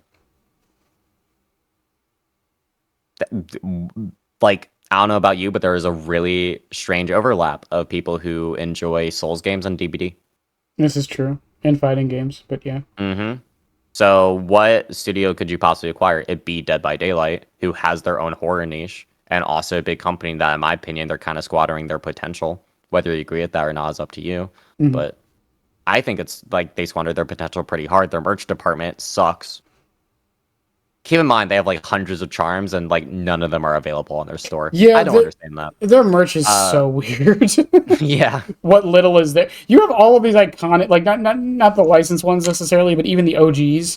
You have all these iconic characters, and literally just the OG ones. yeah, I like would love to buy some Huntress stuff and it's just not available. what do you mean? I can't. You literally made plushes for casting a Frank Stone. They're not, and you can't sell them. Yeah, why? Like it's like all my DBD merch stuff outside of like the limited time boxes, like the D&D dice and like the anniversary box and the Sako box that had a lovely art by Effie Glass, otherwise known as Azula. Really, really cool. I have it framed. Outside of stuff like that, I haven't bought any DBD stuff because it's just not worth it. Hmm. But it's why I'm like, I think Microsoft, if the From Software deal for Sony goes through, I think we'll try buying Behavior either through closed doors or not. Especially now that FNAF's in it, Wait, because you got doesn't Sony own FNAF now? maybe for picture like movies, but not games. I don't think so. I thought they did because they always show FNAF in the showcases for Sony stuff. I think that's because the VR titles are like have special stuff on their VR I, headset. I get like that's my only thing that's like making me question it. It's just the licensing part of it. I mean, here's the thing: is that the licensing would probably have to be redone with Microsoft Hmm. for like a lot of it, but I think I think they'd work it out somehow. Like I think it'd be a long time coming, which is why I say next year instead of this year. And they did switch But to I think Behavior is Unreal. gonna get bought out soon. I don't know. We'll see. Especially, well, actually, you know what? I said they aren't showing the signs, and I just realized they are. They are showing the signs. There's actually one thing they did this year in specific that is a major sign that they're about to get bought out. And what? They canceled like 4 projects. Yeah, Shit. yeah. Shit. And then they bought Red Hook Studio for Darkest Dungeon. Yep. I'm like that if that puts an even bigger sign, they're back to get bought out by an even bigger shark. I think they're getting bought out at least, if not this year, next year. I don't know if that's going to be a good or a bad thing. It's gonna be very. You want to know? You want to know what I think it's gonna be? Huh. Short term, it's gonna be worrisome. Midway down the road, it's gonna be fucking great. I mean, Long term, it's gonna be awful. But like midway, for like a lot of us who have experienced this game for a long time, but then there's also the question of like, because you say short, mid, and long term, but it's like, how much longer can this game really go? Like, realistically speaking, 10 years, 10 more years or 10 years total? 10 more years, You really think this game can last almost 20 years? 100%, yeah. I think it's the first time you have more faith in the game than I do. I have a lot of faith in DBD. I don't have faith in Behavior. Mm. This is why people think I'm negative all the time. I love DBD. I need people to understand that. I fucking love this game. I think DBD could last just as long as World of Warcraft has. Hmm. And you're thinking to yourself, you're thinking to yourself, you don't understand how. No, no, Right? no, no. I understand. It's like how I like Rainbow Six, but I hate Ubisoft. Mm-hmm. So my suggestion is slow down chapter releases to only paragraphs. At least 4 paragraphs a year. 2 killers, 2 serves. Would you That'd be the first thing I did. would you drip feed That's, it, or would you do them both at once? no, that'd be for 2 years. That'd be 2 years max. During that time, because you're releasing less stuff and working on less stuff, you work on remaking the entire. This is why I think Microsoft's gonna buy them out and do this. They're gonna remake the entire fucking video game from the ground up. Mm-hmm. That when they announce that and say, "Hey, next update, we reworked the entire game. Here's a huge graphical update. There's not going to be anything else in this update because it's literally just this, but a bunch of bugs are fixed and some balance changes. Here you go. You think they'll pull New high of players. You think they'll pull an Overwatch 2? No, They'll just keep it the same. I don't think they would announce DBD 2 because then they would have to redo licensing because it'd be a different project. Couldn't they just make it an unofficial patch? They could say it's basically DBD 2, and they could call it like Dead by Daylight version 2.0. Mm-hmm. If they want to, but they wouldn't release it like Overwatch to Overwatch 2 at different servers and stuff. Hmm. But I think they need to slow down on releases, work towards remaking the foundation, fix that. I think that would rival what FNAF's gonna be in terms of player base, if not surpass it, if they remade the entire game and did a huge graphical update at the same time. Yeah, and I still hold to the fact I think FNAF's going to be the turning point of this game. Oh, FNAF is gonna be the highest peak of players, which is why in the next they have 6 months to make the new player experience fucking good. Yeah, that's what I'm saying. Like because I mentioned this to somebody else, where it's like FNAF is going to be the determining factor for this game. And not the chapter itself. The chapter itself is going to do amazing no matter what. Even without FNAF, I think it could still last 10 years. Like even if FNAF doesn't do that great. Right, but my point is like if after the FNAF chapter, the game starts going down in player base and people don't stick around, I am confident in saying this game is going to die, legitimately. I don't think so. Really? What's going to replace it? I mean, nothing. It's not going to be this fucking Tasties ad. That's for sure. But I mean, nothing would replace it. But people would just leave. And then go where? They'll figure it out. What fills the DBD itch right now? Right, literally nothing. Nothing ever. Exactly. Well, except, oh no, not really. You think that's going to change in 6 months? I sure don't fucking think so. Well, no, it would be a slow burn. I just think it's going to be It's going to be a slow burn, but during that slow burn, they have time to ignite more fuel to the fire by reworking stuff and updating it, and then like fixing things. Yeah, but we haven't really seen them do that. You're right, we haven't. But if they start feeling that in terms of lack of money, they 100% will start. It's like then what's going to happen? A solo dev releases an entire game in that time. Maybe someone's working on one right now, and that kills DBD. It's like the Destiny thing where people are like, man, Destiny needs to die more often because every time the game starts dying is when we get like the best update for that game. Mm-hmm. And then it starts dying again, and then cycle repeats. Yep, happens every time. And like that's I think DBD will go through that. I'll be here the entire ride, but that's my opinion. Yeah, I'm not going anywhere at all. My point is like I think if I'll be here till servers close. I think if after the FNAF chapter the game starts like going down, like slightly, it isn't able to not keep the momentum exactly, but like keep that momentum relatively so from the FNAF chapter release. I think that's an indication of where the game is going to start going. I think it's an indication they're going to get bought out. I don't think that's an indication where the game's going to go. All right. The question is who's going to buy them. Yeah. Not Ubisoft, I know that much. It's not going to be Ubisoft. It's not going to be Blizzard. It's not going to be Activision. In my opinion, it's going to be Epic, Sony, or Microsoft. Those are the 3 options. What if we get a wild card? Nintendo buys them. Lose my fucking mind if Nintendo bought Dead by Daylight. That'd be really funny. We can get Trapper and Smash Bros. They're done updating that. I don't think that's gonna happen. You think they're not gonna make another Smash game? Come on. If they do, it's not going to be with the other guy. He quit. He's done. Yeah, but I mean, people still buy it, so who cares? Yeah, I mean, that's true. I don't know. I feel like the longevity of DBD question is really interesting to ask because it comes down entirely to how much do you believe in DBD to succeed. Well, Because I can see this game lasting 10 years. It- Because if they rework if they make customs worth it, if they redo the foundation of the game, if they do balance, if they add quality of life things like what I've been suggesting on the forums for so long, if they do this stuff, it could last 10 years. The problem is that right now they feel no pressure to. Well, it's. I think the other thing with that question is that I know some people are younger than me, but the idea of a game lasting more than like 2 or 3 years is still a relatively new thing. It is. Like people like to bring up League of Legends all the time, but that's the exception to the rule. I mean, there's a few more.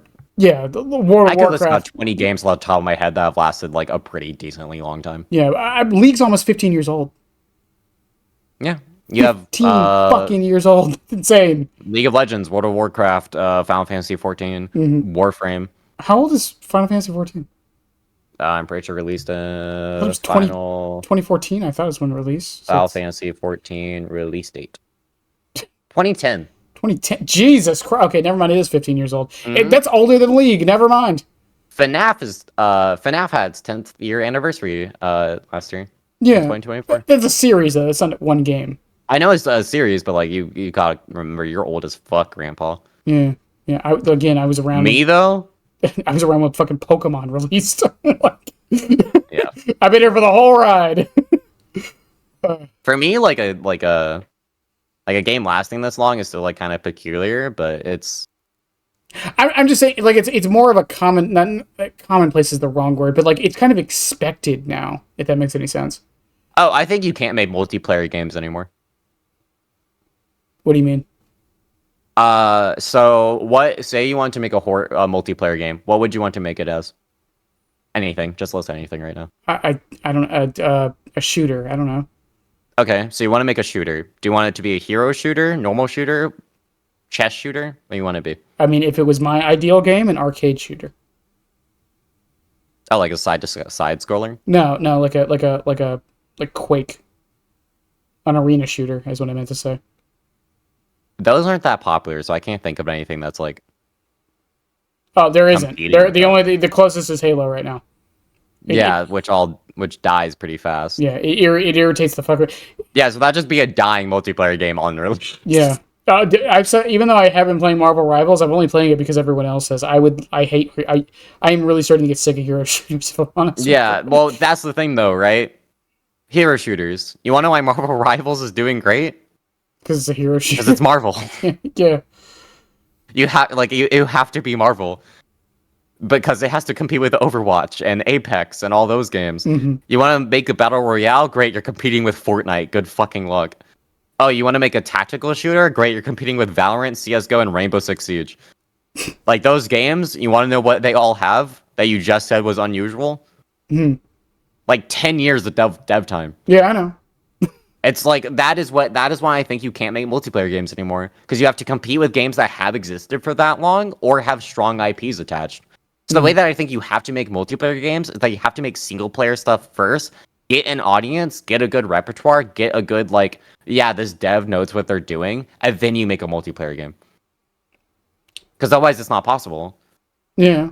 I mean, 2016 was the last year to do that. that's how it used to be. I'm gonna sound like old man yells at cloud. That's how games used to work. Yeah, but now, it doesn't work as well anymore. But 2016 was the last year you could make a random multiplayer game and it pop off. I mean, it still happens from time to time. It still happens, but a lot of it's more PvE now. Yeah, that It's is not true. PvP. When I say multiplayer stuff, I mean PvP games. Okay. I want player versus player. I think the last year you could do that was 2016. I don't think you can do that anymore. I'm trying to think of the most recent thing I can think of other than Marvel Rivals that's come out. Which has Marvel attached. Can you think of anything that doesn't have a strong IP? No, it's 2025. That literally doesn't exist. Yeah, but I like 2024, 2023. Anything past 2020, if I'm being honest. Yeah, that literally doesn't exist because it just doesn't work. So 2016 was the last year. You want to know what came out in 2016? Overwatch. Overwatch and Dead by Daylight. Oh, Dead by Daylight did come in 2016. I always think 2018 for some reason. Nope. That would be. You might think that because that was when the game like really blew up. Actually, I didn't even know the game existed until 2020. I knew it came out in alpha, and then I didn't buy it until 2020, and that's on me. I feel bad. But yeah, I mean, like, there's also the argument with Dead by Daylight where it's like they're running out of licenses, and what do they do then? Which I disagree that they're running out of licenses. There's plenty of licenses. I don't know if you looked at leaks, but the next license is supposedly. Well, actually, yeah, it's not confirmed. This will come out by the time it's all rumors. I know what it is. That's why I'm saying. Is it not the anime? I can't. I'm not going to say what it is. I'm not going to say yes or no to anything. Okay, so because I will get someone in trouble if I do. Yeah, we got make believe nonsense guy here, but from the public rumors that I've heard, there was like some people for a bit thought it was Grudge. I thought it was Jason for a bit, but now it seems like a lot of people are focusing down on Tokyo Ghoul. Seems to be like the popular pick. So if that comes, then suddenly that opens up into like any anime horror license. So with Junji Ito coming out, I think it's looking more like Tokyo Ghoul, especially because we had Attack on Titan. It's slowly accumulating more anime stuff. And then like they also have more video games to hit. I think the video game representation in this game is really, really low. It is the for sure. only the only true medium we're running out of is slasher. That's the only one that I think we're truly running out of like notable names. Unless they want to get Terrifier, but like who gives a shit about Terrifier movies? A lot of people. Yeah, I don't know why those movies are gore fest that have no plot. Until the third one. So you have to sit through 2 gore fest movies that make Saw cringe. And then you get a third movie that has sub tier plot. I don't think they're good. I don't think anyone thinks they're good. They just enjoy them. Yeah, you can enjoy garbage. I love garbage. I play DBD. I mean, I really think that's just what it comes down to with it. But you're right though, and like even on the video game side, I mean, I hate using the analogy because it's not actually how frogs work. But the frog boiling in the pot. It's like the people hated Alan Wake, people hated Lara, some people hated the Attack on Titan collab. Yeah. But so I'm gonna be honest. I first started talking about games. I was like, yeah, I'm playing through Alan Wake right now. I don't know why I got a sequel. What, Alan Wake 1? Yeah. It's a cult classic. I'm playing through it right now. I don't understand why I got a sequel. You had to, it's how do I put this in the nice way? You had to be there. Yeah, if I had to be there, that's fine. But talking about it now, don't understand why I got a sequel. Yeah, that's why I got a sequel because of how influential it was at the time. Let's see. It came out in 2011, right? Yeah. No. I would have been 2010? 2010. Yeah, I would have been 6 years old at that time. I was in 10th grade. Grandpa. It was but I mean that's the thing. It's just like I'm trying to think of another good example of that. I think Halo is actually a really good example of that in general. Like like people can complain about how bad Halo is now, but it would literally influence the entire first person shooter genre on consoles. Yeah, the original Texas Chainsaw Massacre movie influenced horror. Yeah. The entire genre. Yeah. And DBD has influenced the entire ASM horror market. But I'm just saying, like, if you go back and play Halo 1 now, don't get me wrong, it's still a good game, but there would be some stuff people would be like, how did this catch on? Brushes and dropper.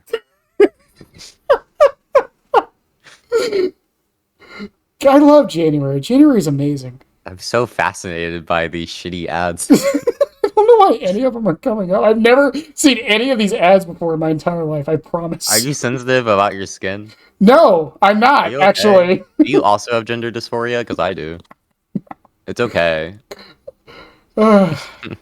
Some people realize at 30.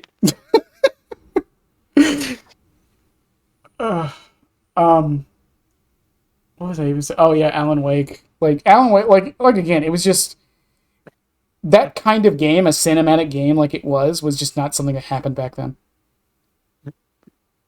Yeah. Are you still laughing? Sorry, this is the new ad. I get distracted. The block heater is built for each. Okay. No, I mean I have that for quite a few games where I'm like I go back and like I don't understand why like it was really good. Like I went back and played the original Outlast like 2 years ago. Oh my god, it's so bad. It's so bad. It's But you so want to know what bad. else? You want to know what else I thought while playing it? Huh. It's just shitty Alien Isolation. Pretty much. I mean, to be fair, if that game didn't exist, Alien Isolation. Alien probably Isolation wouldn't. wouldn't. Yeah. I like while playing it, I'm like, yeah, I understand it came out before, but I'm like, if like You know what's even my better? recommendation for anyone that like wants to spend a little bit extra money, or like they're about the same on sale, I would just pick up Alien Isolation. You know what's funny about Outlast though? If you want like a time capsule, go on YouTube right now and type in Outlast review. Oh god. Oh my god, 2014 or like 2012 to 2014 YouTube. Oh my god. Oh, that was a different time. That was a different Oh, time. that. Oh, I miss See, it. what's crazy is that the first video that comes up is by a channel called Gaming Harry about the entire Outlast story so far in preparation for Outlast Trials that I watched because I was gonna make an Outlast video after I first played it. And then I lost the footage because my PC got corrupted. But, Memories. Memories. yeah. I remember fucking dying with laughter when that guy fell down the elevator. Ooh, I'm trailers? so bad at playing horror games. I talked about this earlier. Horror games in general to me, I laugh at because I had this huge. I was talking about it with my chat where it's like for horror games, it's like I'm in control of my character. Mm-hmm. All fear is lost. Yeah. Because my biggest fear of playing horror games is the loss of progression. Yeah. And like that sense of like in the back of my head, even if I'm not actively thinking about it, is like shit, if I die here, I could lose like 2 hours. Which is why Resident Evil 0 was such a frustrating fucking experience. But like it wasn't fun backtracking, because you would die after getting stun locked into a corner, not able to do anything, and then have 50 loading screens. Because every door you open is a loading screen. There's like 20 doors in between you and where you died. And then sometimes you accidentally go through one without picking up an item that you grabbed beforehand. Fuck that game. I hate that game. Everyone should play it, though. Especially if you stream. Smile. But like my biggest fear in horror games is loss of progression. Because always it's like, for Outlast, it's like you try doing like the broken elevator and a body falls down while he screams. I bust out laughing. Just immediately. Alan Wake, I've only played 2 out of 6 chapters in the game. So I don't know if it suddenly gets really fucking good. It does. The opening cutscene. Oh, the beginning of both Alan Wake 1 and 2 are terrible. It's the worst part of the game. The opening cutscene, you hit someone with your car. Mm-hmm. I immediately lost it. Have you watched oh my god, what the fuck is Alan Wake even based off of? I forget the name now. If it's based off something, the answer is going to be no. It's based off of is it Twin Peaks? I think it's Twin Peaks. Like the boobs? No, it's a show. It's a show. That's what I call boobs, man. Oh Milk my jugs. god. Basically, Alan Wake it's like a mix of like Stephen I almost said Stephen Hawking's Stephen King and like Twin Peaks. It's like a mix of those in a video game. So shit. Kind of. I hate Stephen King's writing. He's a bad author. Oh, then you're gonna hate Alan Wake. Oh, awesome. Yeah, it's almost exclusively based off of Stephen King. Yeah, I'm definitely not gonna enjoy it. Yeah, yeah. If you don't like Stephen King, you're gonna despise that. No, I think his writing's awful. Yeah. Okay, yeah. I would not recommend Alan Wake then. I'm playing it. I would not recommend it at all. I'll make a video on it. Like, I don't know. And at the time, the idea of using the light mechanic, I think was another thing, because the lighting engine in that game was like revolutionary at the time. Wow, lights. Cool. I mean, back then it was not as common. You want to know the biggest revolution back then to me?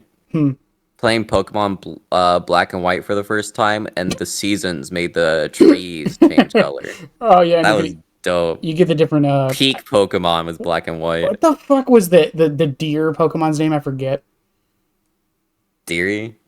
Was it was it just Deerling? Deerling? Was it just Deerling? Was that just I think so, yeah. it changed with the seasons, which was really cool.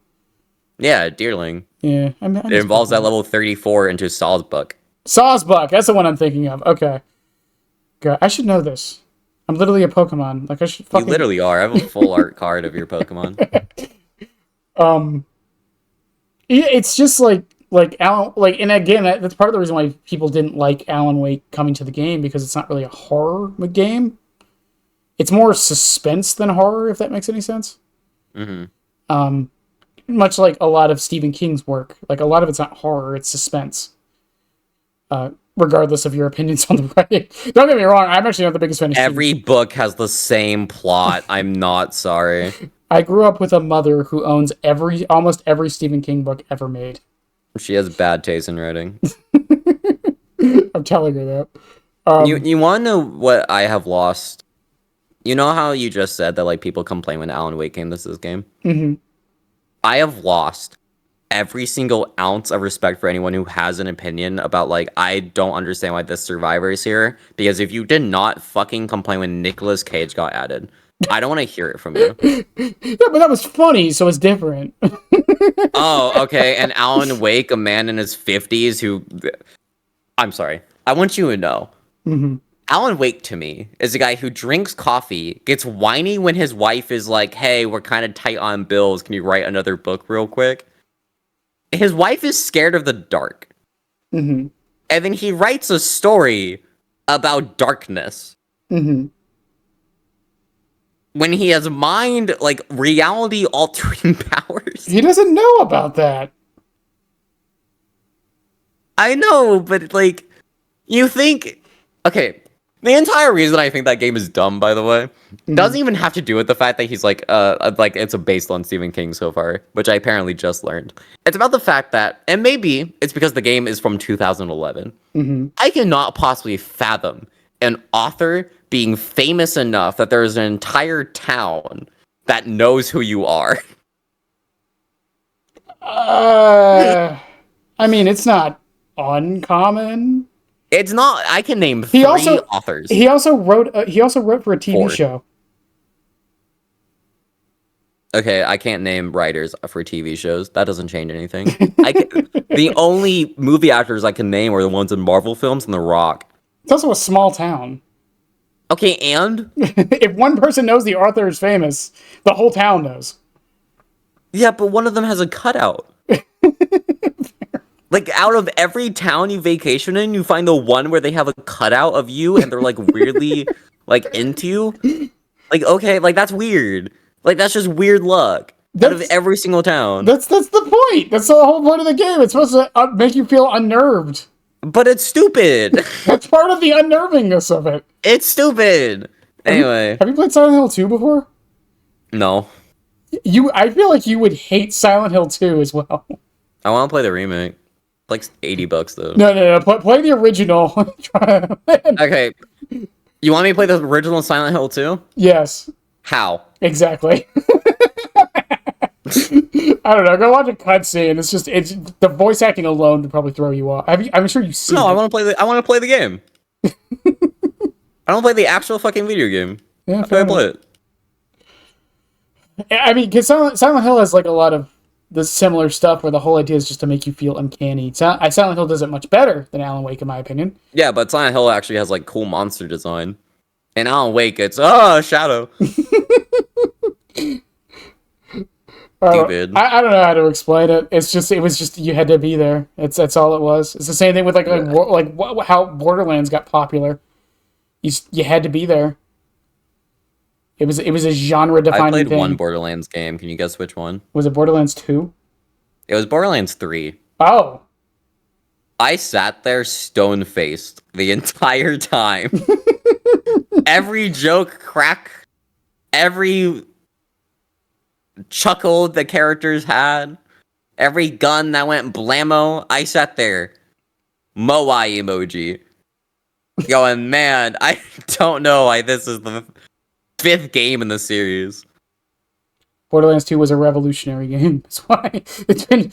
I mean, there's a reason why it's been re-released like almost as much as Skyrim. See, but I played Skyrim. You want to know the difference? Huh. Skyrim's a good game. Most people would say Borderlands 2 is. I didn't play Borderlands 2. I would recommend it if you can.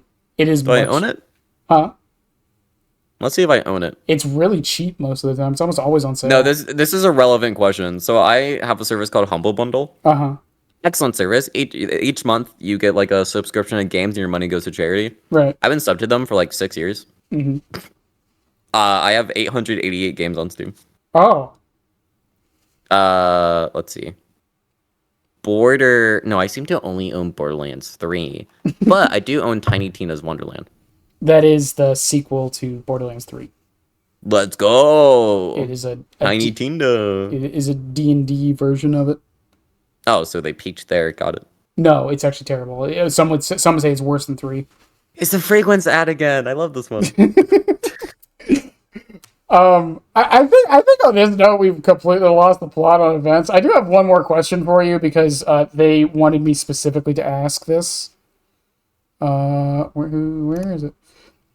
Kaiser Dubbard asks, do you still miss them? Oh, I do. I wish they would come back. Yeah. I miss Kaiser. I actually complain about that on stream every so often. I need to DM them. I miss Kaiser a little bit. I've been meaning to check in on them. And like a weird I saw them on Blue Sky, and they're like, I want to open up a bookstore. I'm like, that's awesome. They should do that. Yeah. I love books. I think a lot of us miss I'm reading Kaiser. one right now. I'm reading one right now. You're playing Alan Wake. That's close enough. It's called Bookshops and Bone Dust by Travis Baldry. Rugula sent it to me, and I've been reading it slowly but surely. God, when was the last time I read a book? Before someone says I don't read, I do read. I just don't like read books. You want to know the weirdest book I read? It. Because there's like 20 pages of children doing really weird things. It was a symbolism for the loss of innocence. I know it was a symbolism for the loss of innocence. Why the fuck did he write that? I don't know. I don't think he's ever answered that question. I'm just saying. It's a weird thing to sit down and write. Okay? And then every single book has the exact same plot. So at some point he considers writing it again and then goes, nah, I've done it already. What are The Shining? I've seen the movie on that one. The movie's okay, but it's the same plot as every other fucking Stephen King book. Is it though? It is. I mean, mysterious force corrupts random individual. Murders happen. Someone is psychic. Yeah, fair enough. I mean, I guess it depends on how reductive, but fair enough. There's always someone who's psychic in every single book he writes. Well, yeah, technically it's all connected. It's supposed to be. Why? What do you mean? Why? I mean, now why is there a magic space turtle? Why is there? It's based on a real thing. Well, okay, not a real. You know what I mean. You know, the thing is, no matter what I just said there, doesn't matter. Someone is going to get mad at me. So because for everyone who hasn't read the books, they're hearing me say magic space turtle, and you go and not even questioning that is like fake or something, because it's not. It's in his actual book. No. What I meant was, if I say it's not real, someone who practices the religion it's actually part of is going to get mad at me. Ugh. Whatever. Anyways, I do think on that note, we've been going for quite a while, and I don't think we barely talked about the events, which is fine. I'll come up with something for this. But no, I got you on the events. I got you on the events, right? Okay. What you got? Recap. The offering should function like bloody party streamers. Agree? Disagree? Agree. Great. They should be able to be used all year. Agree or disagree? Agree. Awesome. The events should have a unique win condition outside of normal DBD gameplay. Agree or disagree? Agree. Agree. Awesome. If the events don't have a different win condition, should they be in a separate modifier or not? No. Great. Glad we could reach this conclusion.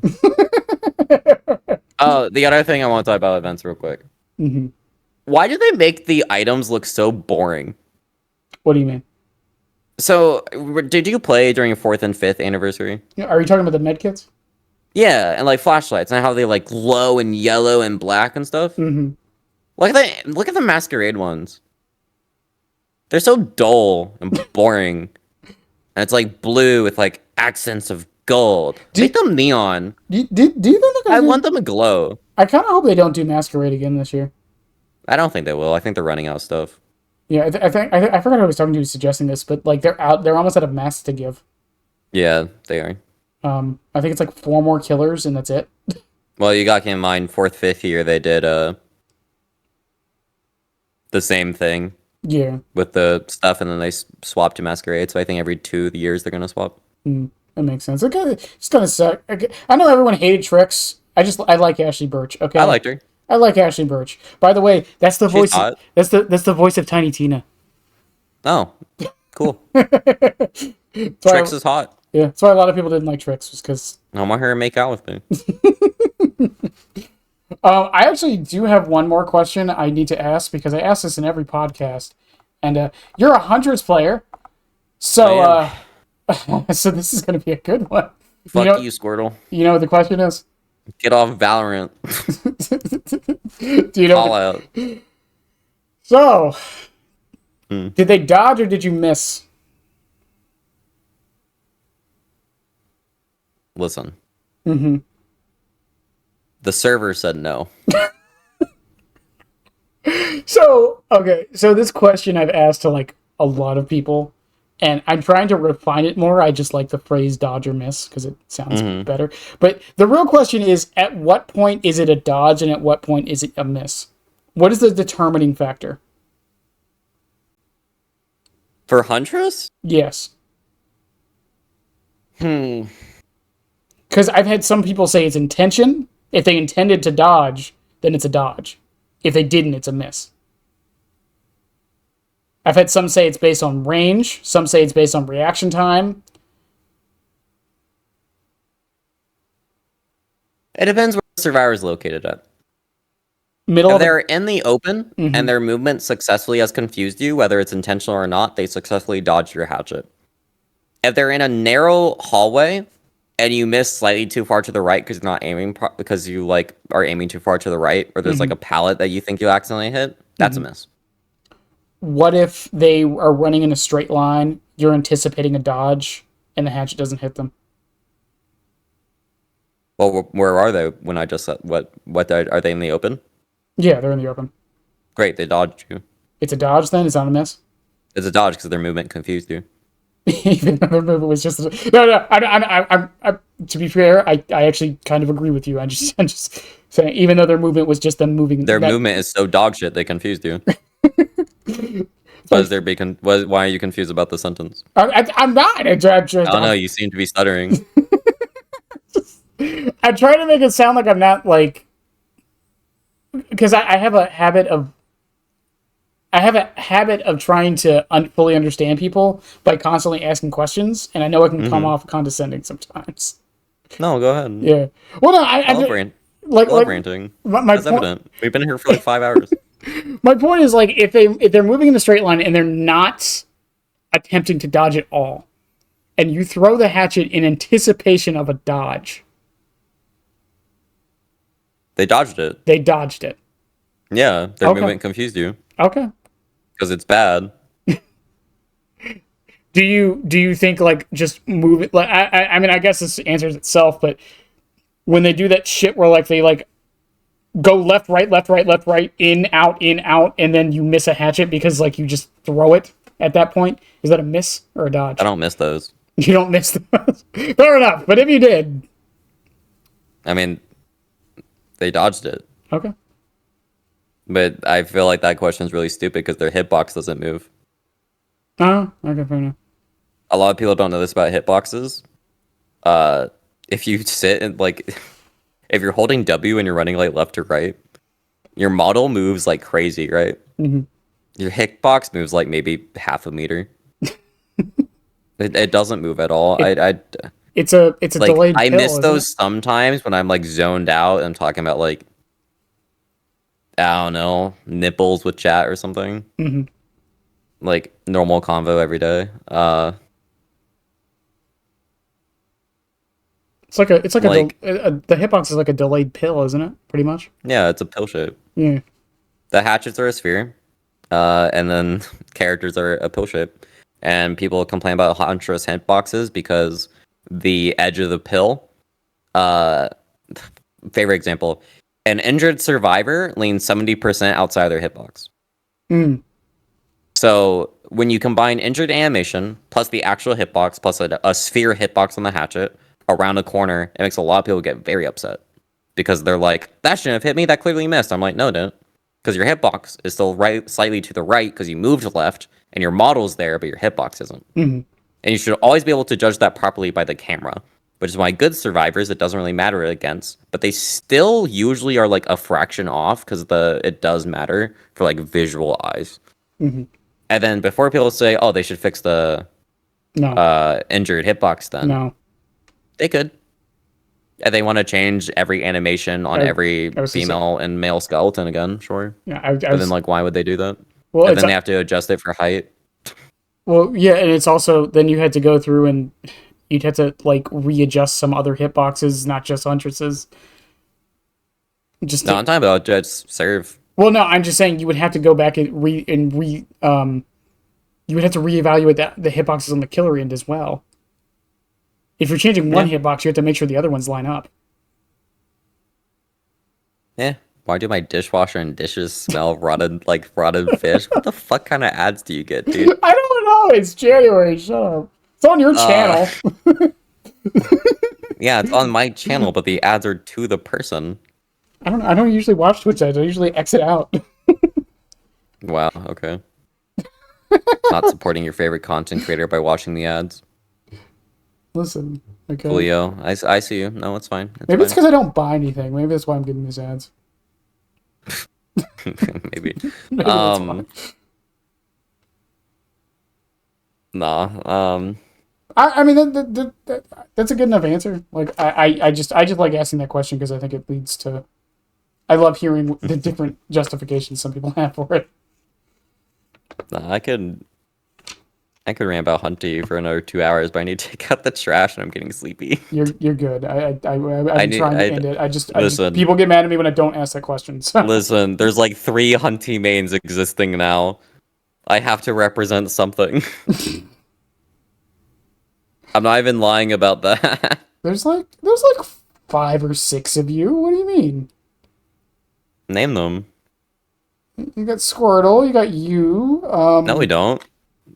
Fucking Squirtle plays DBD once every 4 months. Don't list Squirtle. Okay. That doesn't count. He can get his ass off Valorant if he wants to be counted in this. So you got me. Yeah. I think the thing is I know a lot of Hunter's mains. I just don't know anyone like. Fuck, I don't know any like content creator Hunter's mains other than the one that I. There you go. Other than the other one, I don't really want to associate with anymore. Yeah, exactly. Fuck. You got 4 more. I'll list them for you. Yeah, for everyone who wants to go check them out. Go for it. You have Hex, Hext. You have Freaky Mai, who is EU. I believe they're German. Freakymy. You have Ralph, who is also US East, so is Hex. Ralph is RALPH. And then the last one would be 7CM Princess, who is also German. 7CMPWINCESS. He does more variety killer nowadays, but he does still play a lot of Hunty. I was gonna say I thought 7 was a spirit main.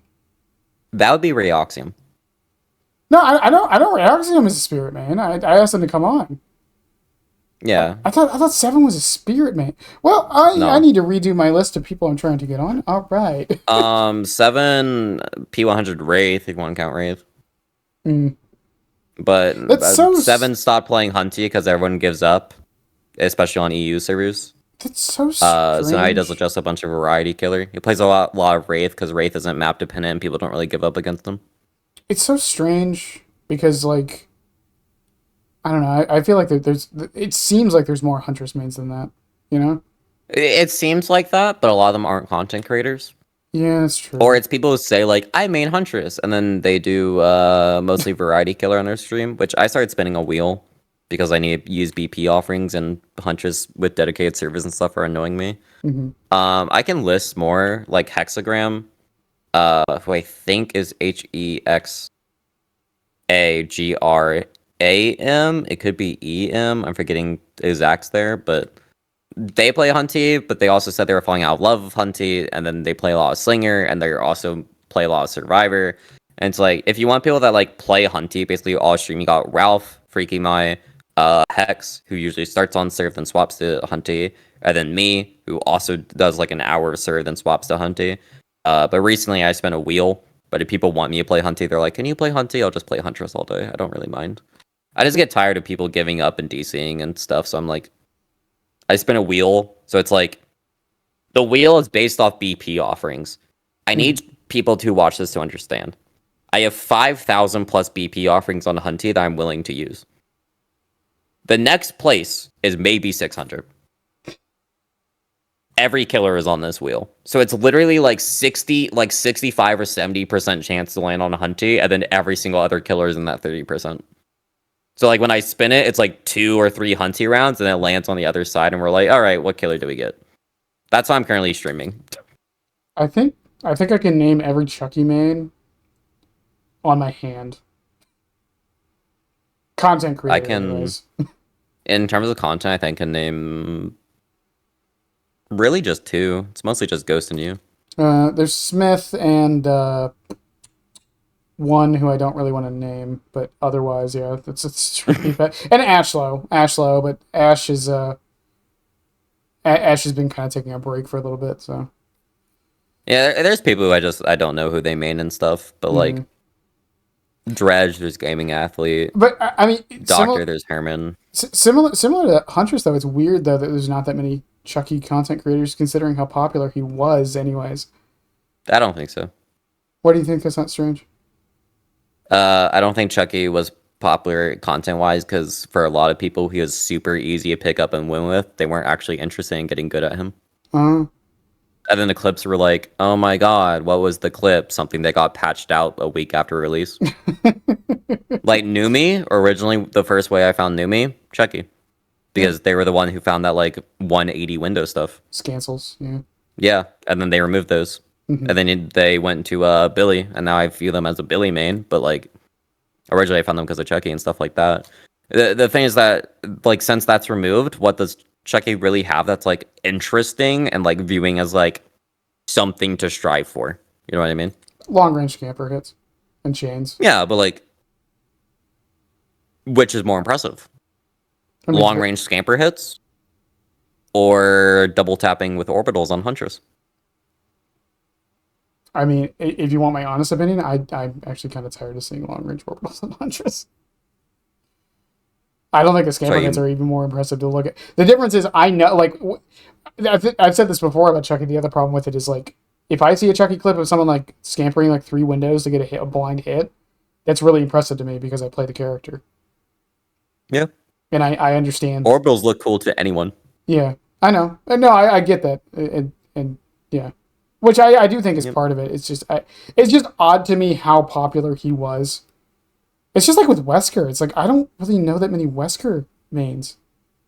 I know like 5. There were 3 major ones.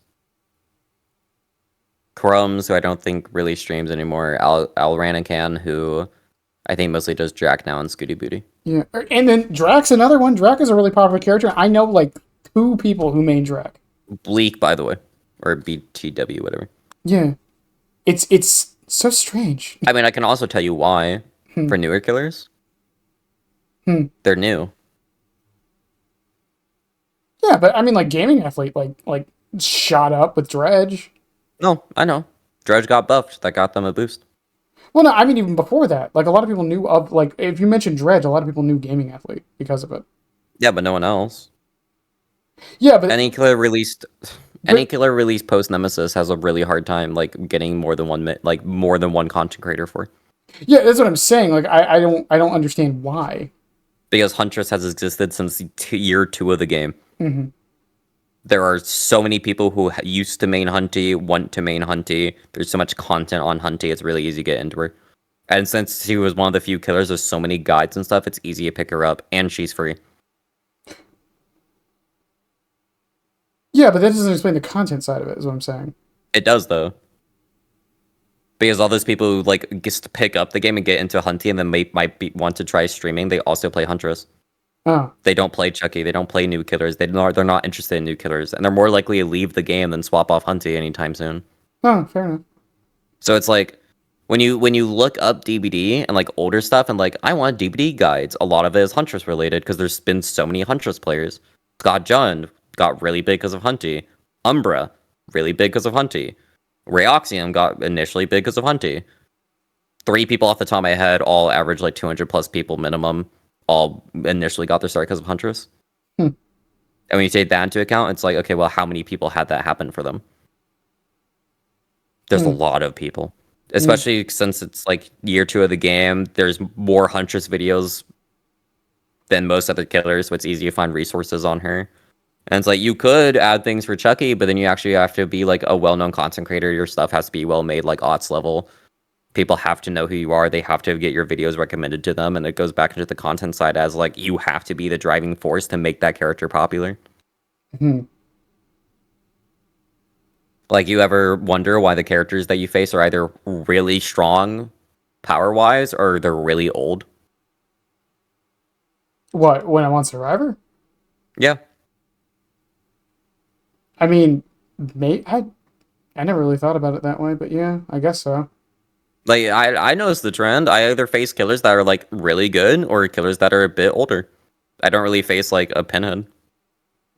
And when I do, they're usually doing annoying shit like double Eerie add-on or, like, Face the Darkness. Yeah, fair enough. So it's like, you also have to take into consider the free killers, right? Mm-hmm. So when you're staring at the free killers all the time, what other killers do you see when selecting those ones? Older killers. Mm. On my Hunter skin, I see Bubba's face every single day. So it's like, when I'm looking like, oh, what DOC you buy? I'm like, what triggers my face? Oh, Bubba. I see him all the time. So it's like, His face is everywhere. yeah, so things like that, it's like, it makes those older killers, like, hard for people to go down to and actually pick up and, like, maybe try learning them. And it's gonna that situation's gonna get worse the longer this game's out. Yeah, I mean, I think I kind of saw it with League a little bit, but I Hmm. mean, people didn't really main characters for very long in that game. Why do you think every killer they release is really strong now? Well, for obvious, I mean, that's a marketing tactic. Mm-hmm. You have to do But that. it's also so people play them. Yeah, And then maybe get an interest in the killer. yeah, and then they nerf them. Houndmaster, for interest. How many people picked up Houndmaster? She was bad, and now she's really, really good. And how many people do you think will stick on Houndmaster for a bit, even after her nerfs, if they're actually enjoying her? Listen, I mean, So NP100 her recently. yeah, I know. Well, I'm just saying. I was about to say, like, I've experienced this 4 times with Chucky. It's great. Yeah, remove Scamper. There goes half the player base. All right. We raised his cooldown. There goes the other half of the player base. All right, we got rid of window scampers. Okay, there goes the other half of the player base. Yeah, that's why I love being a Hunty player. Or are like, they gonna change? people can get upset at me for being upset about the changes to Chucky all they want. One of my biggest things is just like, bro, this killer has been touched in every patch, but 3 in the past year. Yeah, it's funny. Do you know how aggravating that is? No, I get it. It's funny. From an outside POV, it's fucking hilarious. It's fucking. Meanwhile, Huntress has literally never been touched. Not Huntress. I'm sorry. Huntress has been touched. Artist. And that's not me going after artist players. My point is. What's funny is that she needs to be touched too. Yeah, it's so. Those I are touches really made. thought she was going to be in that update with the 4 killers we didn't see. I was convinced. She made so much sense to be in it. Nah, sorry, they were too busy putting in major rework for Wesker and it being a 0.5 second cooldown change. That's why the Freddy. I don't think it's an actual rework for Freddy tomorrow. We'll find out in 9 hours, 8 hours. 9 or 8 hours. Yeah. But speaking of, in any case, I know you're tired. I'm sorry for keeping you here. I suck at ending conversations if you can't tell. See, it's okay. Everyone knows I'm a bottom, so I don't leave calls until other people leave first, and then I just keep yapping. Fair enough. That's how I know I like to be. Nope, never mind. But I'm not gonna say that. you don't care if I say M, right? No, that's fine. Okay. But Emma, Emerald. I want to thank you again for coming on. I know I think like 10% of this is talking about events, which is fine. I'm cool with that. But To just regardless, pilot Emerald rants about bullshit for 5 hours. I'll call it Mass Effect 2, but that was one of the tags. Mass Effect 2. I'll just call it I'll try to make Haktua again because I did that for gummies. Archie made me do it. I don't want to hear it. But I just want to say thank you again. I know this was longer than it probably was supposed to be, and time is the most valuable thing we have on this planet, and you gave me 5 hours of it. To be fair, you did start an hour earlier than you told me it might having me move today. Oh yeah, I didn't tell you I got home early. Yeah, no, I got the DM at 10. I was like, oh, I thought I saw like another hour. I'm like, oh, thank fuck, I'm so bored of DBD right now. Yeah, my bad. Well, I guess not my bad. You're welcome. The work closed early. We finally convinced them because I showed them the profit margins versus our payroll. Bruh. Yeah. Welcome to my because I was like, hey, your guys are actually going to lose money today because there's 4 of us here, and we've only made like $2,000 today. Anyways, Jesus. Yeah. Welcome to my life. I love being a manager. It's great. But in any case, I love you. Or that was not what I meant to say. I'm tired. Whoa. I'm tired. Whoa, we're Yeah. jumping the gun there a Yeah, little I was bit. supposed to say that to my. I was I'm supposed to say that to my YouTubers. a gay woman, but I'm not into all that. I'm a spy romantic. Ugh. What does it matter anymore? Ugh, men. In any case, thank you for coming on. Toby today tell me like I'm having art block, and then they send me what they're drawing. It's a man. I'm like, there's the issue. I've been on Twitter long enough. Like, have you tried drawing women recently? Fixes all the problems you need. They're probably still awake. Yeah. I think I'm losing your mind. Oh my god, they are. Fuck. The whole 5 hours, really? All right. Yeah. My chat loves lurking. They're all insomniacs. I told you this happens every time. Shout out Toby. They draw me art, by the way. But we talked about my rep, like OC rep sheet before the recording started, and they're like, you know what? I'm gonna redo that. So during this convo, I've been staring at my own nips because they keep sending me work in progress the past 5 hours. You know, the questions have included, should she have a piercing? And then I said, pierce the nips in all caps. I think at that time you're talking to me about the Christmas event. The duality of you know what? I think we're both losing our minds slowly right now. No, this is normal for me. Okay, fair enough. But I'm gonna go ahead and let you go before I keep talking for another 5 fucking hours. But I want to thank you for coming on, and just shooting the shit with DBD and just everything in general. I mean, we talked about Alan Wake and Mass Effect for like fucking 3 hours of this. I loved Mass Effect. I never played it. I really love Mass Effect. I've only watched people play it, and I always said it's an experience. The gameplay looks miserable. It's an experience, is all I'm gonna say. No, I've watched Arugula play Mass Effect 3. I'm like, this gunplay is shit. And then they get really frustrated because they're playing it on Nightmare difficulty because it's also one of their favorite games. Again, it's an experience. You have to play it. You can't just watch it. That's all I'm gonna say. Who the fuck is on? But in any case, for those on the YouTube side, I love you guys. That's what I meant to say a second ago, by the way. I hope y'all have a good one. And yeah, bye.